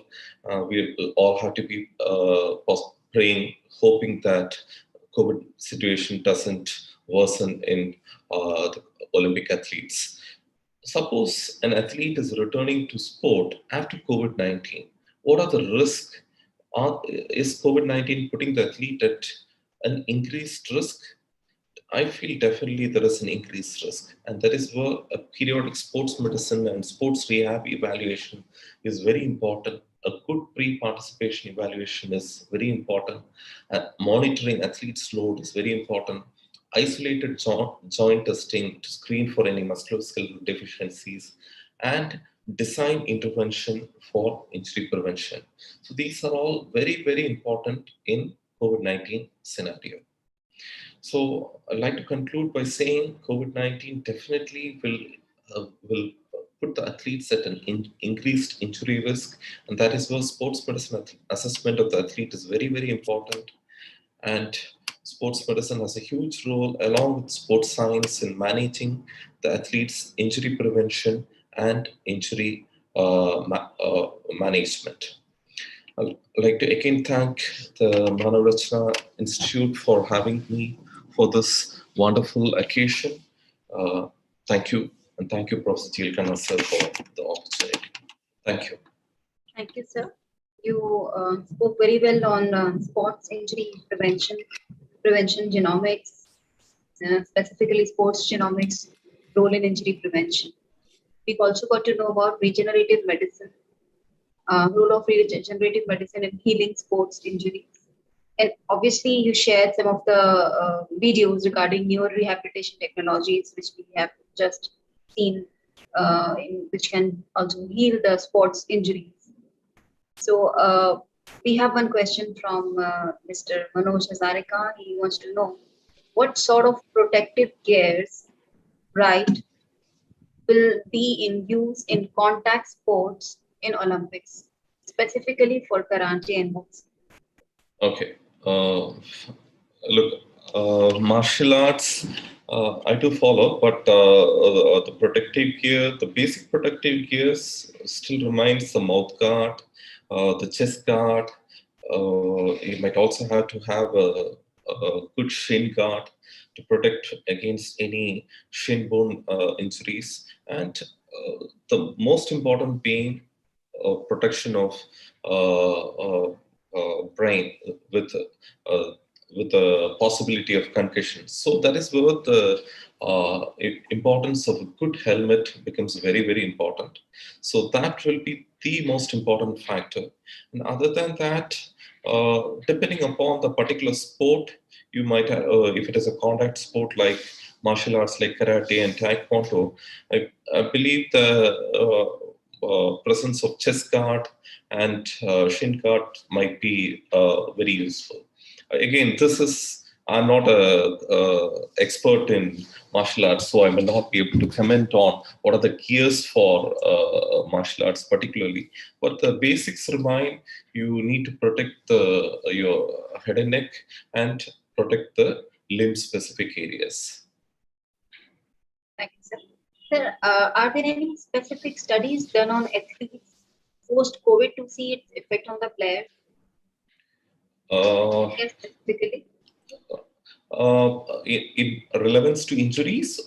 You're asking in relevance to injuries? Yes, injuries, but yes, post-COVID. Yeah, post-COVID, definitely there is, as I said, there is an increased risk of injuries, both due to the mental and physical stress the athlete is.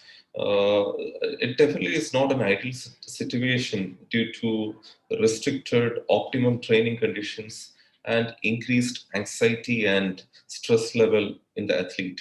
So I feel definitely there are a lot of studies which are coming up. I would say most of the studies are short term, and this definitely puts importance on screening process. So that is where the importance of pre-participation assessment and a good screening process becomes very, very important. So athletes definitely need to be put under a good screening process to prevent injuries from happening. And if at all there are some small niggles already present in the athletes, then that has to be identified and treated at the earliest. Thank you, sir. We have so many other questions, but I think we should be taking them via mail or maybe through chat box. Please. Your presentation is really appreciated. We can see a lot of comments in the chat box. Thank you for the time. Thank you, sir. Thank you. Now moving on to the last speaker of this specific session, Ms. Tanya Lee. Ms. Tanya Lee is MS, RDN, and a sports dietitian. She is Vice President, Malaysian Olympism in Action Community. She is a trained, certified sports dietitian with more than 6 years experience working with elite athletes and a co-founder of the Sports Nutrition Academy in Malaysia. In 2020, she co-founded the Malaysian Olympic in Action Society and is currently the Vice President of the society. The society has recently organized various activities that focus on the values of Olympism and motivating everyone to create an active and healthy way of life. Recently, Tanya has been selected as the first Malaysian to be the International Olympic Committee Young Leader for 2021 to 2022. Our project will cover 4 core focuses: sports value, healthy living, life skills, and social competence, and will have equal gender participation and inclusion of para-athletes. Today, she will be speaking with us on Olympism, healthy eating as a way of athletes' lifestyle. I request Ms. Tanya to start with her presentation, please.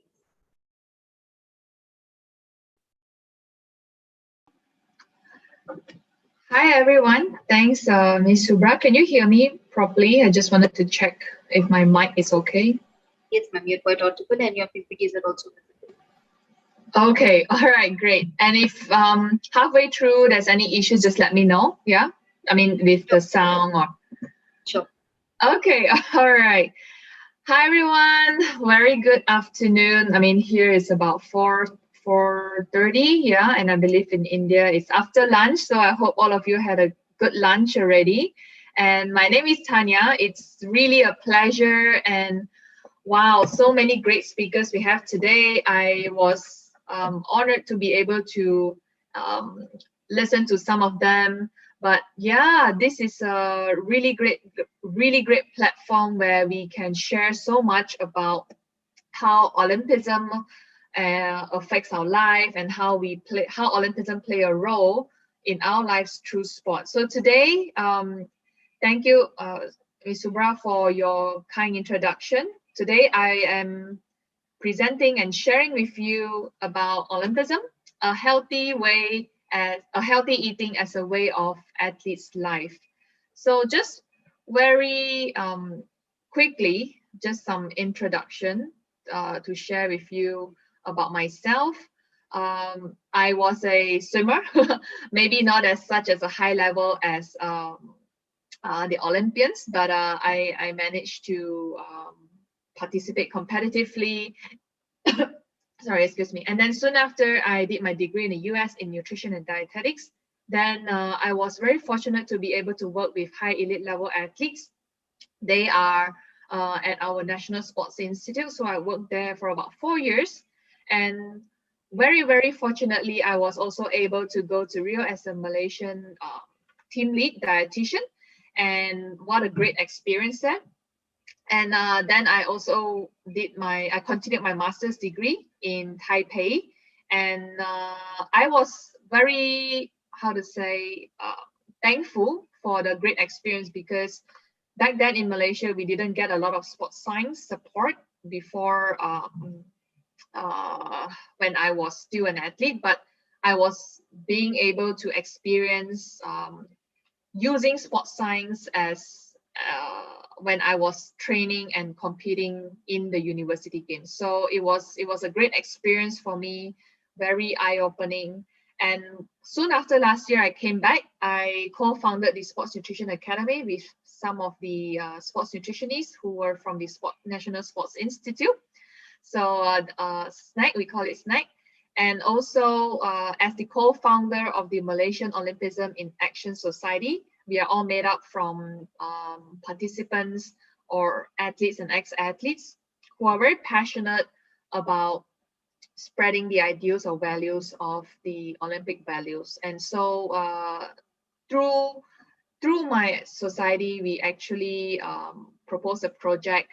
And yeah, I was glad to be part of the IOC Young Leaders Program. And yeah, so that's pretty much about me. And I will share what I have today with you. I'm sure you have heard of this so many times today, you know, CTUS, LTUS, FORTUS. It is the Olympic model, faster, higher, and stronger. I mean, it is first expressed in one of the opening ceremony back in 1881 by Pierre de Coubertin. And until today, it's adopted as the Olympic model. So with this, it's really the aspiration of the Olympic movement, not just in the athletic or performance sense, but I feel that it is a form of motivation, and also it could be part of our life. And I really enjoyed the talk by Rajan Sodhi.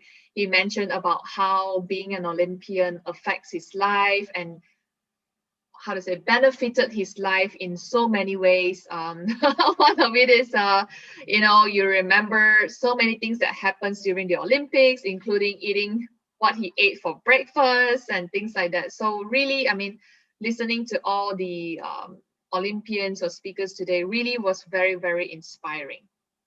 So I don't have to go deep into what is Olympism because we have heard so many times.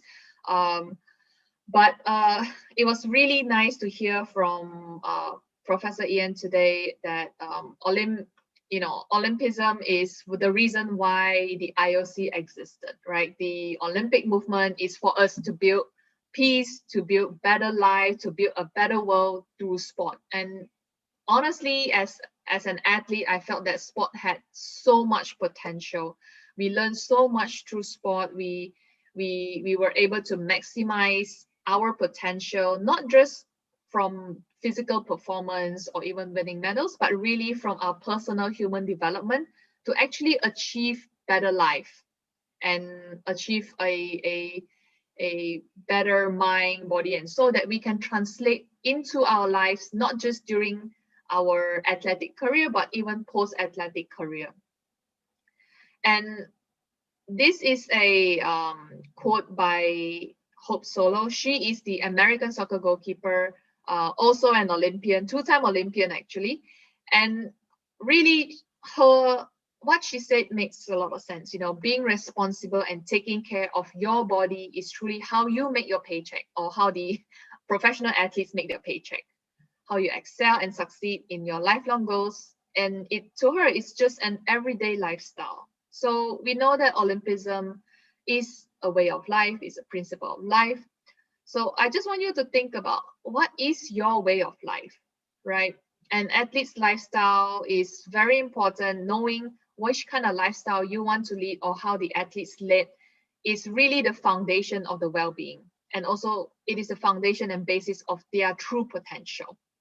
So here, really a balanced and a healthy lifestyle is really important for these athletes to be successful in the future, in terms of sports performance or even in their post-athletic career. And athletes should also understand that optimal performance in sports, they really require a sense of self-awareness about how their lifestyle can actually affect their training or their readiness to train, their competition, and of course to be at the top, to be at the podium. So just sharing with you, you know, in an athlete's life, in a 24 hours athlete's life, this I got it from MetriFit. In an athlete's life, you can see that athletes everyday's lifestyle is a choice made by the athlete, and whether what they do, what they eat, what they sleep, what time they train, you know, all of these has an impact on how the athletes perform. And so in a 24-hour day of an athlete, you spend 2 to 3 hours, some maybe even more, maybe up to 6 hours or 8 hours of training. And this is just part and parcel of what the athlete's life is during training. And other times, majority of the times, the rest of the day, it's their lifestyle, right? It's how you, or when you sleep, and how you recover, how you eat, how you refuel yourself, how you interact with your fans on social media. So I mean, all of these, right? All of these has an impact on how the athletes are going to recover and perform during the training. So really educating and empowering these athletes, you know, it's really important. And to me, it's really, you know, very important to improve their lifestyle, right? The bottom of this iceberg, you know, to really help them to navigate their pathway to success in sport and also after sport.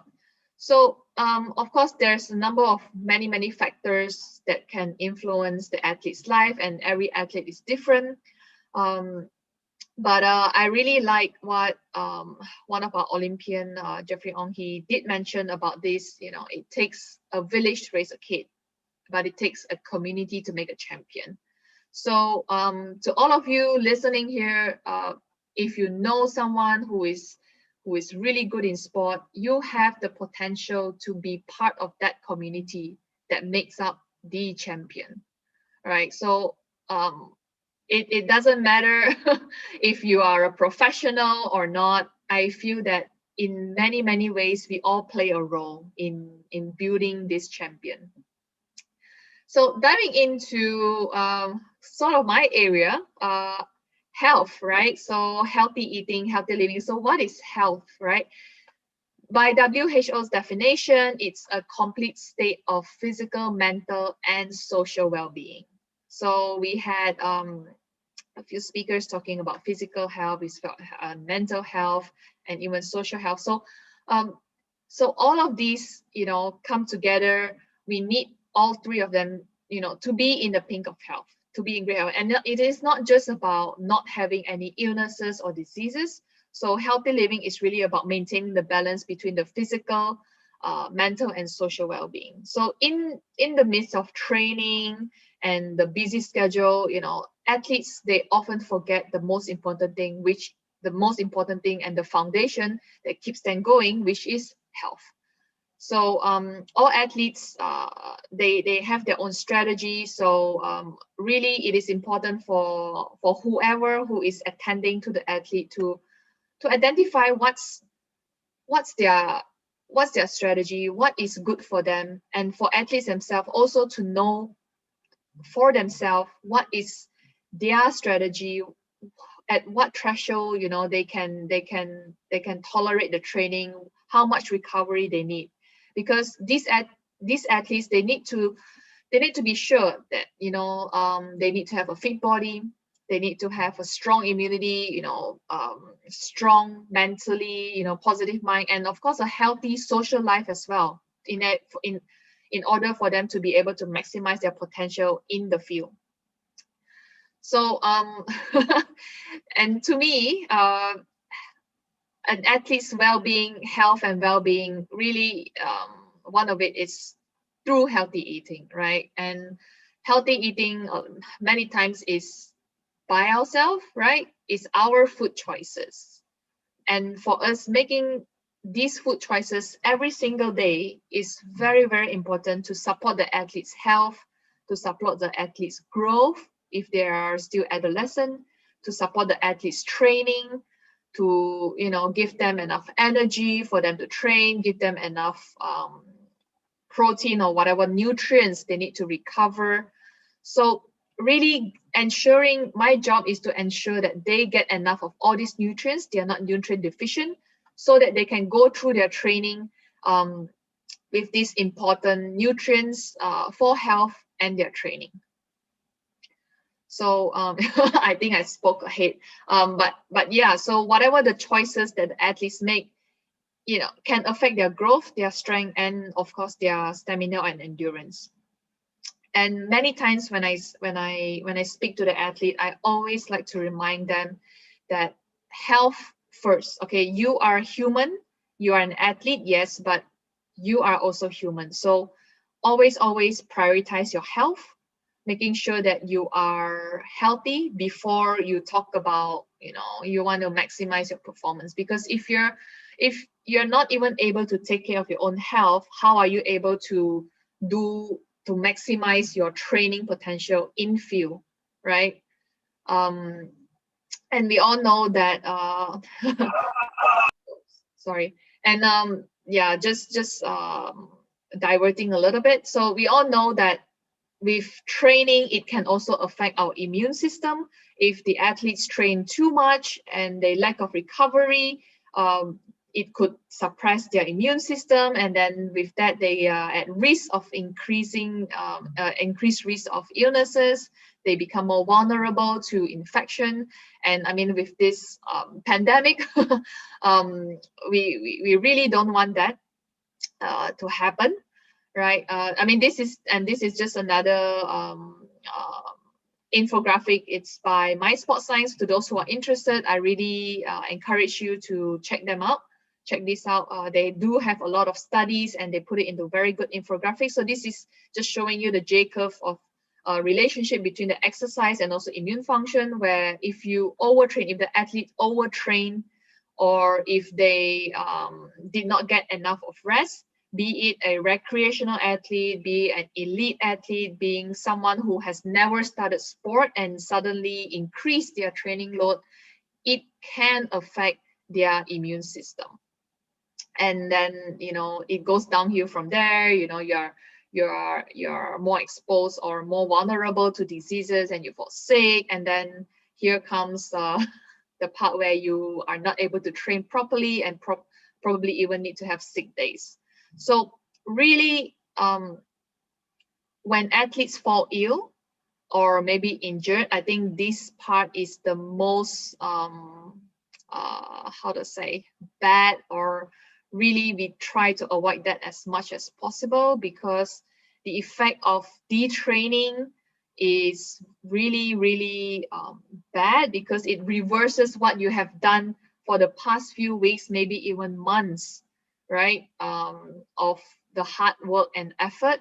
So when you get an injury or illnesses, you have to be off training, then you get the detraining effect, probably muscle atrophy, because you're not actually training. You know, your skeletal muscles, respiratory and cardiovascular muscles will be affected, will be reduced, and the your body's ability to produce muscle protein reduce as well. That affects your mitochondrial density, you know, your red blood cell production, your plasma volume, and you know, all of these are going to affect your training adaptation that you have done for the past few weeks, right? So really, health is so important, especially for athletes who are going for competition, an important competition. This is another nice graphic that I would like to share as well. It's by Jason Koop. He's the head coach of CTS Ultra Running. So this is just to show how with training and fitness, and then the effects of detraining, yeah, on the fitness level. So for many of us who maybe, you know, in the state of lockdown, you're not able to go to train. If you look at here, in the purple line, this is where whether you're injured, you're not able to train at all, or you are homebound, you cannot go out to train, and you decided, okay, I'll take a break and chill and just watch TV the whole time, or just not exercise, right? Then you can see that there's a huge decrease or huge reduction in the fitness level. Whereas if you compare with the other colored lines, like the red, yellow, or the blue ones, so if you reduce your training by a certain percentage, but not totally reduce it, you are still able to catch up back to your fitness level, as opposed to if you are totally not training at all. So really, detraining is one thing that we hope that the athletes will not have to experience, whether it's because of injury or even serious illnesses. So back to this, once athletes are always being able to be at optimal health, then we talk about sports performance, how nutrition can support their sports performance. Well, of course, there would be times where athletes would be, feeling slightly ill, but as long as they are not out of training totally, I think that's still okay. And with sports nutrition, as mentioned, we focus a lot on their basic health, their basic body, whatever their body needs in general. I think maybe someone didn't mute, but yeah, so we have our healthy plate that we always encourage, right, our athletes to follow. And of course, with nutrition, any deficiency in either energy or even protein or even nutrients, that could affect their immunity. So we are always encouraging the athletes to always make sure that they get the important nutrients in their body. Then we talk about the sports performance, where they need to refuel, hydrate, and recover for their sports performance. And just to go through briefly, I mean, sports nutrition is basically a combination of exercise physiology and nutrition. So what we do in sports nutrition as a sports nutritionist or dietitian is really to support the athlete, the athlete's performance and recovery through nutrition. So for us, we also need to know, we work together a lot with the coaches, we work together with the athletes, with their strength and conditioning coach, we work together with their physiologists. So we don't work alone. We have to base on their training program, their periodization, their goals, their training goals and their performance goals, and we work towards that. So in Malaysia, our athletes development pathway, we have athletes who are at the foundation and participation level, as well as athletes who are competing at the international level or national or state level. So why am I showing you this is because to me, the information or the education about nutrition is very, very important. And most of the time, athletes who came into or become an elite level, they are already probably either past mid-teenage years or starting at their teenage years. So education on terms of nutrition should actually begin even at a younger age, because that's when we have the athletes learning capability, they retain more, and also that's when behavioral healthy behavioral habits should start. Because once they have already reached at a performance or elite level, it's not too late, but it's already slightly too late, because that's when we want athletes to perform, right? So when we want to teach them about staying healthy, they've already done what they have done previously. So when they grow up, so I feel that to us it is very important to tackle these athletes even before they become competitive. And nowadays, more and more athletes are competing at a younger age. We see more 7, 8 years old competing at a higher level, like serious competition. So that gives us even more reasons why we should start nutrition from young. And that's what my company is doing. We are seeing athletes before they become elite. We are seeing active individuals, active children who are starting to want to perform, but they are not that serious yet. And we try to educate them as much as possible.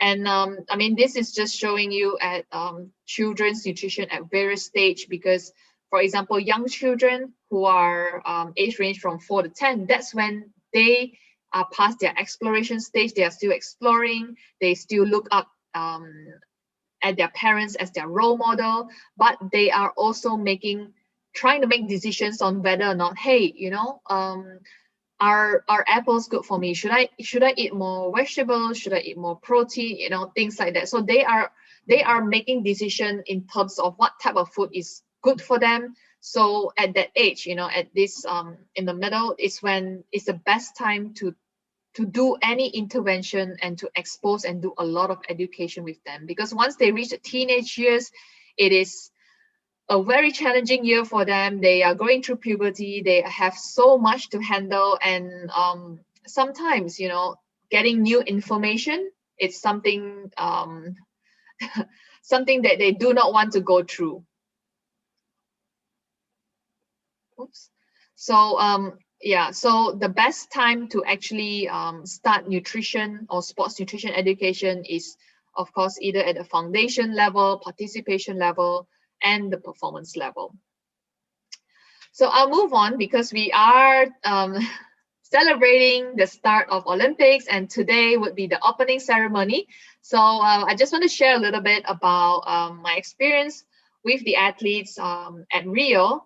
And and for any team that goes with the athletes at high level competition, it's always a team effort where we have everyone, the sports science team, the coaches, the managers, and also family and friends who support the athletes. And behind these medals that they have won, or even not even medals, but maybe even their best performance that they have done, is actually the team behind the team. So the multidisciplinary staff, they can see, as you can see here, you know, we have everyone, you know, putting in a lot of effort. They have their specialized roles and responsibilities during the games, even before the games, to help the athlete, you know, achieve what is supposed to, what they want to achieve.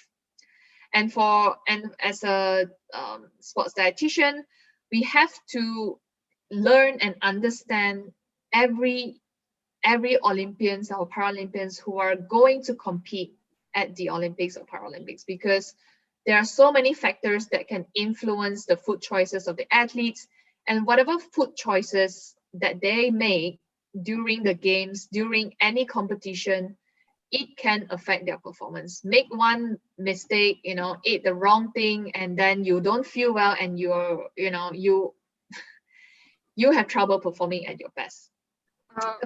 Ma'am, I am sorry to interrupt, but we are running out of time now. Can we wind up, please? Okay, sure. Yeah, I'm almost done anyways. Yeah. Thank you. Yeah. So you know, of course, with higher level athletes, they are more experienced, so they have more they know that, you know, food can influence their performance more. But for lower level athletes, probably they need more education and experience. So the other thing that I would like to highlight is that the society that I'm in, the Malaysian Olympism in Action, we also do some webinars that you can also catch and watch, similar to this conference. So do check them out. I did give a webinar on the healthy living, because I mean, do we live to eat or eat to live? And because this is one part of how we as a way of life, right? Because healthy living should be part of life. And yeah, so as one of the IOC Young Leader, we're supposed to come up with a project. So my project would include the this program called the Inclusive Leadership Program, where we are launching next year, 2022, for all the Malaysians, where it would further the cause of Olympism, where we hope to be able to provide an academic and also intellectual platform for all the young athletes age 15 to 17, not just about high performance sport, but outside of that, Olympic education, and to add value to all these young people, because Olympism, as what Professor Ian said, it's the best educative explanation of sport to exist. Yeah, so we're focusing on this sport course, and we would have the pre-I-League workshop end of the year for 14 and 16-year-old athletes. And now going back to these CITIUS, ATIUS, FORTIUS, I believe we have seen this before, and through sports really bring us together, and together it's going to make us stronger. So I think I'll end it by thanking everyone for listening. Really appreciate it. Really appreciate Professor Kanna for inviting me here, and also to the host, for your gracious introduction. And thank you everyone for making healthy eating as a way of life. Thank you, ma'am. Very nicely you spoke on sports person's diet in various stages, like training, detraining, illness, health, and of course how nutrition impacts the sports performance. You also highlighted the importance of sports nutrition as a blend of exercise, physiology, and nutrition, and the team required in building a sports person. Thank you for the very informative session, ma'am. We have one question from Mr. Manoj Hazarika. He wants to know, will there be performance difference due to detraining despite an athlete's mental workout? Despite what, sorry? Will there be performance difference due to detraining despite an athlete's mental workout? I would say yes, definitely. I mean, if you mean their mental workout? Yes, mental work. I mean, of course, their mental well-being is very important, right? I mean, if an athlete, I mean, detraining is more on physical, but when the athlete's have to go through a stage of detraining, it also affects them mentally. I'm not an expert in psychology, but as an athlete, when I was injured and I'm not able to train, I feel quite depressed and actually quite down, because I'm not able to do what I'm good at, and I'm not able to do what I'm used to be doing, and I feel immobile. I feel just feel lost. So I mean, of course, detraining does affect us physically, but I believe like mentally it would also have an effect. Yeah. Thank you. Your session is really appreciated by many people. You can see the chat box. There are so many comments there for your session. Thank you so much, ma'am. Thank you very much. Now, with this, we move towards the end of the second session. And with this, we will start with session 3. I would like to hand over now to Ms. Vandana Garg, Assistant Professor, Faculty of Allied Health Sciences, Manavrachna International Institute of Research and Studies. Over to you, Vandana ma'am. Thank you, Shubhra ma'am. I hope I'm audible. Yes, ma'am, you're audible. Okay, thank you so much. So dear participants, we are starting our third technical session of this conference, which is on psychological well-being of high-performance athletes. And to start with this session, we have with us Dr. P.L. Sahu. Sir, may I request you to please switch on your video? I think you can see us, see me? Yes, sir. Very well. Thank you so much. Thank you so much, sir, for accepting our invitation. Dr. P.L. Sahu, he is a scientific director at National Dope Testing Laboratory, Ministry of Youth Affairs and Sports. And before joining to NDTL, he served at Indian Pharmacopoeia Commission, Ministry of Health and Family Welfare, Government of India as Principal Scientific Officer and Head Research and Development. He has a master's degree followed by a PhD in chemistry. He has over 24 years of rich and varied experience in analytical research and development, working on various positions on top ranking drug companies in India and abroad. Some of them are API India Limited, ABDI, Ibrahim Pharmaceutical Turkey, Dr. Reddy's Lab, IPCA, and Duping Limited.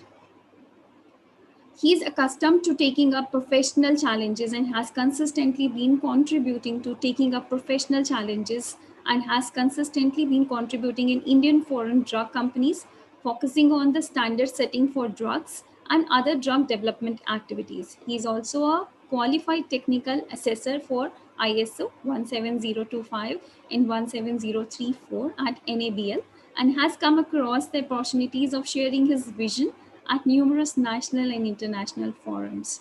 He has traveled widely within India and abroad, representing the IPC, Government of India, as well as special invite in his personal capacity. Thank you so much, sir, for accepting our invitation. Today, he will be speaking on dope testing, new initiative and challenges. Over to you, sir. Thank you, Dr. Vandana. Thank you very much. So just a request, please kindly stick on to the time. You have half an hour to be for your presentation. Thank you. Yeah, thank you. I will.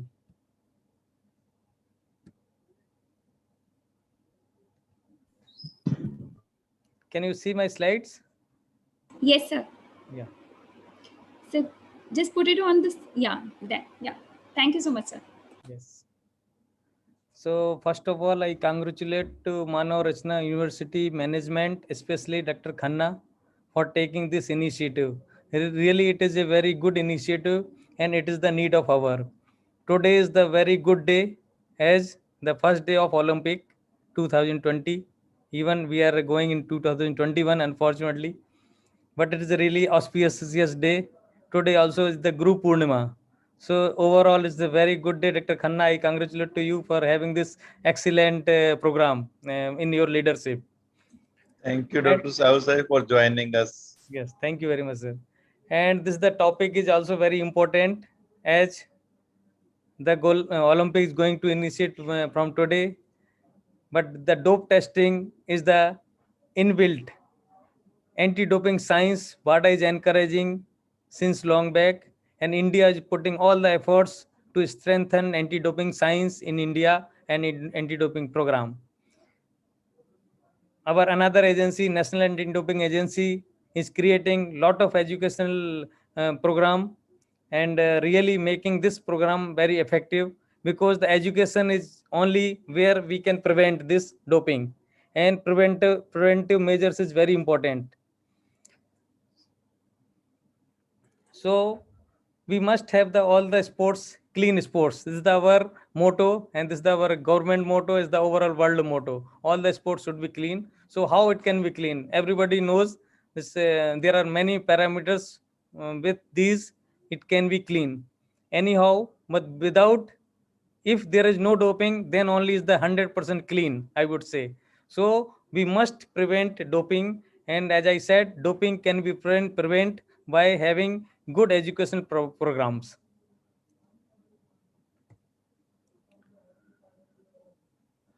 It is not only sufficient that education program for only athletes. We must involve community participation. We should involve the family members, friends, all the coaches. Everybody involvement is required. And I am sure with education, we can minimize the doping. Testing is the part, it is the mirror, but testing is not the solution. However, testing is also important, because by testing only we can know who has done this. Without testing, it cannot be known who has done this doping.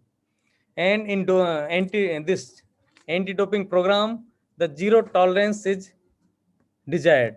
So you can understand how is complexity in the anti-doping science. It is really, I would say, this is the very, very complexity and highly scientific work is the anti-doping analysis. Anti-doping program encourage that who has done doping, they must be caught, and no clean athlete is wrongly accused. So I would say this is the balanced approach. If anybody has done doping, and this sample has come to laboratory, it must be identified and it must be reported. And any clean athlete also should not be wrongly accused. It's also very important. As we know, the effect of the doping sanction, people can get the sanction for 2 years ban or for 4 years, some in case by case. Similarly, if any clean athlete has wrongly accused, then he can means his life is nowhere for his career. So it is very, very, very highly scientific and highly ethical work is there in anti-doping laboratories. This is the just one slide, one or two slides regarding history. Maybe because I can understand there are colleagues who is all the participants who is participating in this event may be aware this, but this is the again a refresh for them. Initially, IOC formed Medical Commission in 1967. Then drug testing initiated in 1968. In 1972, in Munich Olympics, 7 athletes tested positive. Then anabolic steroid added in 1975. Slowly, this list is increasing. In 1988, you can see the first out of competition testing in Germany. In 1999, World Anti-Doping Agency established, and the World Anti-Doping Agency has played a significant role to strengthen the anti-doping program worldwide. Still, day by day, strengthening this program. In 2021, inclusion of aromatase inhibitor. In 2004, World Anti-Doping Code and International Standards. In 2004, again, inclusion of corticosteroids. Then 2005, anabolic steroids. Testing by IRMS, isotopic ratio mass spectrometry. In 2007, International Convention Against Doping in Sports. These are some milestones. In 2008, human growth hormone in blood by luminometer. In 2009, implementation of blood parameters for athlete passport is very important nowadays. The passport is being monitored for each athletes. In 2015, inclusion of small peptides. In 2007, HGH biomarkers. In gene doping method is also under research. However, in this Olympic, it is going to be tested some on trial basis. This is regarding WADA accredited laboratories. So you can see there are 30 laboratories in the world which are WADA accredited. They are responsible for anti-doping analysis. In Europe, there are 17 laboratories. In Asia, 6. Americas, 5. Oceania, 1. And Africa, 1. In India, there are 6 laboratories, including India. So one in India, I think that's one in India, China, Japan, Thailand, South Korea, and Qatar. So there are 6 laboratories they are serving to in Asian region. The role of WADA accredited laboratories is based on compliance with 2 international standards. One ISO IEC 17025. Another standard is International Standard for Laboratories. They are dedicated for the sports dope control test and research only. They are not engaged in any other activities. As I said, this is the very highly scientific, highly sensitive, highly complex analysis. So people have to be dedicated for this, and it is dynamic process. It's not one, oh, today this method is set, it will run long, whole life or 5 year, 10 year. Every day there are developments, there are challenges, and new things are coming. So this is a dynamic process. And to participate in WADA external LICAS assessment scheme, this is also very important scheme for all the laboratories. WADA sends blind and double blind sample to the laboratory to assure that the laboratory is reporting result 100% correct. So 3 times we received blind sample and 2 times double blind. 5 times all the laboratory received blind samples from WADA, and the very comprehensive report published by WADA with the comparative all the laboratory results. Success. So we are also successful participation in the WADA ICAS, which is mandatory for all the accredited laboratory. As I said, it is a dynamic process. For us, we have to follow the prohibited list. We means all the sports fraternity. So WADA publishes every year prohibited list, which is released in September itself, and which is effective from 1st January of each year. This year in 2021, the prohibited list is very comprehensive, very detailed. All the information has been means year by year is improving. So I would say this list is very effective, very informative for all the sports fraternity, including scientists, doctors, coaches. This list contain substance and method prohibited at all time, substance and method prohibited in competition, and substance prohibited in particular sports. It is available on WADA website, so people can get access for this. Then now question may come in our mind, how this prohibited list is, how the compound is included in the prohibited list. So there are some criteria. A substance or method is susceptible to be included in the prohibited list if it is fulfill 2 of 3 following criteria. If the compound substance potential to enhance sports performance, either potential health risk or violates the spirit of sports. It out of the 3, if 2 meets, then it come under prohibited list. The list is updated annually. The group of experts responsible for updating the list is composed of chemists, pharmacists, pharmacologists, toxicologists, and medical doctors. So this whole year they work, and then whatever changes suggested, and it is this prohibited list is released in September every year. This is just evaluation of the list, how it came in this bigger form now. So if you see in 60s, there were only 10 to 20 substances were in prohibited list. After in 10 years, in 70s, about 50 substances, then 100 substances in 80s, in 90s, 200 substances, then 300 substances at the time of century millennium. Now there are more than 350 substances today which is prohibited. There are parent compounds as well as metabolites, and some plus methods, plus longitudinal testing, biological passports, plus urine and this in urine and bloods with faster turnaround time. As I said, it's a very challenging work in the laboratories. Sometime testing authority asked in 24 hours, 48 hours. So you can understand how faster turnaround time in this analysis with 100% accuracy.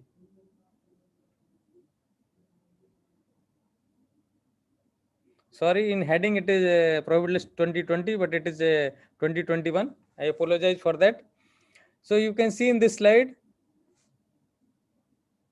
there are more than 350 substances with different categories. It is defined in prohibited list. So just I want to show you in competition and out of competition.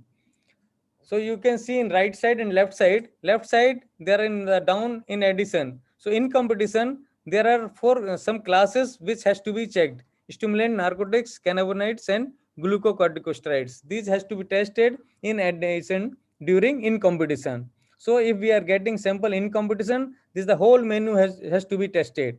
But if it is for out of competition, then this test no need to do this. The process of doping control starts selection of athletes. This is the part of the testing authorities. This is not part of the laboratory. Sample collection also part of the testing authority. Then sample delivered to the laboratory by courier or by dope control officers. Then this analysis, then legal sanctions. This is the total process. But in next slide, I will show what is the how in laboratory process started. So as I said, it is very sensitive and very complex and very confidentially. So sample transported by courier and by hand under a strict chain of custody.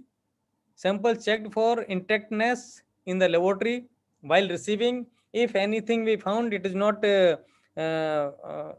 how it should be. If it is not intact, if it is in some things there, immediately it should be informed to testing authority for further guidance. Then sample stored at freezing conditions. All the sample is stored at -20 after receiving. Laboratory follows the WADA standards for sport dope testing. As I said, international standard for the laboratory is the very mandatory for all the WADA accredited laboratory, and we must follow the international standard for the laboratories, ISL. And the current is the version is ISL 2021. The A sample is opened and analyzed, and the B sample is securely stored. If A sample reveals any adverse analytical finding, then B sample may be tested on request by the athlete to confirm the result of A samples. Generally, 90% athlete, they accept the result of the A samples. About 10%, as per Indian scenario in NDTL, I am saying this, it may be worldwide, it may be different. About 10% athletes, they challenge and they request for B sample. B sample can be analyzed in presence of athlete or in presence of his or her representative. The seal of B sample is open in presence of athlete or representative, as I said, or the independent observer also, if they don't want to send any any witness. So we laboratory appoint independent observer and it open in front of independent observer. Type of findings. If no prohibited substance found in the urine, then it will be reported as negative. If any prohibited substance found, sometime we get multiple prohibited substance also, they will be reported as adverse analytical finding, and some is the atypical finding, where the no positive, no negative, but there are some signals, so we have to carry further analysis required. But it will be informed to testing authority, and according to testing authority decision, it will be proceeded further. Analytical challenge in doping analysis. As I said, there are 350 drugs and there is no single method where it can be analyzed. So I would say this is not like simple pathological laboratories. It's the highly scientific laboratory, highly scientific work is involved. So there are various methods available for screening, as all the drugs, prohibited substance have different nature, different kind of chemical and physical properties. Differences, yes, no single method is available that can screen all in one. So we have different screening process. So first we do screening, then if any suspicious compound is there, then it goes for confirmation. Sample matrix interference also is there. Always you can understand urine, different pH, different specific gravity, various kind of urine we get. So matrix interference always there. Imposition of low detection level. We have to go at the, so that's a very sensitive instrument required. There are nanogram and picogram level we have to see, because the some MRPL is the 2 nanogram per ml. So we have to go very at a lower level.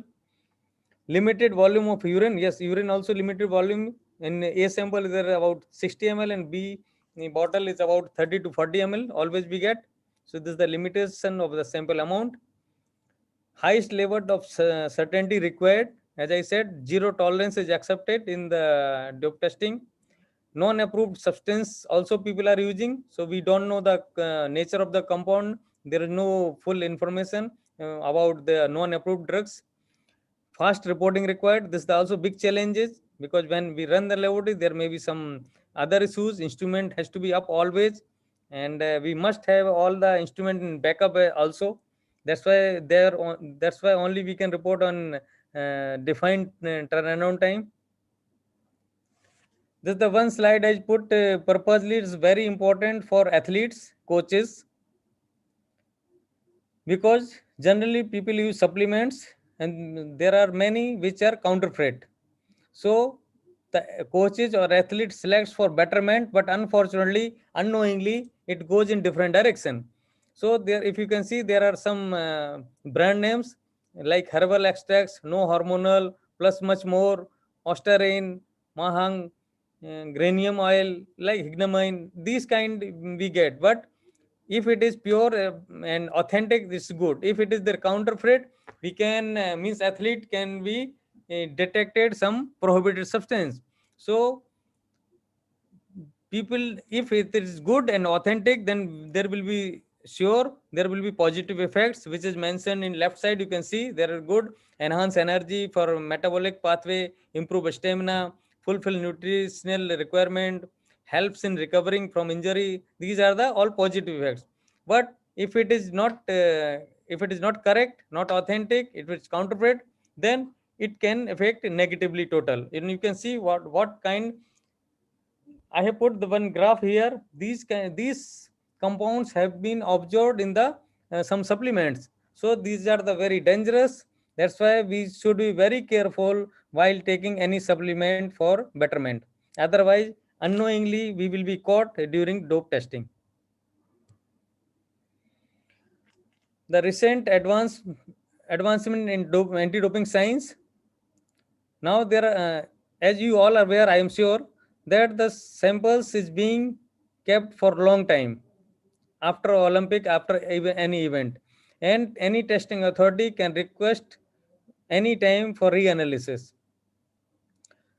Now with the technology available, the retrospective analysis of stored sample with recent developed techniques.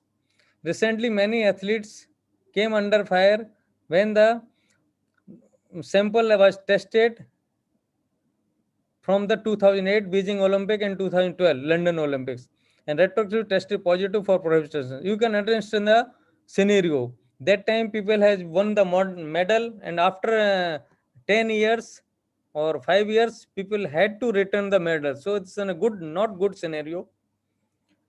Again, long-term metabolites.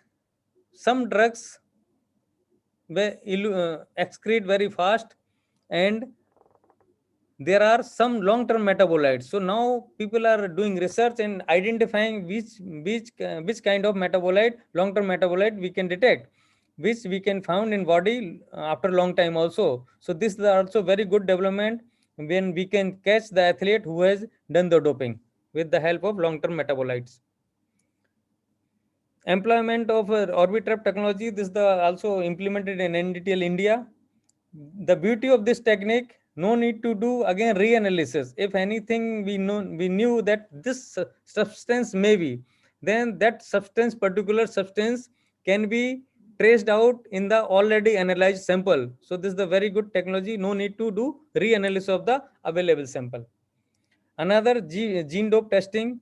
The progress is the knowledge of the human genome has made a considerable advancement towards gene doping. Gene expression profiling, protein profiling, transgenic protein detection, vector detection. These are all in the process. And WADA has published one guideline to implement gene doping. So I hope in the next couple of years, gene dope testing also will be initiated in all the on the WADA grade laboratories. As I said, day by day, the detection limit is going down due to increase in sensitivity.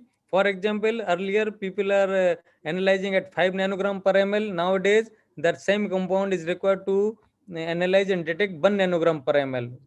This is the one example. So day by day, detection limit is decreasing due to high sensitivity instrument availability. So as I said, dynamic process. So analytical laboratory has to continuous work and in development to achieve the desired standards. The athletical biological passport. At present, there are hematological and steroid molecule is present.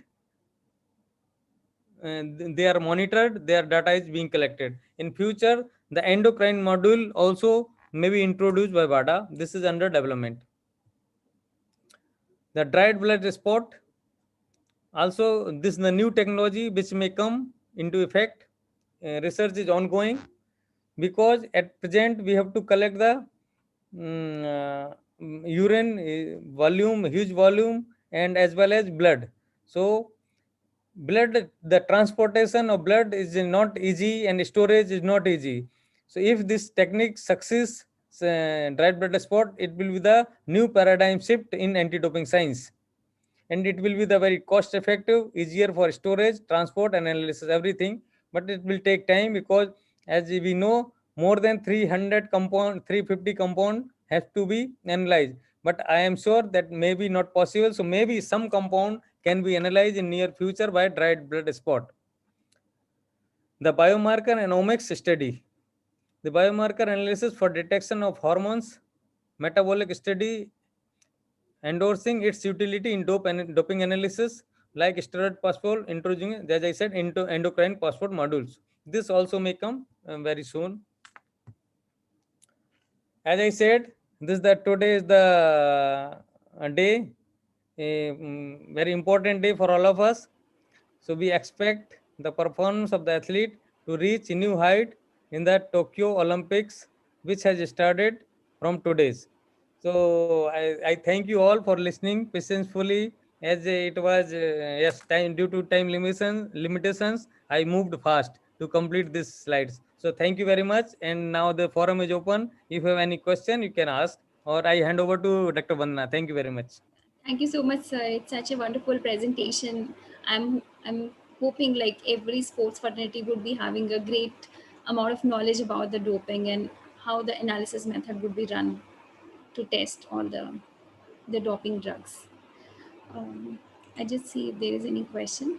There are many messages for your presentation. This presentation is very important. Awareness has already been there in our country, but every sports official should have up-to-date knowledge on it. However, this is very challenging, very important subject by Manoj Hazarika. So, sir, thank you so much for such a wonderful presentation.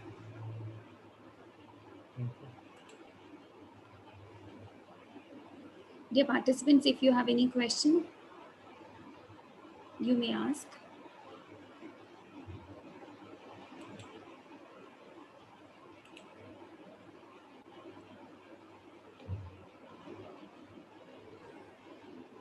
Okay. Thank you so much, sir, for such a wonderful presentation. Thank you very much. Thank you. Thank you, everyone. And I thank you and congratulate to all eminent speakers for whole day, because they are the really, you have selected very eminent speakers, eminent guests and special guests. So I congratulate to all of you and all in one. And for all of us, best of luck for the Olympic, which is starting from today. Thank you. Yeah. Thank you, sir. All right. So the next speaker for this session is Ms. Nada. Ma'am, may I request you to please switch on your video? Can we hear? Yes, ma'am. Thank you so much, ma'am, for joining us. Thank you for invitation. Yeah, just give me a minute to introduce you. So Ms. Nada, she is a sports event manager specialized in volunteer management for all sites sports event. She is a national basketball player with over 5 years of experience as a freelancer sports manager in multicultural environment. Currently, she is the CEO and the founder of ENA Sports Volunteering Solution, where she is handling a consulting team, and she's consulting team in sports event management with special focus on volunteer management, including strategic definitions, operational implementation, screening, selection, orientation and training, coordination, retention, recognition, legacy, and evaluation.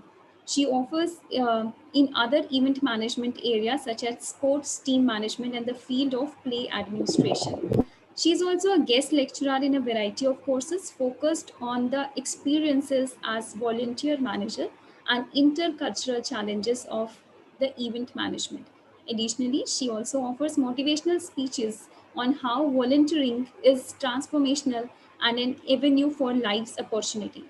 She is also associated with many organizations and associations. She has many associations. Some are IGNIX, Sports Volunteering Research Network, International Catchball Federation, European Association for Sports Managers. We are very privileged to have you here, ma'am. She is speaking today on volunteerism in Olympics. Thank you so much, ma'am. Thank you. So I'm going to share my screen.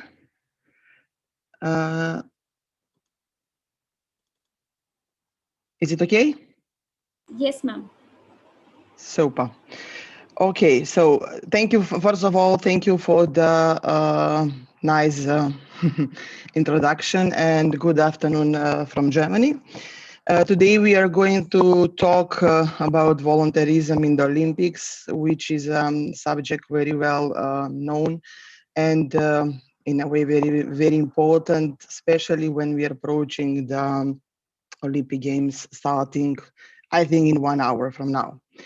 The agenda for today's talk basically will start with our definition of Olympic volunteer, simple definition, to find and to see what volunteering on the Olympic Games means. Then we are going with the Olympic values and their connection with Olympic volunteerism, milestones of the Olympic volunteering, present and future, and then we go with the trends for the future on the base of my research and my own thoughts. So volunteerism, it's the core, sorry, just a second to, okay. Just a second, yeah. So on the Olympic, when we talk about basically all volunteerism on the Olympic Games, it's very important to start and to talk about the Olympic Games in London 1948, where the first time the term of volunteers was introduced. How the volunteering movement was developing through the years. The next very important basically step is the Olympic volunteering movement, which was introduced for the first time in the Lake Placid Games, Winter Games in 1980, which is in the Olympic and in the volunteering sciences count as the beginning of the Olympic volunteering movement, as introduction and officially mentioned. In the Barcelona Games of 1992, for the first time, we are meeting the definition of the concept of Olympic volunteer, or basically what Olympic volunteer means, and it's becoming a part of the term from the Olympic glossary. When we go to the definition of Olympic volunteer, this is the first official definition that was defined, as we said, in the Barcelona Olympic Games 1992. Here, it's very important as we are basically mentioning this definition, which means an Olympic volunteer is a person who makes an individual altruistic commitment on a base of principle of solidarity to collaborate to the best of his or her abilities as a volunteer in organization of the Olympic Games.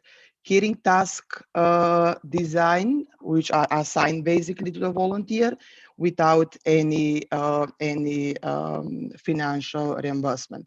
So when we talk about the definition of Olympic volunteer, as we can see, we are noticing three very important elements, which are basically elements of volunteering in general. Here we can see the first element we are mentioning, actually we are noticing, is the volunteering commitment, which is individual and non-obliged commitment. That is followed up by the altruism, which is showing to us that the volunteers are people which are giving their time, their skills, their free time for non-profit, basically driven by the non-profit motivations, without any financial contributions, and their main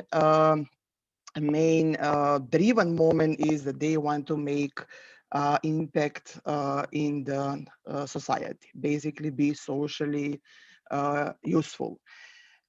This is, as I said,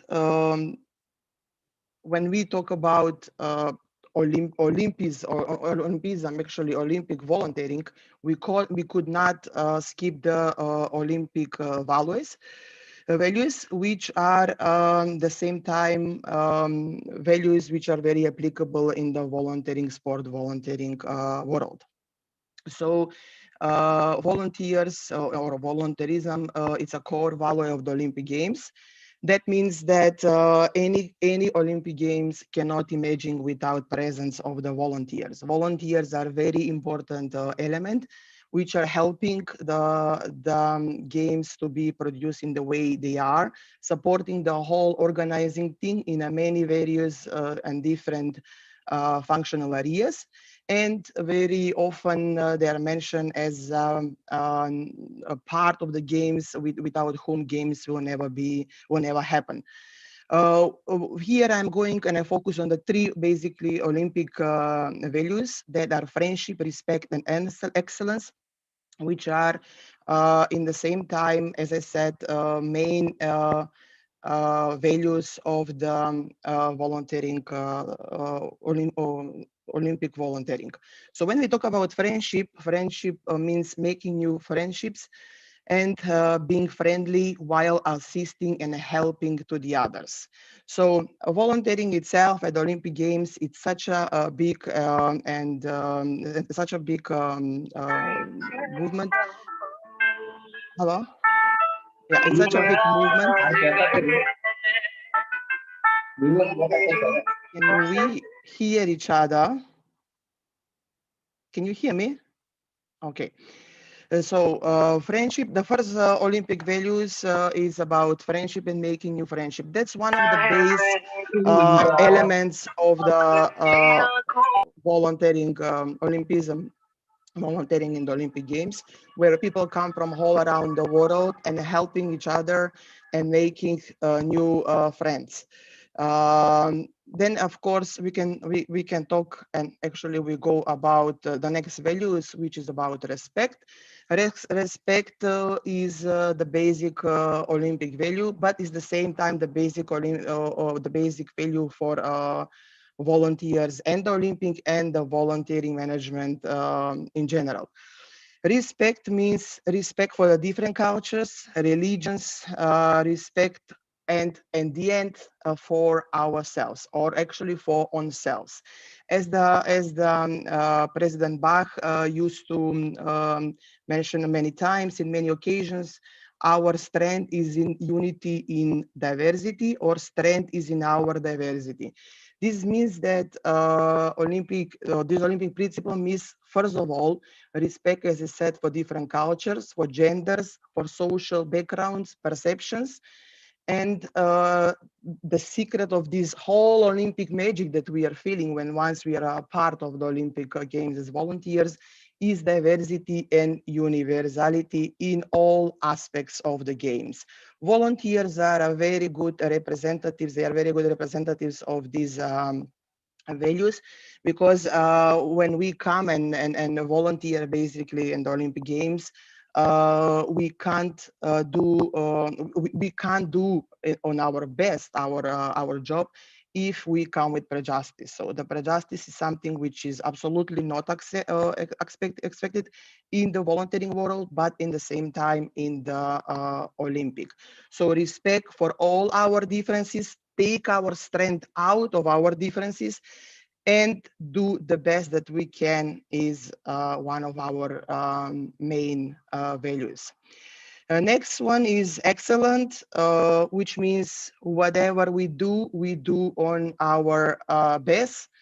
Volunteers are people which are driven with a wish to help. They are driven by the need, their effort to be recognized, feel the need of to feel useful, and give the best of themselves in whatever they are doing.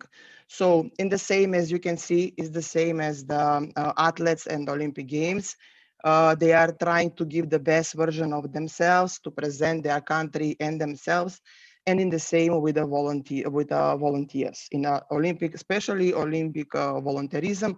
The main thing is that despite the friendships that we are making, despite the respect we have one for each other and our differences, it's very important that whatever we do, whatever position is assigned to us, to do it with the excellence, or actually on our best, with the best version of ourselves. The next one is the milestones in the Olympism, in the Olympic volunteerism. Here I mentioned a couple of Olympic Games through the history, which are important for development of our volunteerism in the Olympic or at the Olympic Games. So as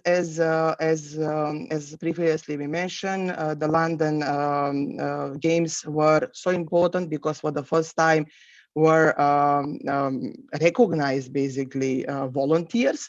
And at the Games in 1984, we have the Olympic Games of Los Angeles, where we are seeing a special efforts regarding development or actually special efforts regarding using the volunteers and local communities where with intention to leave a legacy. As we can see here in the Los Angeles Games, we have two important, let's say, programs. The one is Olympic neighbor program and the neighborhood viewing. Olympic neighborhood program was created with the idea basically to engage the communities, the local communities who were living around the Olympic competitions in many different activities. With idea to promote the games, but in the same time to involve the whole communities and to feel as a part of the games. This was, I must say, this was very successful because 5,000 volunteers were a great one. They were active, taking very active part from the games. And this basically is leading us to the next program, which was named as Neighborhood Viewing. With the same, if the previous one was with intention to the volunteers to be, the community to be involved in the Olympic Games. Now this is a chance that everyone in the community can watch the Olympic Games.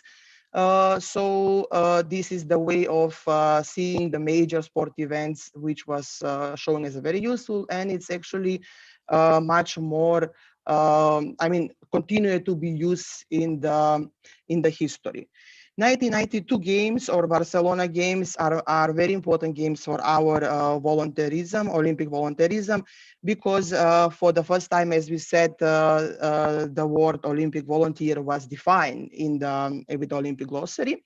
So with the Barcelona Games, they were trying in the same time, the volunteering program was very important for the Catalanian people because success to develop and to leave a legacy which is living even today. I have a chance to visit Barcelona and to visit the very beautiful Olympic Boulevard, which is present with a statue and as a gratefulness to all volunteers who helped the games.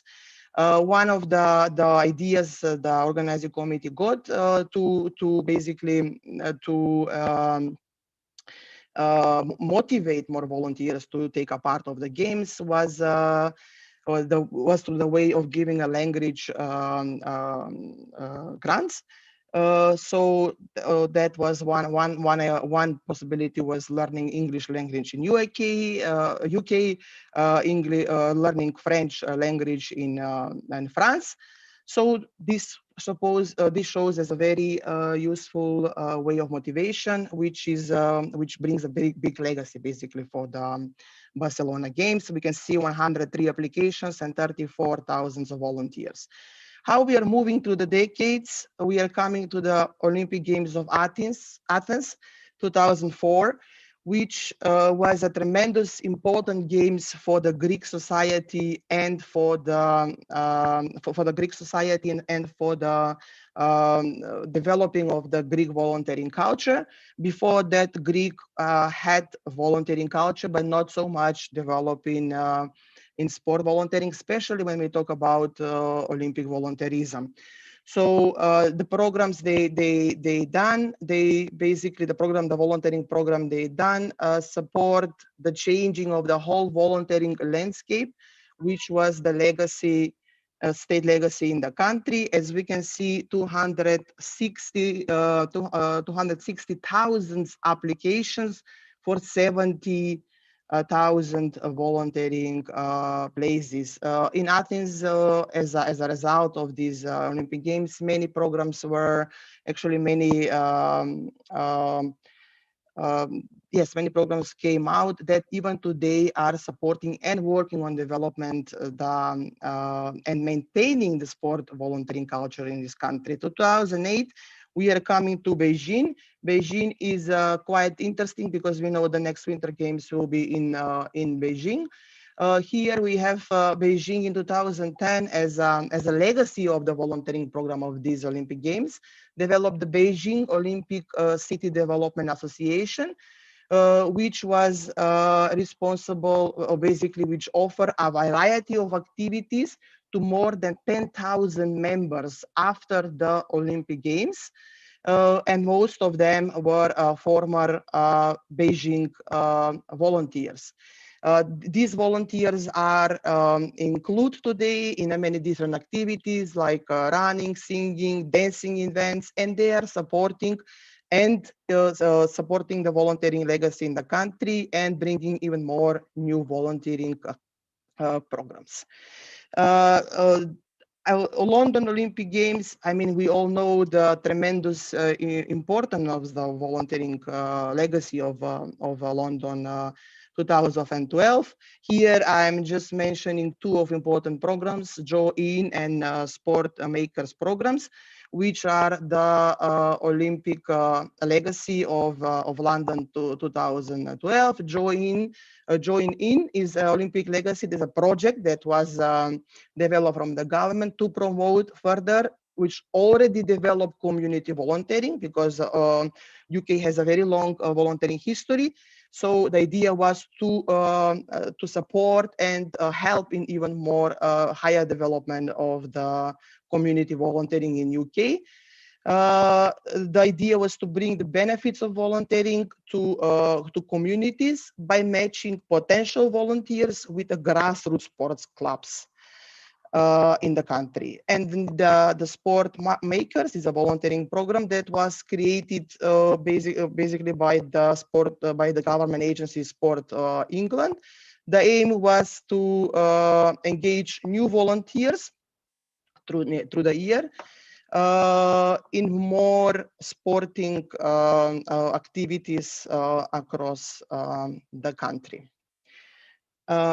Next one, when we talk about today, I took the Tokyo 2020 Games because we are less than 1 hour from the course opening ceremony. I must admit that as an active part in the volunteering program for 2 years of Tokyo 2020 Olympic Games, the idea of the Olympic Games of Tokyo, of actually the volunteering program, was very interesting and slightly different than the volunteering programs at the previous Olympic Games we saw so far.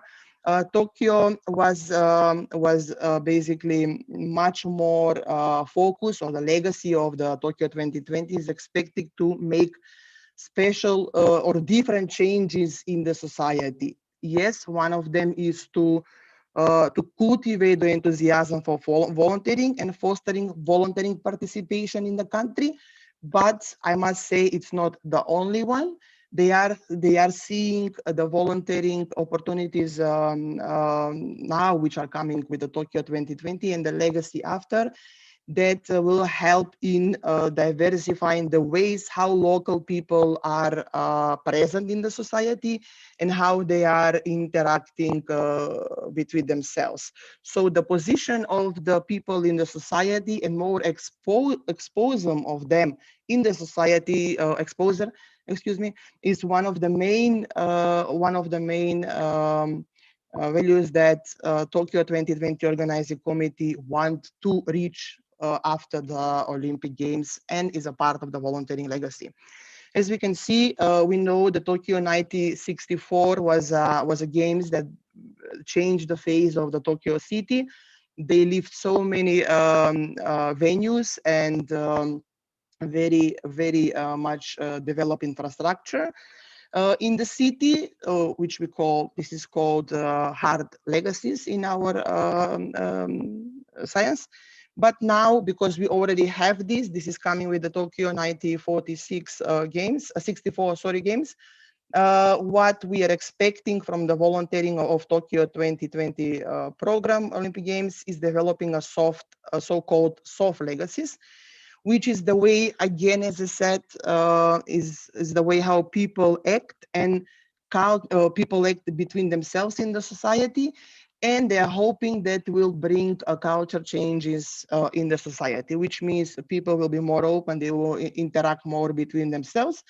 So as we can see, the focus of the Tokyo 2020 Olympic Committee with this volunteering program is to put their citizens in the center and to make changes through volunteering, taking the benefits of volunteering and the values of volunteering, especially for the people who will volunteer, and bring them in the society, and in that way develop develop a legacy. Next one, when we talk about future, we cannot skip, of course, Paris 2024 and LA 2028. These are games which are, yes, as we know, summer games which are going to happen in the future. They are already starting with their volunteering programs. Has some interesting moments that now I'm going to talk. Paris 2024, it's focusing on increasing the involvement of volunteers after the games in the sport clubs and federations, which means they want to increase the number of people which are working in the sport clubs and in the federation bodies in the French society. They're even planning to offer management courses which are going to be a part of preparation for volunteers for Paris 2024. And as a second but very important part to Paris, Organizing Committee of Paris with the volunteering program, they are expecting that they are going to influence the participation of French people in the sport, doing more sport activities, be more sport active, and of course, in that way, promoting the healthy lifestyle. LA 2028 are going to be, I must say, from the volunteering perspective, very interesting games, because LA 2028 already starting, they're introducing innovative volunteering program, which is quite different than what we saw so far at the Olympic Games. Their volunteering program was set up in their bidding process and already started even before the LA got officially the Olympic, the hosting of the Olympic Games. They are believing that in this way, already 10,000 people signed for volunteers. They are going to be included through the whole process and the management of the Olympic Games until the day when they will be held. And in this way, the Organizing Committee of LA is thinking that will be very beneficial, because volunteers will have big knowledge and understanding for the whole management of the games, and this way they can give the best out of themselves. As we said, this program is already started, and the volunteers who start in the bidding process are automatically accepted for the Olympic Games LA 2028. One of their main objectives they want to reach with these games, with the volunteering program out of these games and this innovative volunteering program, is to show the diverse landscape of the LA society. And in the same time, when the games finish and when they leave the legacy, they are hoping that will make LA better, or Los Angeles better city for its own citizens for living. As you can see, I put here one logo, but the idea and the official logos with the LA Games is that they are not going to have only this logo that we are seeing now, but the letter A can be changed, and everyone can put basically or create their own A letter and count as official logo, simply because the idea behind this is to give a freedom to own citizens of expression, and in the same way to show, as I said, the diverse landscape social landscape that Los Angeles society is having, and it's very proud of. When we talk about the trends for tomorrow regarding the Olympic volunteerism, this is, I came basically on the base of my research, and so far in the trends in our industry, we came to 3 important elements. The first one is creating Olympic volunteer. Sorry? Sorry to disturb you. Ma'am, kindly stick onto the time. We'll be running short of time. Yes, I'm finishing now. Yes, I'm just finishing. Thank you. So as I said, thank you. A primary focus is development of volunteering legacies, but this time in building a social relationships and motivations for sport, for more sport activities, which was different than the previous Olympic Games. Then, of course, the focus of the volunteering programs will be more on developing the Olympic values philosophy, the history of Olympism, but actually giving a knowledge to the volunteers on these subjects, which are very important, and they're already integrate part of the volunteering program and trainings of Tokyo 2020. And the next one, Olympic Games, is the winter one, Beijing 2020. In my opinion, they're going to be absolutely affected under the COVID-19 situation. It will depend a lot from the moment of the pandemic, how it's going to develop. But I think that for them, the healthy regulations to follow up will be much challenging regarding international volunteers. And I think they're going to focus on the international volunteers that already are having or living in the country. Will be a big question if they can keep going with international volunteers from outside, from abroad. Thank you for your attention. Thank you so much, ma'am, for timely winding up the presentation. And very well said, volunteerism is one of an important aspect, not only in the games, but also in other aspects of life. It's really important to have the volunteers to have a successful event.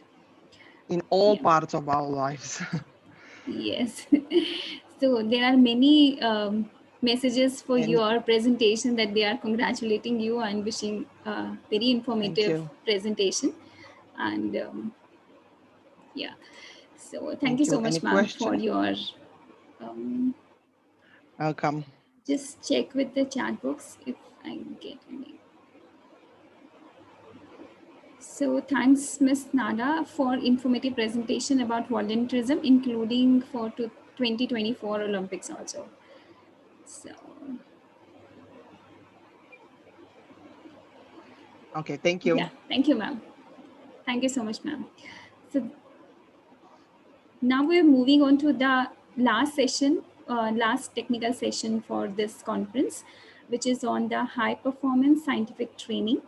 And the first speaker in this session is Professor Arnold Baca.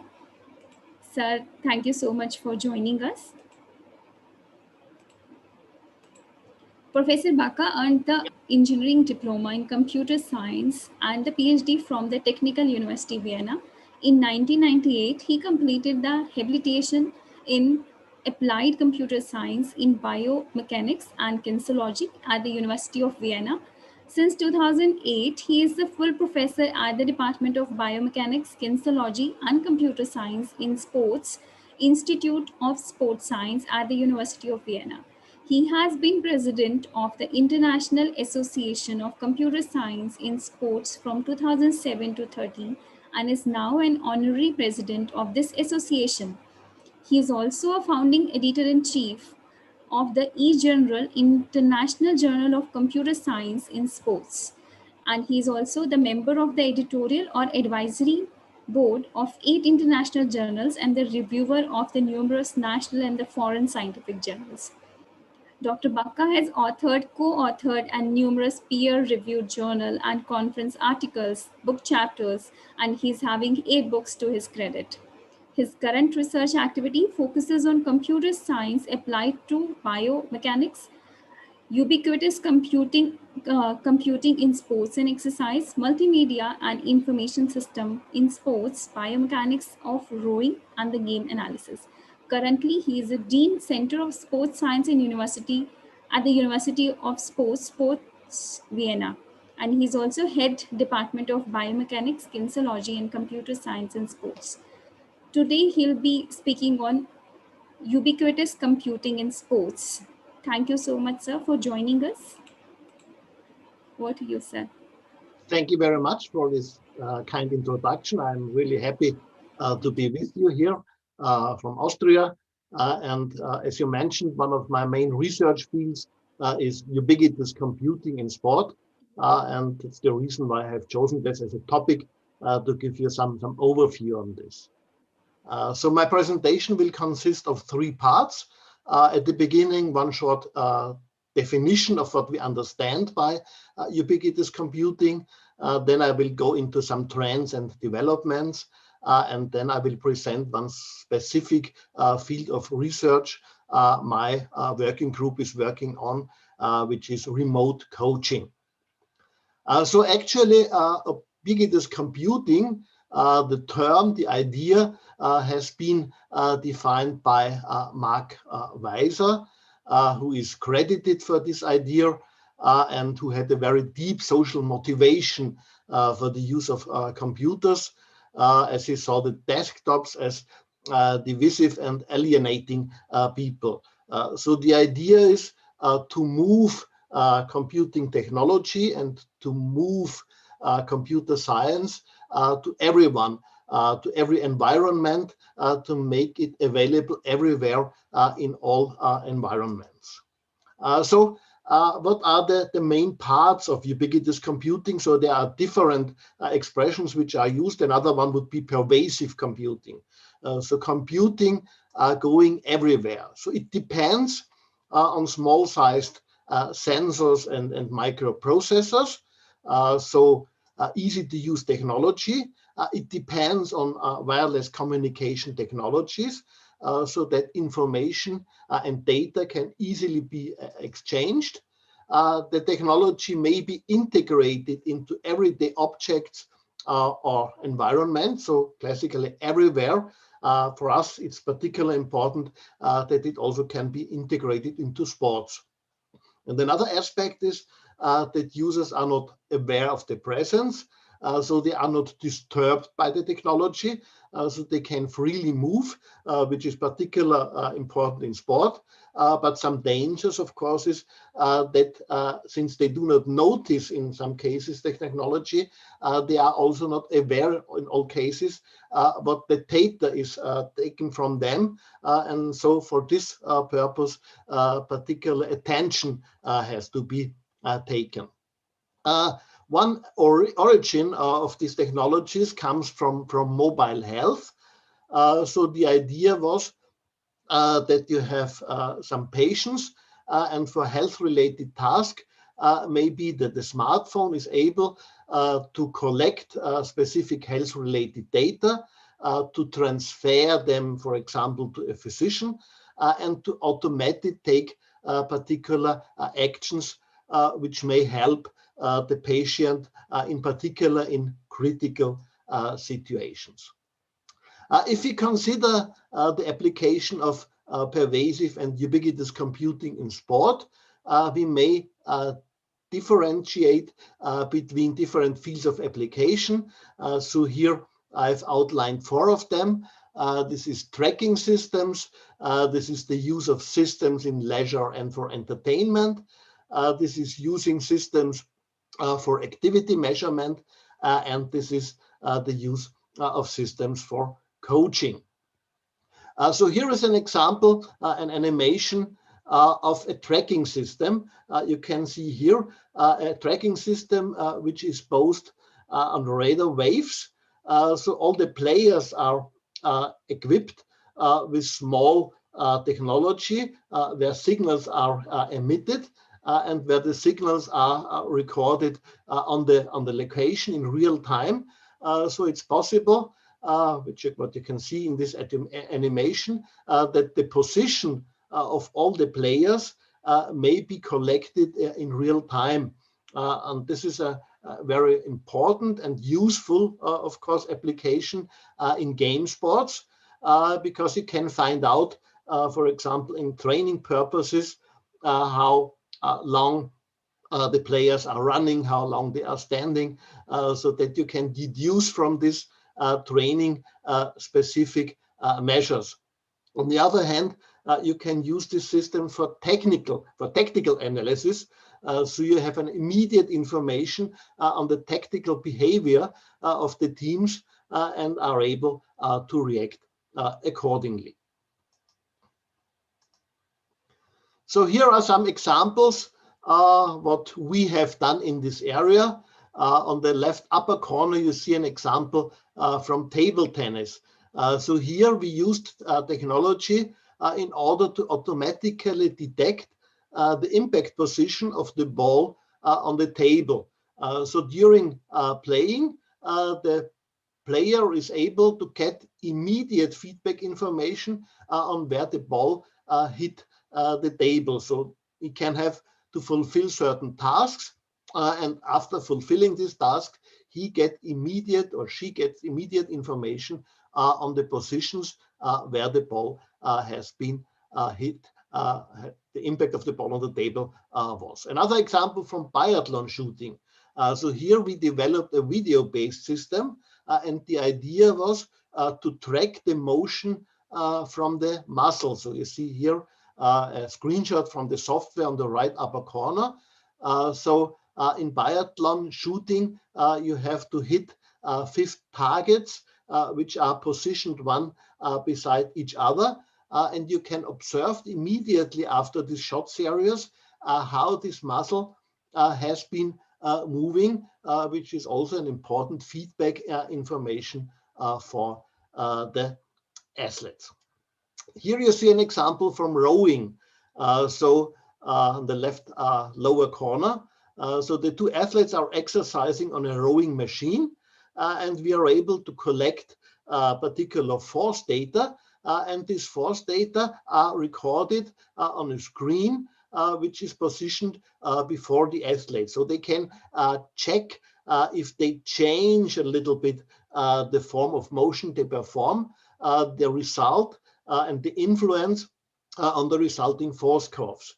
So if you know some target force curves you have to achieve, this is a very useful system so that you can check out what to move, what to change in the motion sequence in order to go towards the desired motion.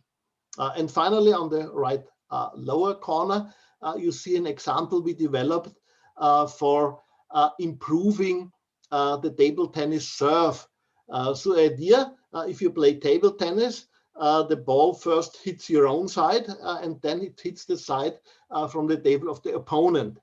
And if the task for the player is to service in a way that the time interval between the impact on the own side and the opposite side is as short as possible, you can give this feedback information here. So the system is based on the acoustic signals the ball makes when hitting on the table. So we were able to automatically detect this interval and to present it to the player who can see how well he or she performed immediately after having served. So what are trends and developments in this area?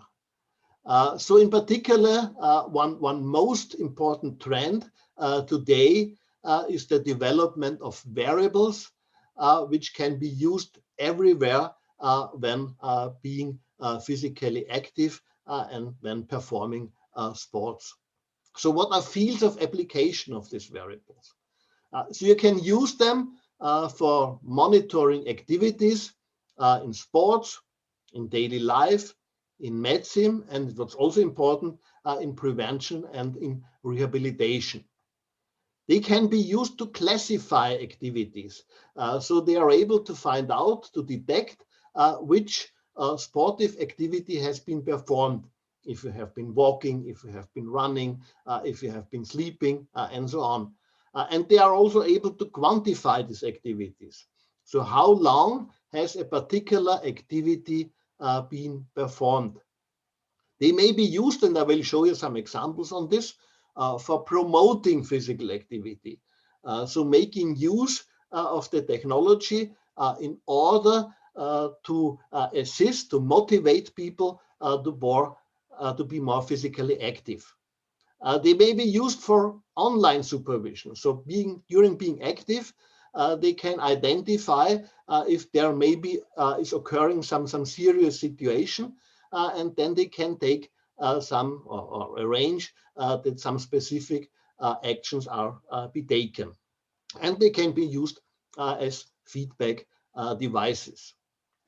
So wearables are strongly connected to apps, so computer software programs which may be used on small devices such as smartphones. And you see here a prognosis from 2019 on the development of the market for fitness apps. And you see how strongly increasing still also the next years the market for fitness applications still will be. So this is still will remain a very global trend in sports. The applications used for assisting in sports and fitness activities. So the trend goes towards intelligent system. So not just recording data, but to react in a certain way. So the idea is of intelligent system that they perform operations guiding its behavior to some extent autonomously. And they are doing this with respect to the surrounding environment and its functionality. So they shall assist people during doing sports, and this should not just measure, but they should also show reactions. So what could they do? They can provide feedback on the quality of the motion just performed, which may be very helpful.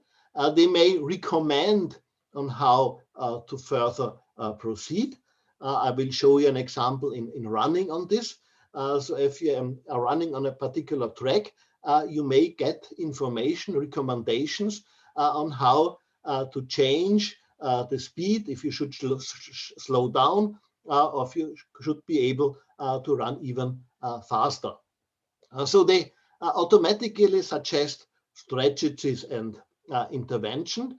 And one particular case of application is in the area of sports equipment, where they are able to adapt the sports equipment to the current needs of the athlete automatically. So there is no intervention from the user required. The sports equipment itself is able to change its behavior to the needs of the athlete. They are based on motion-specific parameter values acquired by various sensors or sensor networks. So this is important that you have sensing devices which record relevant parameter values where the decision or the analysis may be based on.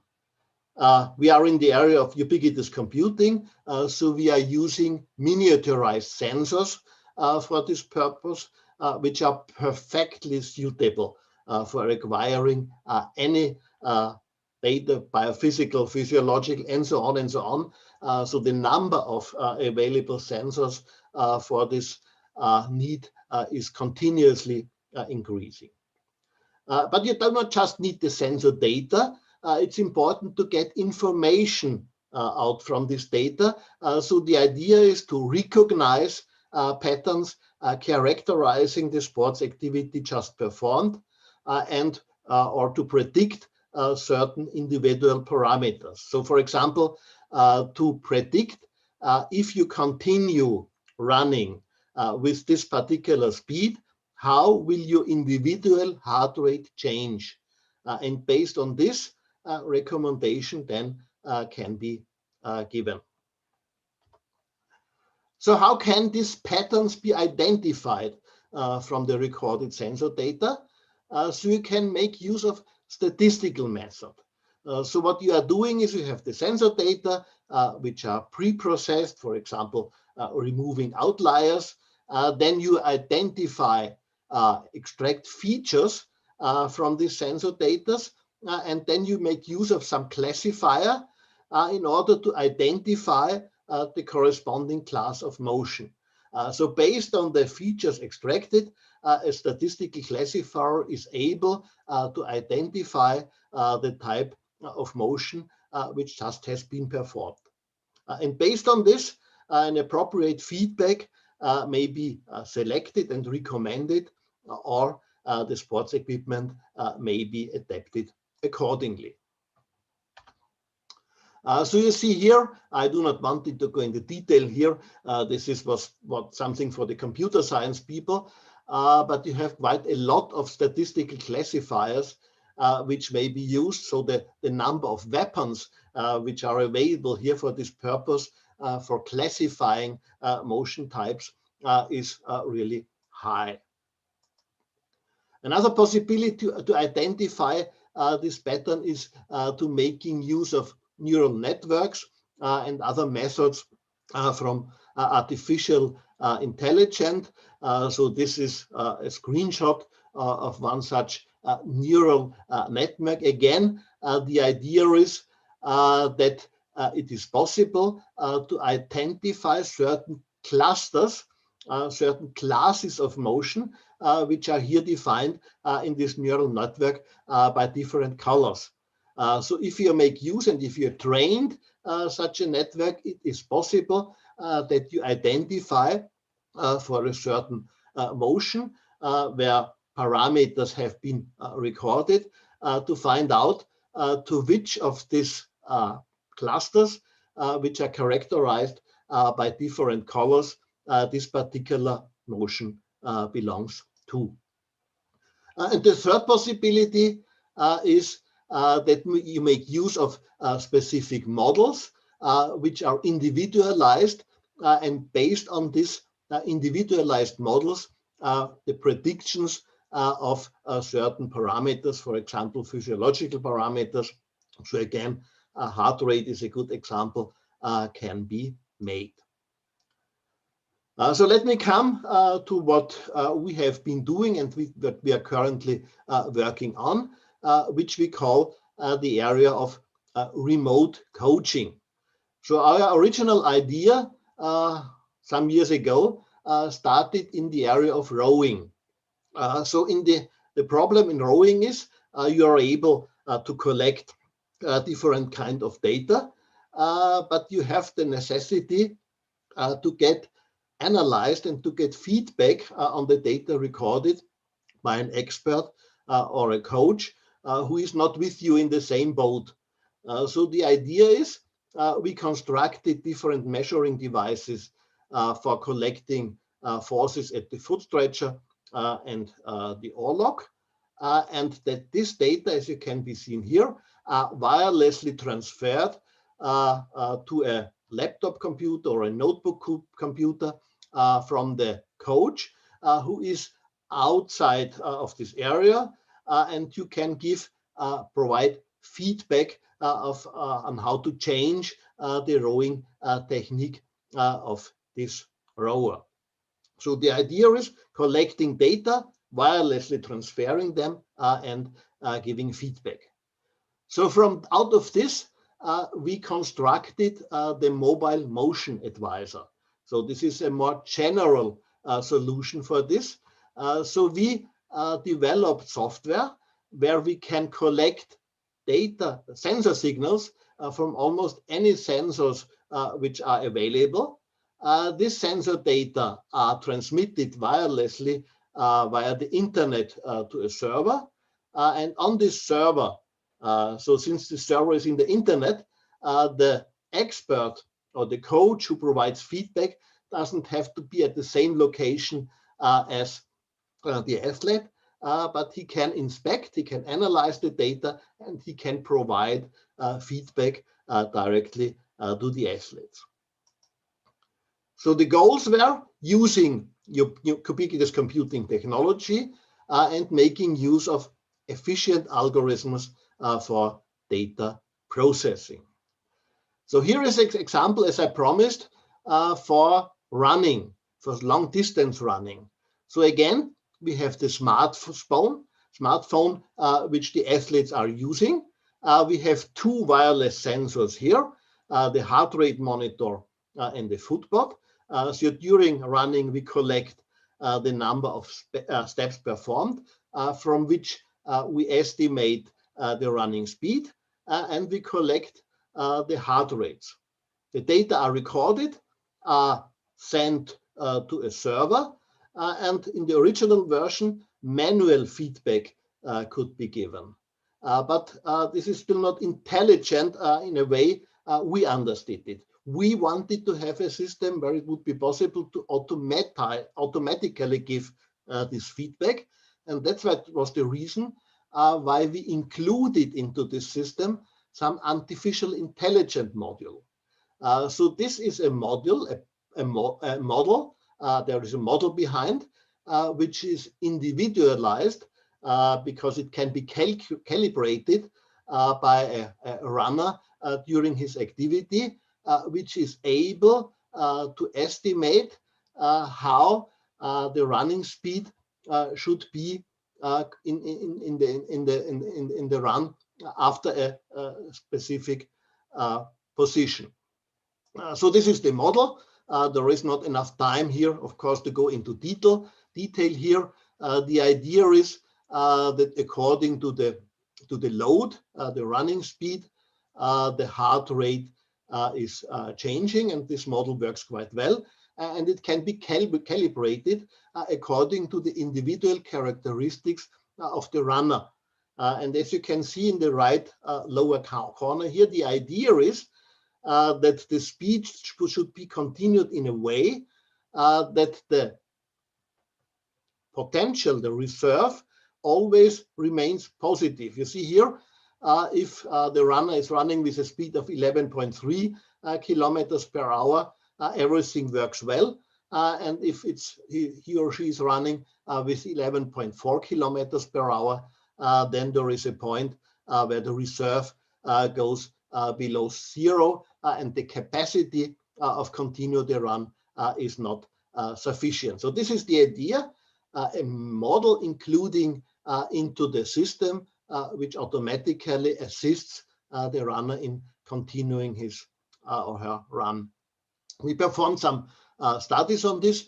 In this pilot study, you see here where runners were running with and without the system, and we found out that almost 80% of the participants could improve their performance, and just 14.7% of the participants performed better without the system. Then we performed another study here, and what we could see here that in particular slow runners, so runners who are not very experienced, make great profit when using the system.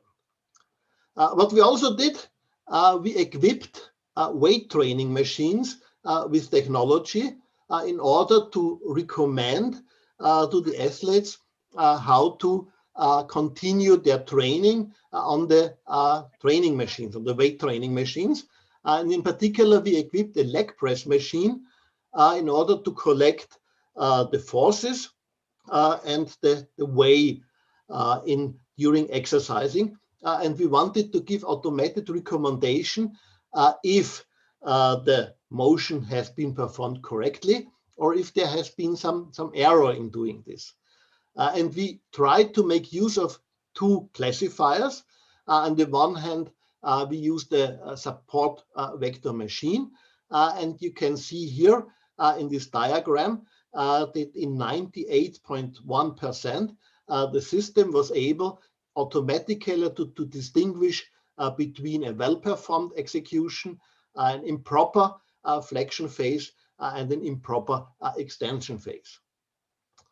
So the same worked when we made use of a neural network of a multi-layer perceptron, which is some kind of neural network. And you can see also here we had in 90.7% the correct detection of the motion, how it had been performed.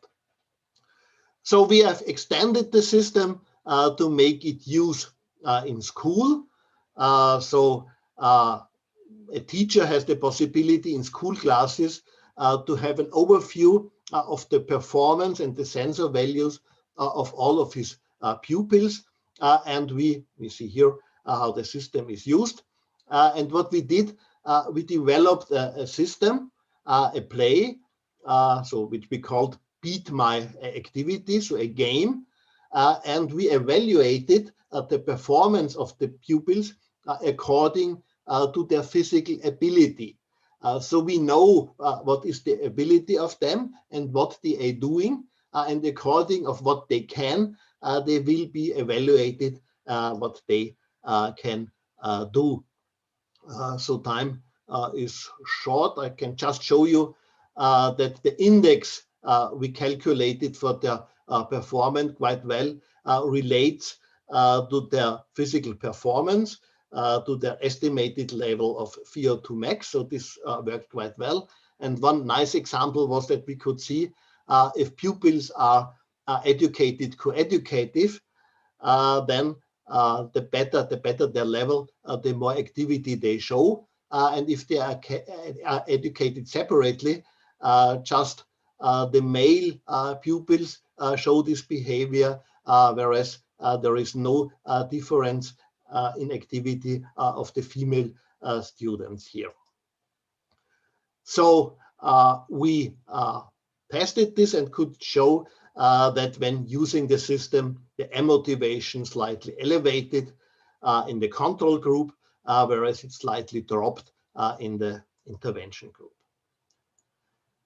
So there are some different examples where we can use the system.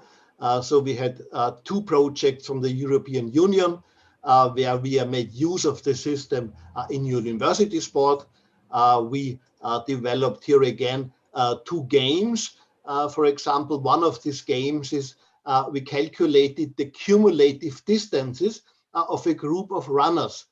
So we added the values and by this way could give them feedback on what they were doing. The principal idea was the same.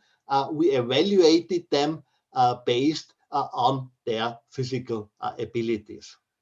So this is another game which we called Zone Play. And at the moment, we are doing a project in orienteering. So we can combine physical activities with cognitive tasks. So in orienteering, you have to move from different positions to one behind each other, and being at this particular position, then you can have to fulfill particular cognitive tasks. So we can combine physical activity with cognitive work for the participating athletes. So here's got some screenshots of what we are doing here. So we are continuously developing our system.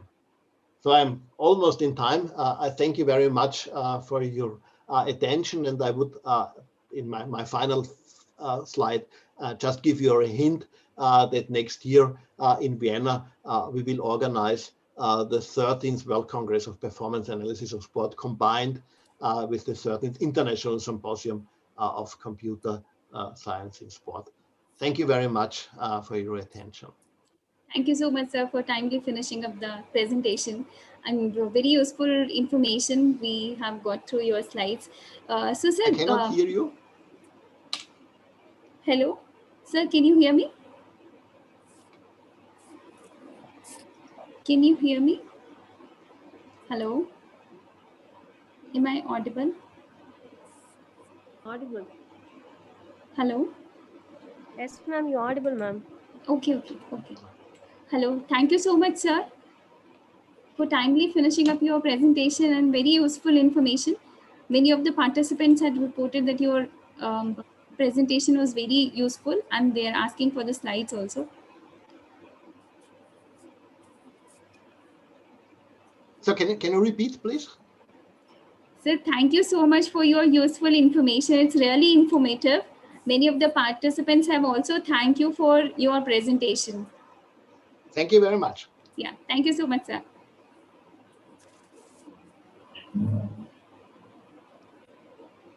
Participant, do you have any specific questions? So shall we take up one or two questions, or we'll move forward with the next presentation?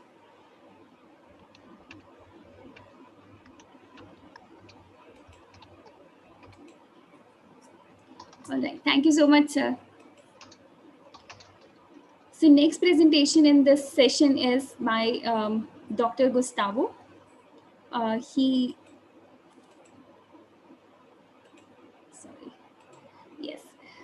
So Dr. Gustavo is a sports scientist from the University of South Poles, USP. He is a founder of startup Load Control. He did a sandwich doctoral internship at the Sports Performance Research Institute, New Zealand, at Auckland University of Technology. He is a researcher at Laboratory of Biomechanics in the School of Physical Education and Sports at USP. He is also authored and reviewer of many national and international peer review articles. Today, he'll be talking on the training load management, challenges and perspective for 2024 Olympic Games and after it. Thank you so much, sir, for joining us. The stage is yours. Thank you. Thank you. Thank you for inviting me to this great event. Appreciate. Can you see my screen? Yes, sir. Appreciate. Good morning, everyone. Good afternoon for some other. My name is João Gustavo, and I will talk about this subject, training load management, challenge, and perspectives for 2024 Olympic Games, and maybe after it. This is our approach for training load management. The first step is the training planning, and after it, the coaching staff should do the monitoring process to verify the athlete's responses for the performance training loads and that were previously planned by the coaching staff. And so after the Professor Baca presentation, his brilliant, huge, great presentation, I think it should be the good moment to talk about the training load management, the monitoring process, the quantification and regulation process. Maybe it should be easier for me after you. And the quantification is via sum of the training load record. So that was again planned and was implemented by coaching staff. And the most important thing, effectively executed by the athlete. If not, we need to change to register the recorded and other things, the real training load. And the last step, finally, the regulation. Regulation is adjustments in the training loads that occur during the process, not after. Need to do the adjustments during the process in relationship to the athlete's responses. So the main point, the training load management system. So, this structure of the training management can be supported by 24 hours per day and 7 days per week monitoring approach, working together with artificial intelligence. I talk about this and give some examples in the literature and what we are doing. For this, some challenges must be overcome. So,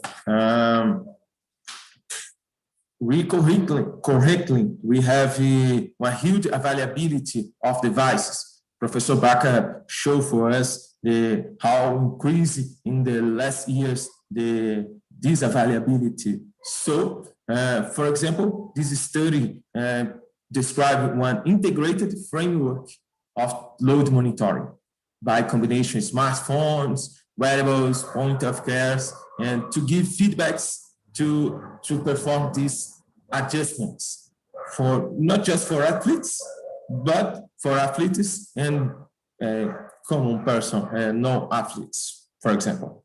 This is one example. In the NBA, athletes have used these wearables to monitor themselves 20 hours per day and 7 days per week. So this situation can result in one sum of data ends up generating one information overload. And what is often this information overload? This information overload is often called big data.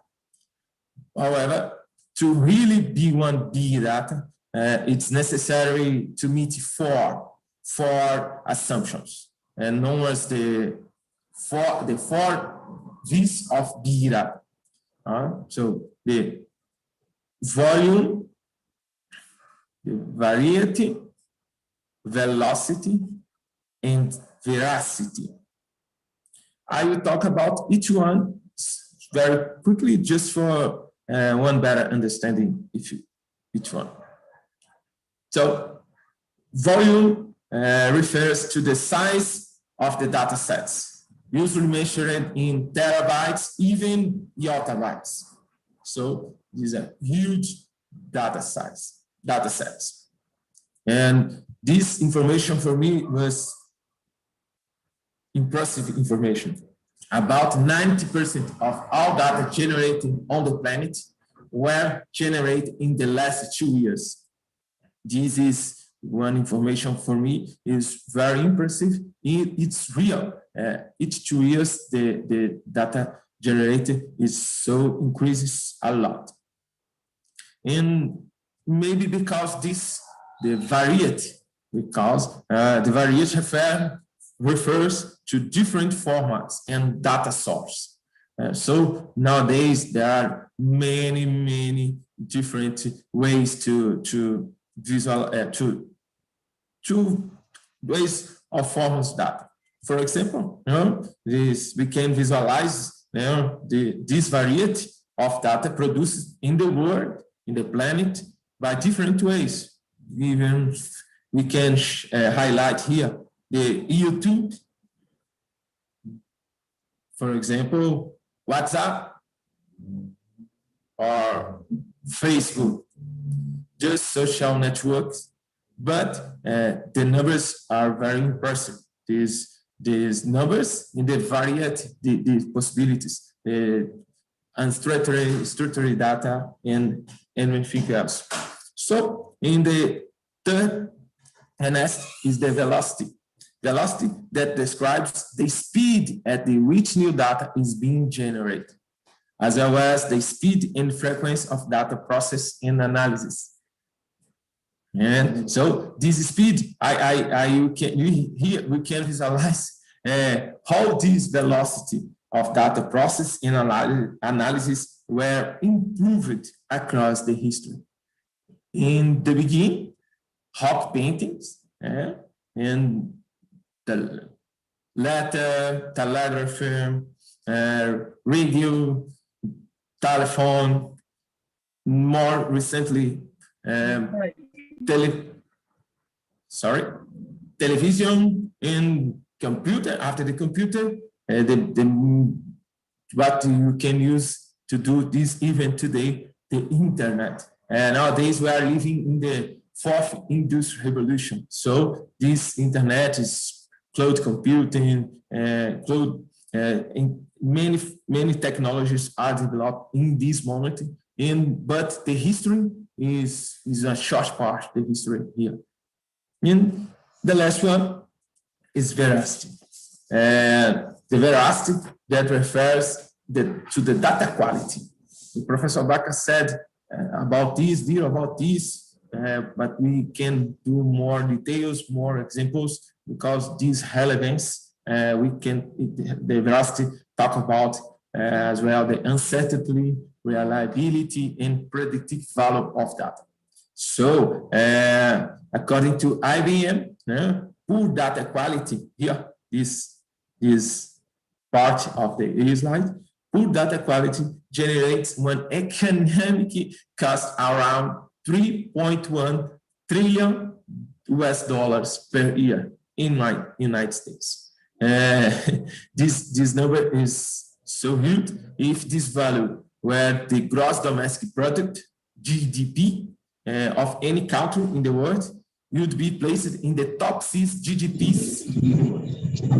So the data quality should be more attention, should be more, needs more care about this point, the 4 V's of big data. So we talk about one study, our study. This systematic review aims to evaluate the current evidence from the scientific literature related to the data veracity for load monitoring in professional soccer. I know this event is for Olympics, but soccer is one of the Olympic sports. The conclusions, the practical applications could be applied in the other sports. You will see soon. Now, these main findings in this study was a huge job, great job, a quantity of job to do, but the final was good for us. We're very proud of your job. So just with professional athletes, around 2,000 athletes, just professional athletes in this study, the great majority, around the 80%, 85%, just is professional athletes, but or first division in their country or a national team. So the level, this sample size is very high, is elite athletes, okay? In this study, we found 39 different tools used, and these 39 different tools are associated to almost 600 parameters. However, these parameters, more than 70% did not report any veracity metric. But these veracity metric. So what you said previously, the numbers we can analyze, the statistical metrics we can analyze the reliability, for example, standard of measurement or coefficient of variation or CCI, for example. It is we can do in just in the few number of studies. Veracity metrics for all parameters was reported just in 9% of studies. In other words, 8 studies. Yeah. So now we will see the one summary these results, and here we can here we can see the tools, for example, counter movement jump, creatine kinesis, actigraphy, and here we are describe them based on the traffic light signal, for CV, HC in standard of formation. So we can see a lot of blank parts in this figure because the great majority did not report any veracity metric. However, we can highlight 2 practical applications. So these 2 practical applications, for example, the use of the big data approaches without appropriate data veracity can undermine the precision of the predictive analytics models and generate fatal errors with a high economic cost. Without prevalence, around 3.1 trillion US dollars per year, just in one country. So this high economic costs is very impressive. And in the second, it is necessary to more frequently analyze and share data veracity to perform the best management and analytics when applying big data, not just in the football, in the soccer, in any sports, rowing, in anything, other sports. We need to share, to calculate this veracity to know if this data is good, had good veracity or not when you applying one big data based on this. So, and now the perspectives. How? Do you remember the movie Moneyball? Yeah. This guy here, the mastermind Bill Bain, he predicts health tech and artificial intelligence will transform professional sports. This is dated 20, close now, but he said this a long time ago. 20 years ago, he already said the same thing. Health tech and AI will transform professional sports. This guy is a good reference. So, but what is in artificial intelligence? It's very common we talk about artificial intelligence. Maybe we think this is new approach, but not. The artificial intelligence was one term coined by Professor John McAfee. He more than 50 years ago. He asked the science and engineering of making intelligent machines. This is artificial intelligence, the science and engineering of making intelligent machines. So we will in another study, we had one purpose. This purpose was to identify which AI approaches have been applied to investigate sport performance and injury risk, and to find out which AI techniques each sport has been using. This was done to do one overview in that moment, how stay the sports science area about the artificial intelligence. So is the two main focus for injury risk. The artificial neural network was the most used technique in the soccer, was the most found sports. There are other techniques, decision tree, support vector machine, Bayesian logistics, but the more common for all team sports was the artificial neural network. In the sports more researched was the soccer, football. Okay, so this is the state of art for injury risk. For sporting performance, again, artificial neural networking, and more close now, the decision tree in the second place. However, the basketball was the main sport here. This is for me one surprise, because it's very common in your studies. The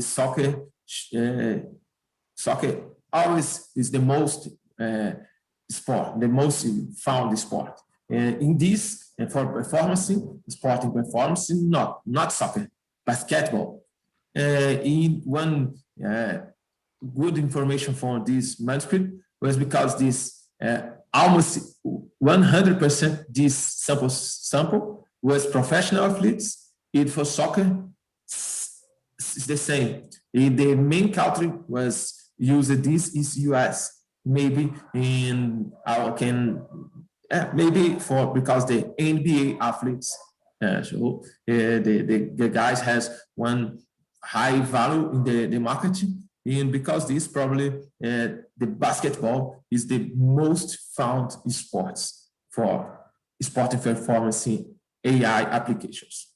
And for AI in individual sports, we have one study in submission process, because this I will just show what's the sports and the techniques. So because this is in process in this type. So for individual sports, track and field is the most found sport. For implementation is for me is good information. The MATLAB for me is R, but it's not R.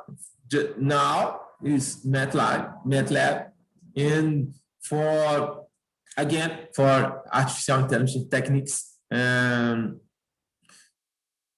artificial neural network.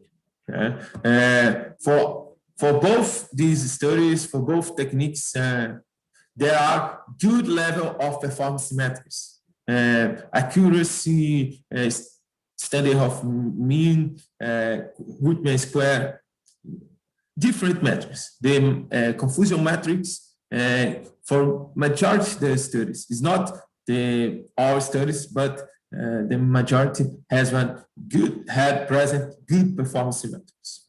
So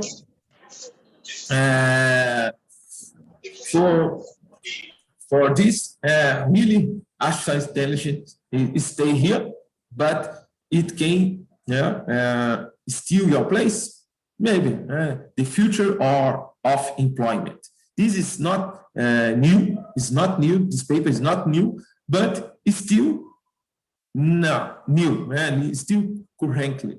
So the likelihood of AI staying in your job in the next 20 years is lower than other professions. Maybe my guess in this audience, there are some of these professionals here, physical therapists, athletic trainers, maybe physicians, doctors, fitness trainers, so nutritionists. So the likelihood to the AI stay in your job is lower than, for example, telemarketers. Nowadays, this is done, almost done. Just AI call for you. In Brazil, here, I stay in Brazil, it's very common, the AI do the calls, and after this, the one person keep the process. But for all area, the situation is a little different. So, however, some demands are required in the digital age. Yes, some demands are required in digital age. These skills needed by sports scientists, sports science professionals are. This was based on World Economic Forum in the one paper for all area, one good journal, International Journal of Sports Physiology and Performance. This was based on both. So these skills needed are solving complex problems. This is the competence in the technical and scientific domain. If the person doesn't have this competence in technical and scientific domain, it should be one problem. Okay. Maybe one problem here. Okay. And the second is the critical thinking. Critical thinking can be understood as in scientific awareness. So this is very, very important, not in my opinion. In opinion, then people. then these two important institutions. And the third place, not the place. I prefer doesn't say place, but the other skills needed. Coordination with others. In other words, multidisciplinary work. Okay. If you don't have all of them, you can be replaced by someone else. Maybe the artificial intelligence will not stay in your place, but another person with these skills, these soft skills. And nowadays, this is very, very, very important. So, therefore, in face these challenges and perspectives, we have worked for generating practical knowledge supported by sports science and endorsed by the data science. So, this is my contacts, Instagram and email. Thank you for your time. Thank you so much. Appreciate it. Thank you so much, sir. Such a wonderful presentation. There's one question from the participants.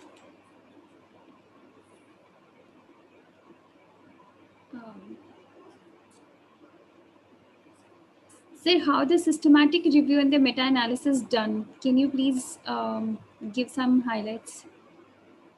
Okay. What is the question? Repeat, sorry. The question is the chat. If you, maybe I can The question is on how the systematic review and the meta-analysis done. Can you please explain? Yes, for sure, for sure.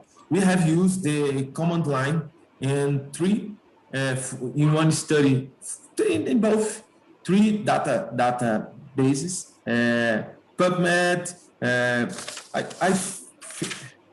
I can show here. I had this 1 second. This slide. I share my screen again. Give me a second, please. Very quickly. Here.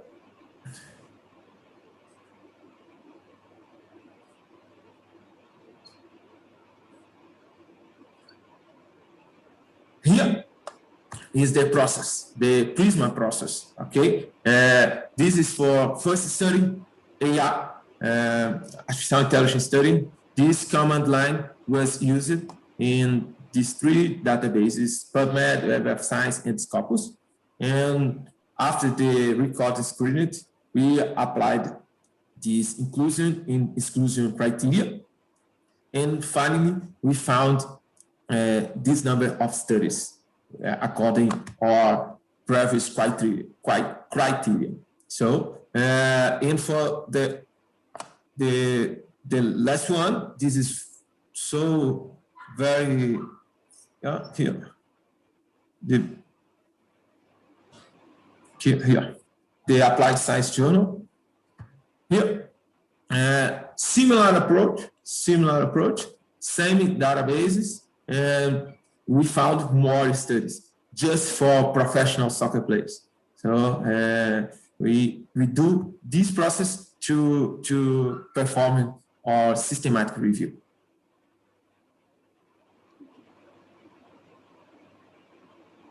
Yeah, thank you so much, sir. Did you see my screen? Yes, sir. Yes, sir. Yes, sir.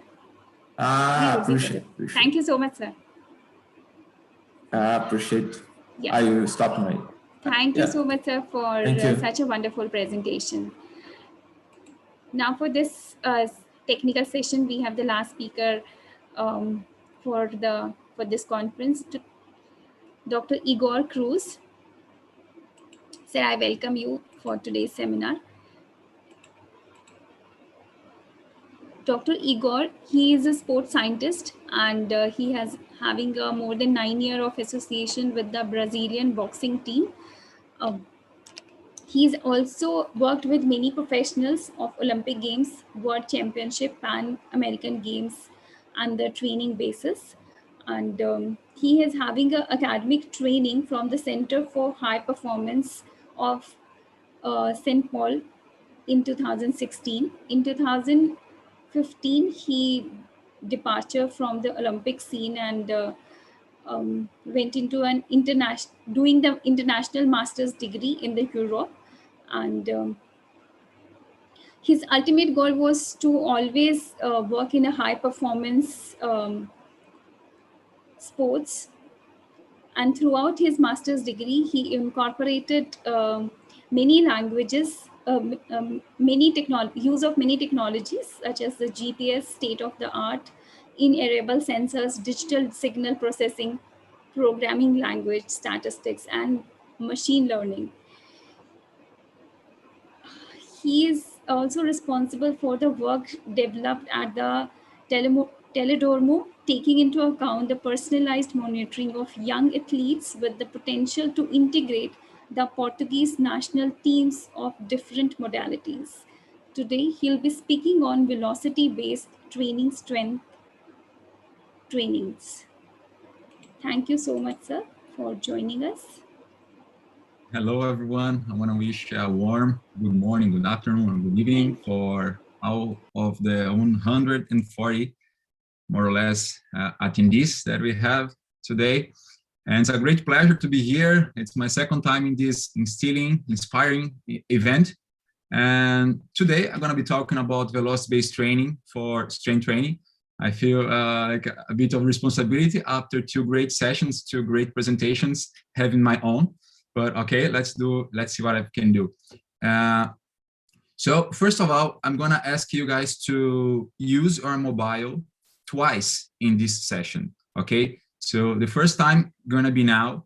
You need that you just point the camera to the screen, and then you're going to answer for me 2 questions. Okay, so I'm going to move from this slide to the next, right? And then now please point the camera to this QR code, and I want you to answer the following questions. How familiar are you with velocity-based training? And then the second question is, how familiar are you with athletic strength training in general? Okay, I'm gonna give you a brief seconds to scan this code, and then you can start answering the questions. And then I'm gonna move my screen, my slide, so you can so I can share with you the results, right? So a few more moments.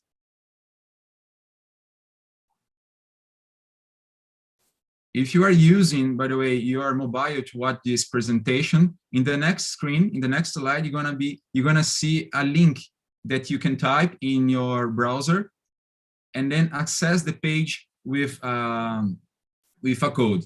Okay. Now I'm gonna move to another screen. Oops. Sorry, not this one. Okay, but this one here. Present. Okay, hold on a sec.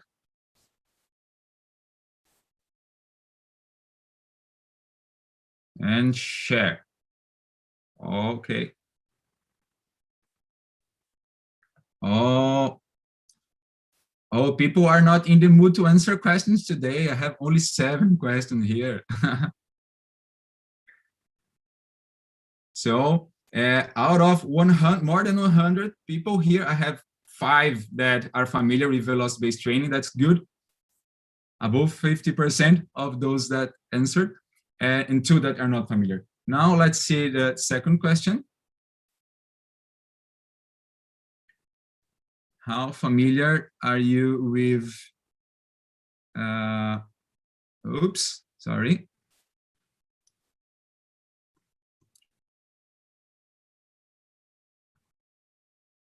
Are you familiar with athletic strength training in general? Oh, no answers. So disappointed. Come on, guys. But okay, so no problem. I want just to create this relationship with you, understand what do we know about strength training, and velocity-based training in general so I can guide my presentation. Okay, so here we go. So as many events that we live in today's life, they have emerged in the past, also from other big events. And strength training and velocity-based training, they come from our past events, like the World War II, in which soldiers, they got injured and they had to be healed in some way.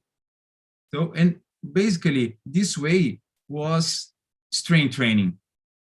So you can see in the left of the screen, some machines that resemble some machines that we use today to train our athletes. And you can see them in the gym as well.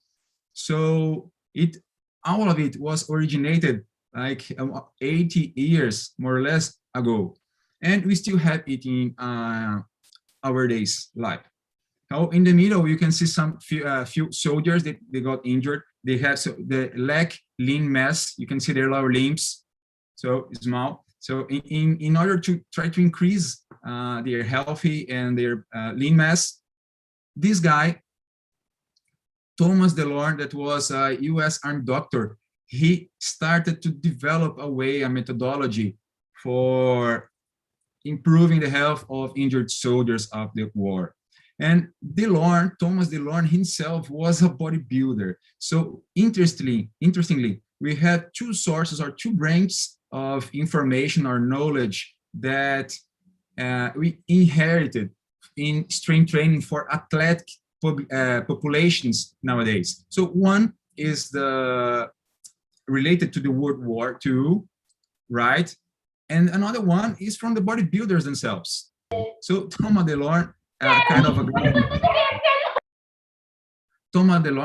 guy that had both kind of knowledge, right? And so taking advantage of this knowledge, he wrote for the first time an article about weight training activities that were described in a scientific journal. Okay, and I'm gonna quote a small piece of an article, and that says, DeLorme, the US Army doctor, had used strength training to recover from a childhood illness and reasoned that such heavy training would have been proven beneficial for injured servicemen. DeLorme's new protocol consists of multiple sets of resistance exercises in which patients lift their 10 repetition maximum. Pin it the back of your head, guys. So DeLorme refined the system by 3 years later, I believe, or 4, the World War II, 1948, to include only 3 progressively heavier sets of 10 repetitions, right? So the famous 3 sets of 10 has begun and has survived from many, many decades to the date, right? But then what happened, folks? We have a population that's kind of different from soldiers and from bodybuilders. We have athletes, we have our Olympic athletes that are instilling our Olympic spirit during this year. And the main problem is that we have inherited this knowledge, this behavior of using training for rehabilitation, training for bodybuilders into our athletic training. And now I have a question for you. This question you don't have to answer in your mobile phones, but answer just for you in your head. Can we, sport professionals, or should we replicate this traditional weight training used by rehabilitation, used by bodybuilders with our athletic population? So what do you think? I'm gonna give you a few seconds to answer this question for you. It's a very different kind of population, isn't it? So, and here is the question is quite simple. It's no, we cannot replicate this traditional weight training with our athletes. And I hope that during this brief presentation, you get convinced. And by the next Monday, the next week, I'm gonna give you some hints that you can change how you behave ahead of your athletes, so you can change their performance And if you change your behavior as a coach, you can change your behavior of your athlete during their training sessions. So just a small fill in the blank exercise here. We have many types of base training, strength trainings, right? We can base in percentage of one maximum repetition. So one maximum here, repetition maximum, the maximum load that you can lift in one single concentric movement, right? This is quite old. This dates back to the World War II, for instance. So, and then derived from this percentage, we have the number of maximum repetitions that you can do with a given percentage, right? Or if we do not want to measure one maximum repetition, we can measure just the maximum number of repetitions that you can do with any single load. Okay, let's say I want to do 10 maximum repetitions, and then we can sort of extrapolate and calculate the maximum load that the athlete could be lifting. Okay, so in the middle here, we have the velocity-based training that we are going to talk about today. So, and velocity-based training is a sort of monitored training. It's not some brand new methodology. Okay, we have some methodology behind it, but it's more the sort of way that we monitor, that we manage fatigue, okay, in our athletes. So coming from the Bacchus presentation, Claudino's presentation, we have now here practical examples that how we can manage a session and improve our performance based on this management. Okay, and third, we have contraction type based training. What do I mean by contraction type? We have concentric, eccentric, and some strength and shortening cycle, and also isometric. We have 4 types of contractions. But pay attention to this, velocity-based training is strictly related to concentric phase of movement, right? So I'm not going to be talking about plyometrics, eccentric training, only about concentric type of training, okay? So that's our main subject. For example, here, why the use of percentage of 1 RM is deprecated. In the table, I have few words in Portuguese, okay, but don't mind. Just pay attention to the numbers. I believe that from the 7 people that answered the survey, they are familiar with this table, but I'm sure that more people know. So why the use of these tables are deprecated? Why you should stop using them by this moment? Because using or referencing to percentage of 1 RM to prescribe training cause a lot of disadjustments in time. I mean, the measure itself. If you measure today, the maximum 1 RM of your athlete, by Monday or by the next Monday, the value will have shifted. It will not be updated, right? You have to do the test again. And the test is costly. I mean, it's demanding. Doing 1 RM test once a week or once each 2 weeks. So it's exhausting. The next one is each exercise have its own percentage of 1 RM. It doesn't mean that if you do 1 RM for bench press, squat, bench pull, or derivatives of weightlifting, and you pick like 80% of 1 RM of this exercise, they mean the same thing. They are related to the same exactly load. No, they are not, unfortunately, because each exercise have a different velocity pattern that I'm gonna explain further. It's hard to keep evaluation constant, as I said. It's hard to keep doing maximum tests every week or every 2 weeks, okay? And here, not possible to perform consecutive sets with the same number of maximum repetitions. I'm gonna show this example by showing you a graph. Gonna be easier to understand. Okay, so instead of using green check marks, I'm gonna use red check marks for all of them, just to bear in mind how they impair performance and training prescription for your athletes.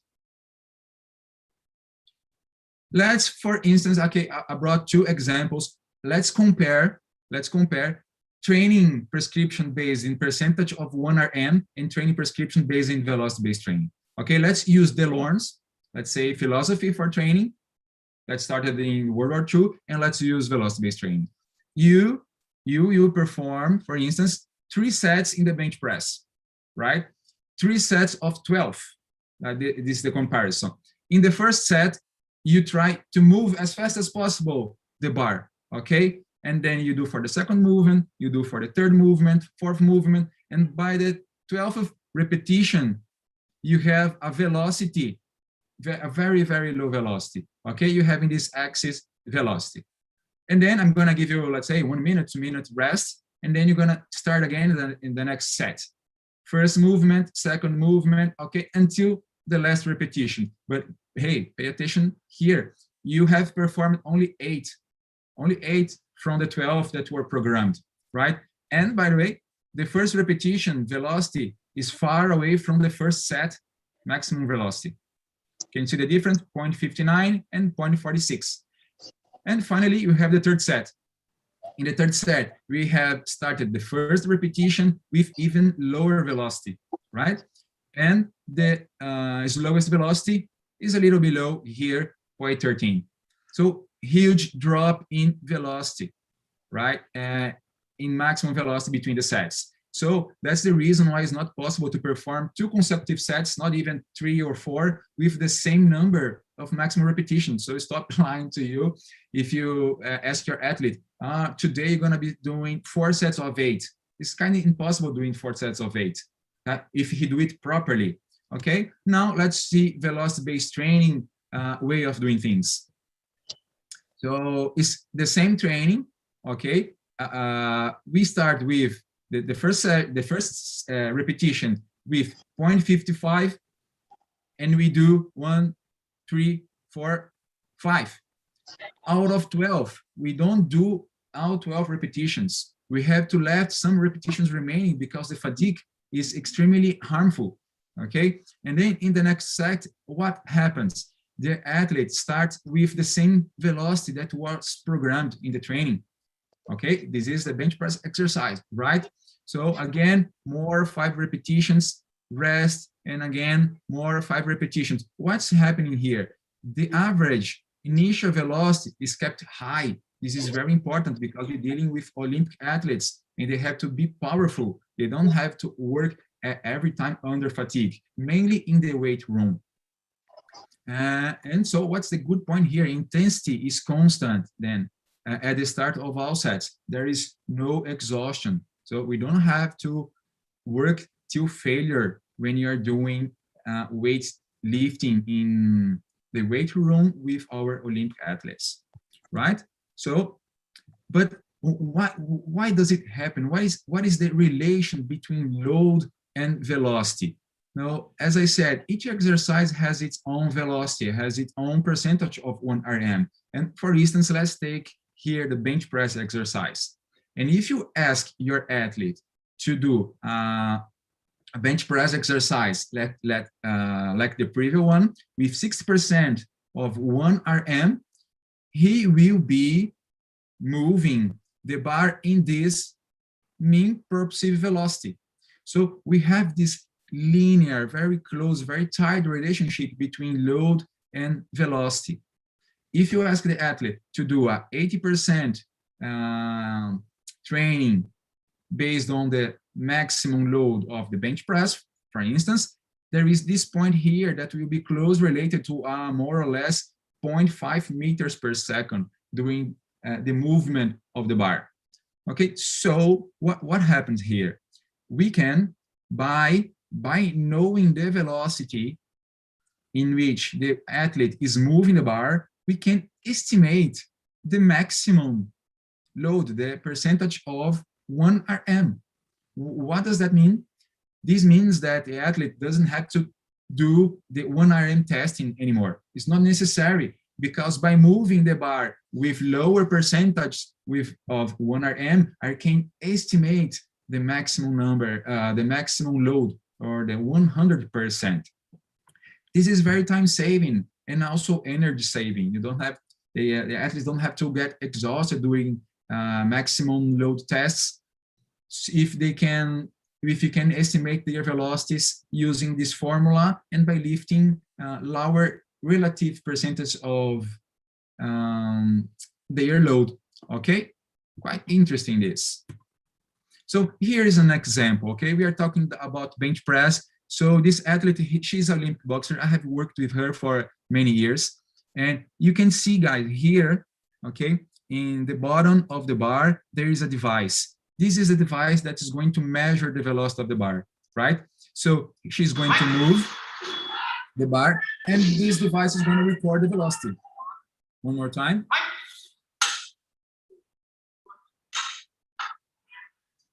Great. So you can see here, there is no load in the bar because what is being done is a progressive test. So she's starting with zero load. I don't mean zero load. The bar itself weighs 20 kilos. So it's quite a lot to move. So you can see that it does not move so far from her hands.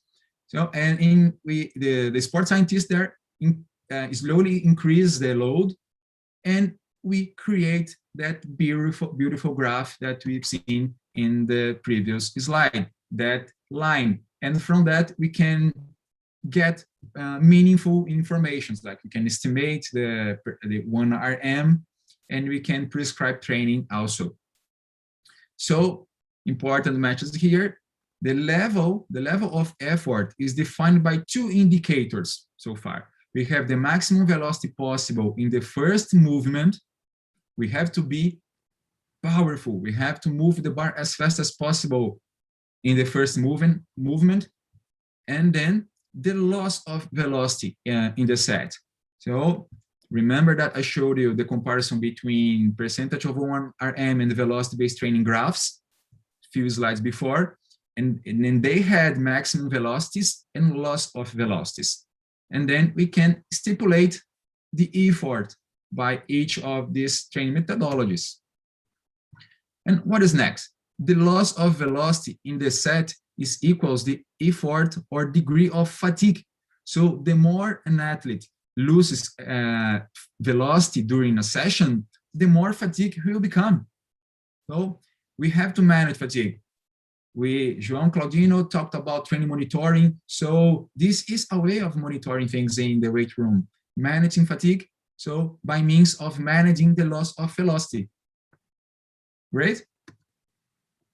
Okay, so how can we do that then? Now, what is programmed in velocity-based training is not the number of repetitions. So what is performed then is the loss of velocity to be reached in each set. So if you're going to perform 3 sets of 12, as I showed you, I have some threshold that below that threshold, you cannot do lifts anymore. Let's say, for example, here, I have the level of effort. If I set that session to be light or low effort, the velocity loss has to be between 5 and 10%, right? From 5 to 10%. What does that mean? That means that the repetitions performed gonna be less than half of possible. So if I said you should do 3 sets of 12, you're not gonna do 3 sets of 12. You're gonna do less than 3 sets of 6, because then your velocity loss, you're gonna be small, like between 5 and 10. And also your rate of perceived exertion, you're gonna be small too, between 3 and 4. I have these examples here. You can screenshot this slide if you want to study it later. So what it means is that from 16 to 13 possible repetitions, I'm gonna do only 5 to 6. So there is a lot of left remaining repetitions, okay? In contrast, if we do maximal effort, that is the proposed by Delorme, working with rehabilitation, the velocity loss is quite huge, and that is what most athletes do nowadays. They lost a lot of velocity during the sessions. It means maximum or almost maximum number of repetitions, meaning from out of 10 or out of 8 or out of 4, they perform 100%. or one repetition less. It's almost working to failure. So in RPE between 9 and 10, almost maximum. Okay, so going back to that slide, I'm going to explain how the effort index works and how can you use it. So here in the title, effort index is equal velocity in the first movement, okay, times mean velocity loss in the exercise. So let's take this example that we used before. The velocity loss in this set was almost 80%, okay, 78 to be exact. Then second set, the velocity loss was 71%. And then here, 73%. Do you remember, as I said, velocity loss between 50 and 70? So almost close, working to maximum, this athlete. If I take this average, gonna be 74. And if I take the maximum velocity in this training that was 59.59 and multiply this, I have this index of 44. So this is the effort index, 44. Now let's compare with velocity-based training.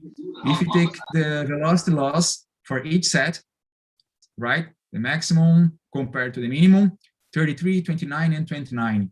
The average, oh, sorry, I forgot to add it here. So the average is gonna be around 30%. 30% time the maximum velocity in this case was just a tiny bit below here, 59, just a tiny bit. Multiply those and you're gonna get 16, right? 16. So we have here almost 3 orders of magnitude higher. Okay, have 44 compared with 16. But Igor, what does that mean? That means that in velocity-based training, the athlete got much less exhausted, much less fatigued, and it is very, very important. This training, this type of training, for example, that was used in bench press, but you can do bench pull, you can do squats, they cause an increase in performance.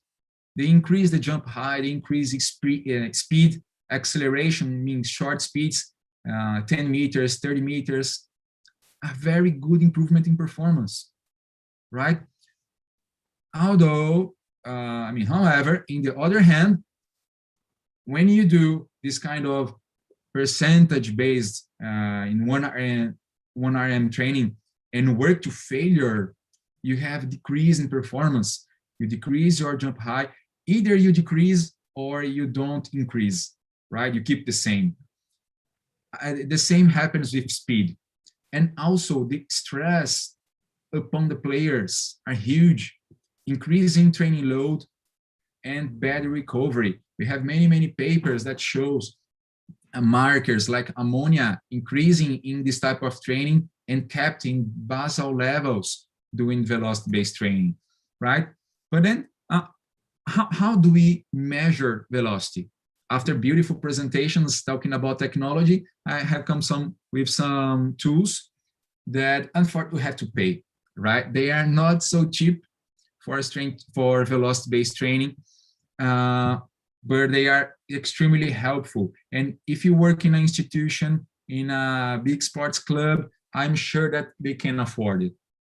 And even if you save a bit of money, you can afford one tools like this, okay? For instance, this is the T-Force, Spanish brand, a very good one. I think most of the publications and the data that I have shown was collected using this device. This GeneAware is an Australian brand. I think nowadays it's one of the most advanced, okay, but also most expensive. This one, I believe, is around $2,000, okay? But we have other brands here around $400 and also 400 euros, right? So, but you're gonna tell me, Igor, I cannot afford this device. So how can I work with this velocity-based training philosophy? I'm interested. Okay, so if you cannot measure the velocity, you must resort to different procedures to estimate the degree of effort made by the subject. So how are you gonna do that? By systematic observation. You're gonna use your eyes. So as you have been doing for many, many decades. But then you're not gonna allow the athlete to work to failure. Remember that you have to left some repetitions remaining, okay? Then you're gonna be able to perform best in the next set. And then again, best in the next set, avoiding fatigue, okay? And it's gonna be hard to measure the velocity of the first repetition, I know, but just ask your athlete, move the bar as fast as possible with a moderate load, right? And we can use the rate of perceived exertion, as I showed you in that table that I asked you to print the screen. You ask the athlete, how are you feeling the effort made in the set? He's going to answer, okay, coach, it's between 3 and 4, 5 and 6. And then this is the good first steps to manage the load in a subjective way. And trust me, I've been doing this for years and it works. It does work. Or I'm gonna show you a different way of managing fatigue without using accelerometers, expensive ones that I showed, but we can use contact mats, okay? Let's see this video.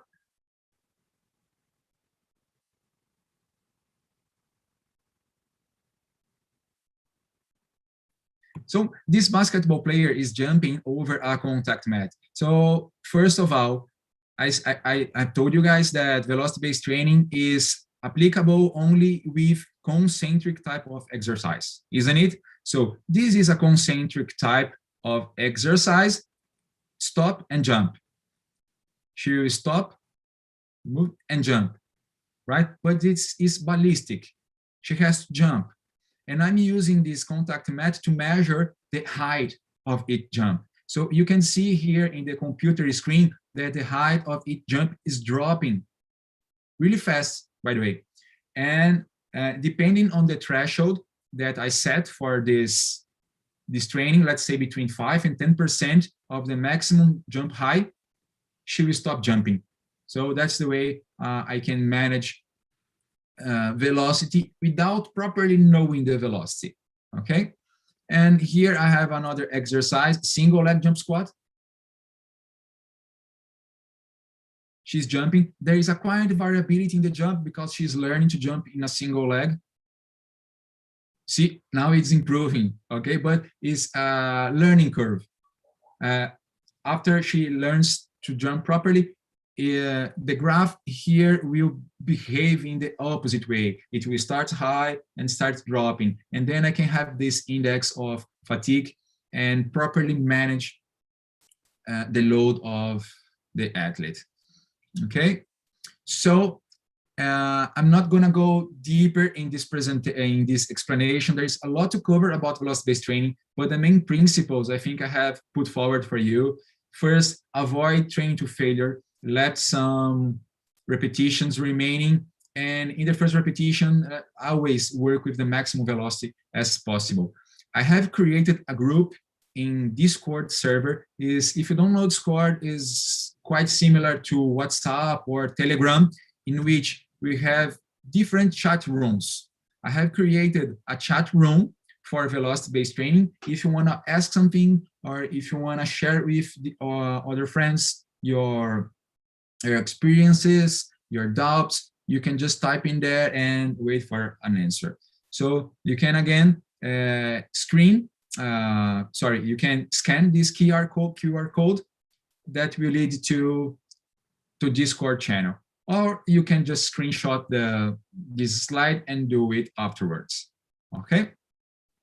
So I sincerely thank you for your attention. I hope you have a nice day and you had enjoyed this presentation. Thank you so much, sir. It's really a very informative session and quite a technical too.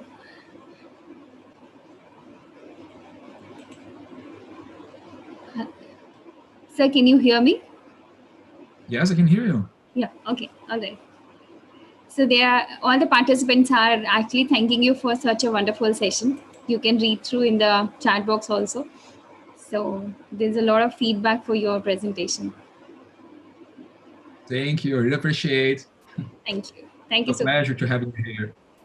Yes, sir. All right. So we are moving towards the end of this conference.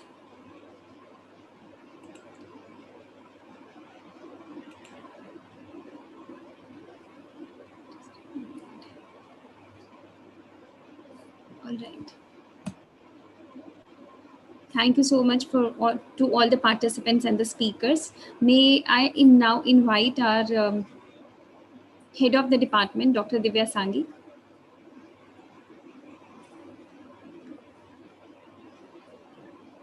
to give word of thanks and conclude the session. Thank you, ma'am. Thank you, Ms. Vandana. Very good evening to all of you. The Faculty of Sports, Manav Rachna International Institute of Research and Studies, Faridabad, under the aegis of Department of Sports, Ministry of Youth Affairs and Sports, Government of India, held the Pre-Olympic International E-Dialogue Series 2021 on Sports Science and Society, Instilling Olympic Spirit 2021. The first event of the series has been successfully conducted on 30th June 2021, and today is the second and the last day of the series. The e-dialogue series was inaugurated on Zoom platform with gracious presence of eminent personality with almost 500 participants. The day started with the blessing of Ma Saraswati, followed by the talk of our invited speakers, Mr. Ranjan Sodhi, Mr. Vasudevan Bhaskaran, Ms. Kunjarani Devi, Mr. Om Prakash Karhanan, and our chief guest, Mr. Shri Ram Singh Shekhawat, Padam Shri Awardee, Arjuna Awardee, honorary captain, former Indian middle distance runner. An inaugural speech was delivered by guest of honor, Professor Dr. Hosung So, founder and CEO, International Organization for Health, Sports and Kinesiology, USA. A total of 19 international and nationally renowned speakers lent support to this historic virtual pre-Olympic international e-dialogue series. The eminent speakers were from different countries like Malaysia, Thailand, Indonesia, Germany, Austria, USA, Brazil, Philippines, and India. Many important topics such as challenges in Olympics and its preparation, psychological performance, well-being of high-performance athletes, high-performance scientific training, and many more were talked upon. The day was completed with a great success. I am very thankful that I got this opportunity to express my gratitude on this special day. On behalf of Faculty of Sports Science, Manav Rachna International Institute of Research and Studies, I would like to thank each and every one of you for being with us since morning. I would like to thank our patrons, Mr. Prashant Bhalla, President MREI, Mr. Amit Bhalla, Vice President MREI, and Professor Dr. Sanjay Srivastava, Vice Chancellor MRIRS, to have faith in us and giving us this pathway to arrange this event. I would like to pay my gratitude to our respected Pro Vice Chancellor, Professor Dr. G.L. Khanna, and Dean FAHS for being a driving force for us. I thank all our respected chief guests, keynote speakers, and all the invited speakers who graced this event with their presence and guidance. Thank you, everyone. Thank you so much. I would also like to thank Dr. Gurjeet, Dean FAHS, Dean Student Welfare and Director Radio Manav Rachna for her relentless support, and GMIT, Mr. Sabyachar Sachi Said sir, for helping us throughout for logistic support. A big thank to all the team members of FAHS to bring out success in this event. Thank you so much. Thank you all. Thank you everyone. Thank you so much, ma'am. May I request Dr. Khanna, sir, to please give your concluding remarks. Sir, you are on mute. Thank you, Dr. Divya. Thank you, Dr. Vandana, Dr. Other colleagues. And it was really a great today, this session. Every session was really wonderful today. And I'm really thankful to the speaker. All of them came to this platform and given their best also, the latest information. Particularly, I was now in the last session. This is a eye opener for all of us to go for the another direction toward the artificial intelligence, data analytics, the training aspect, which we have to really go into depth of that strength training given by Dr. Igor, my friend Joe, and Professor Baka, and the session which was given by Professor on volunteerism by Professor Nada was also excellent. The other sessions also went on very well. I'm thankful to all of you, all the speakers and our guests to make this this conference very successful. Thank you all. Thanks a lot. Thank you, the organizing committee also. May I request everyone to please switch on to their video for a group photograph? All the participants and the eminent speakers who are here, kindly switch on to your video.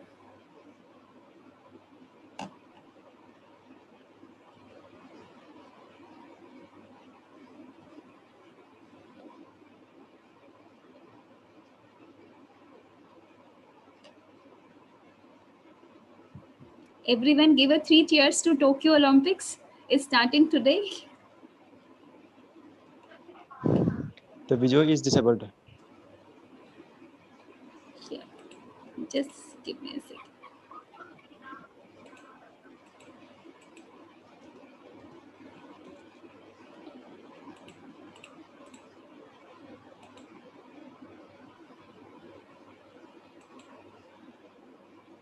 All right. Just Excuse me, ma'am. Yes. The video has been disabled. Video has been disabled. Just let me Yes. see. Yeah. Sir, please try now.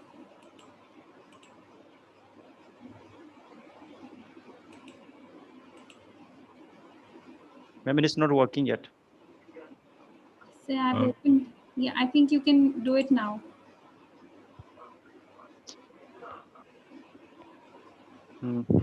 No, madam.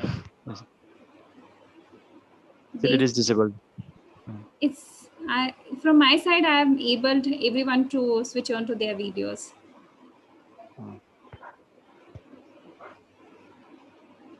Shobit sir, can you please see?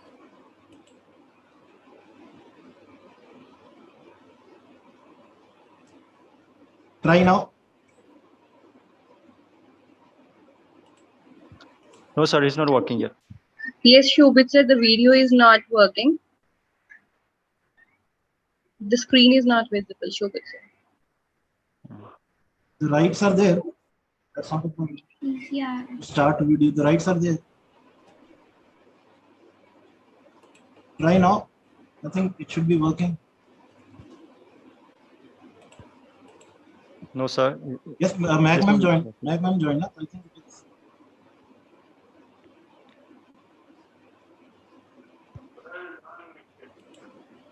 Yeah. Irshad Shishir, is it working? Huh? Video link? Yeah, it's working. Yes, sir, it is working.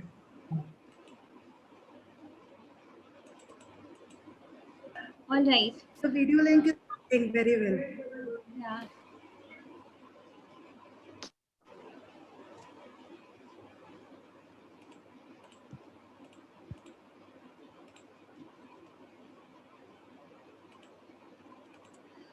All right. There's a last thing. As a sports ritual, we should all stand for in attention for the national anthem. I will just.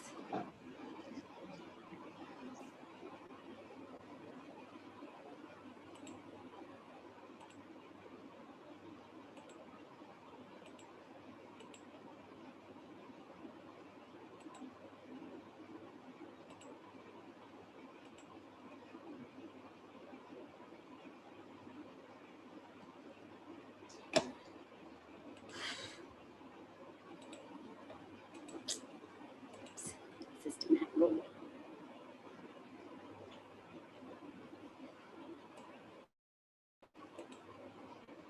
जनगण मन अधिनायक जय हे भारत भाग्य विधाता पंजाब सिंध गुजरात मराठा द्राविड उत्कल बंगा विंध्य हिमाचल यमुना गंगा उच्चल जलधि तरंगा तव शुभ नामे जागे तव शुभ आशीष मागे गाहे तव जय गाथा जन गण मंगलदायक जय हे भारत भाग्य विधाता जय हे जय हे जय हे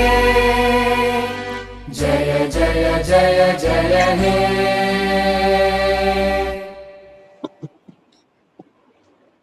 जय Hind Jai Hind. Thank you very much. Thanks a lot.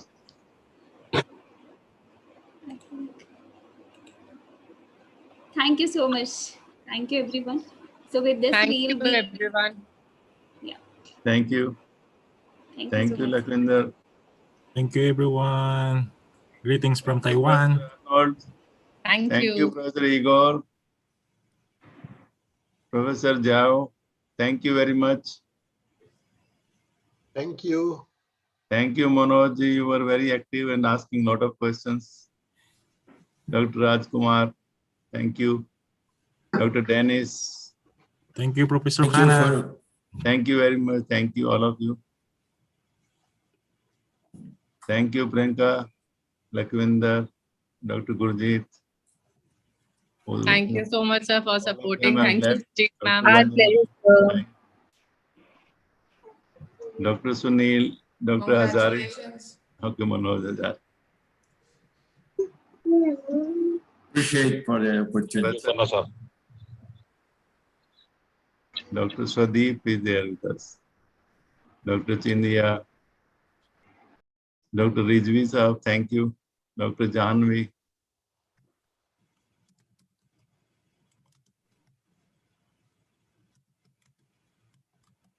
Dr. Raymond was from since morning here with us.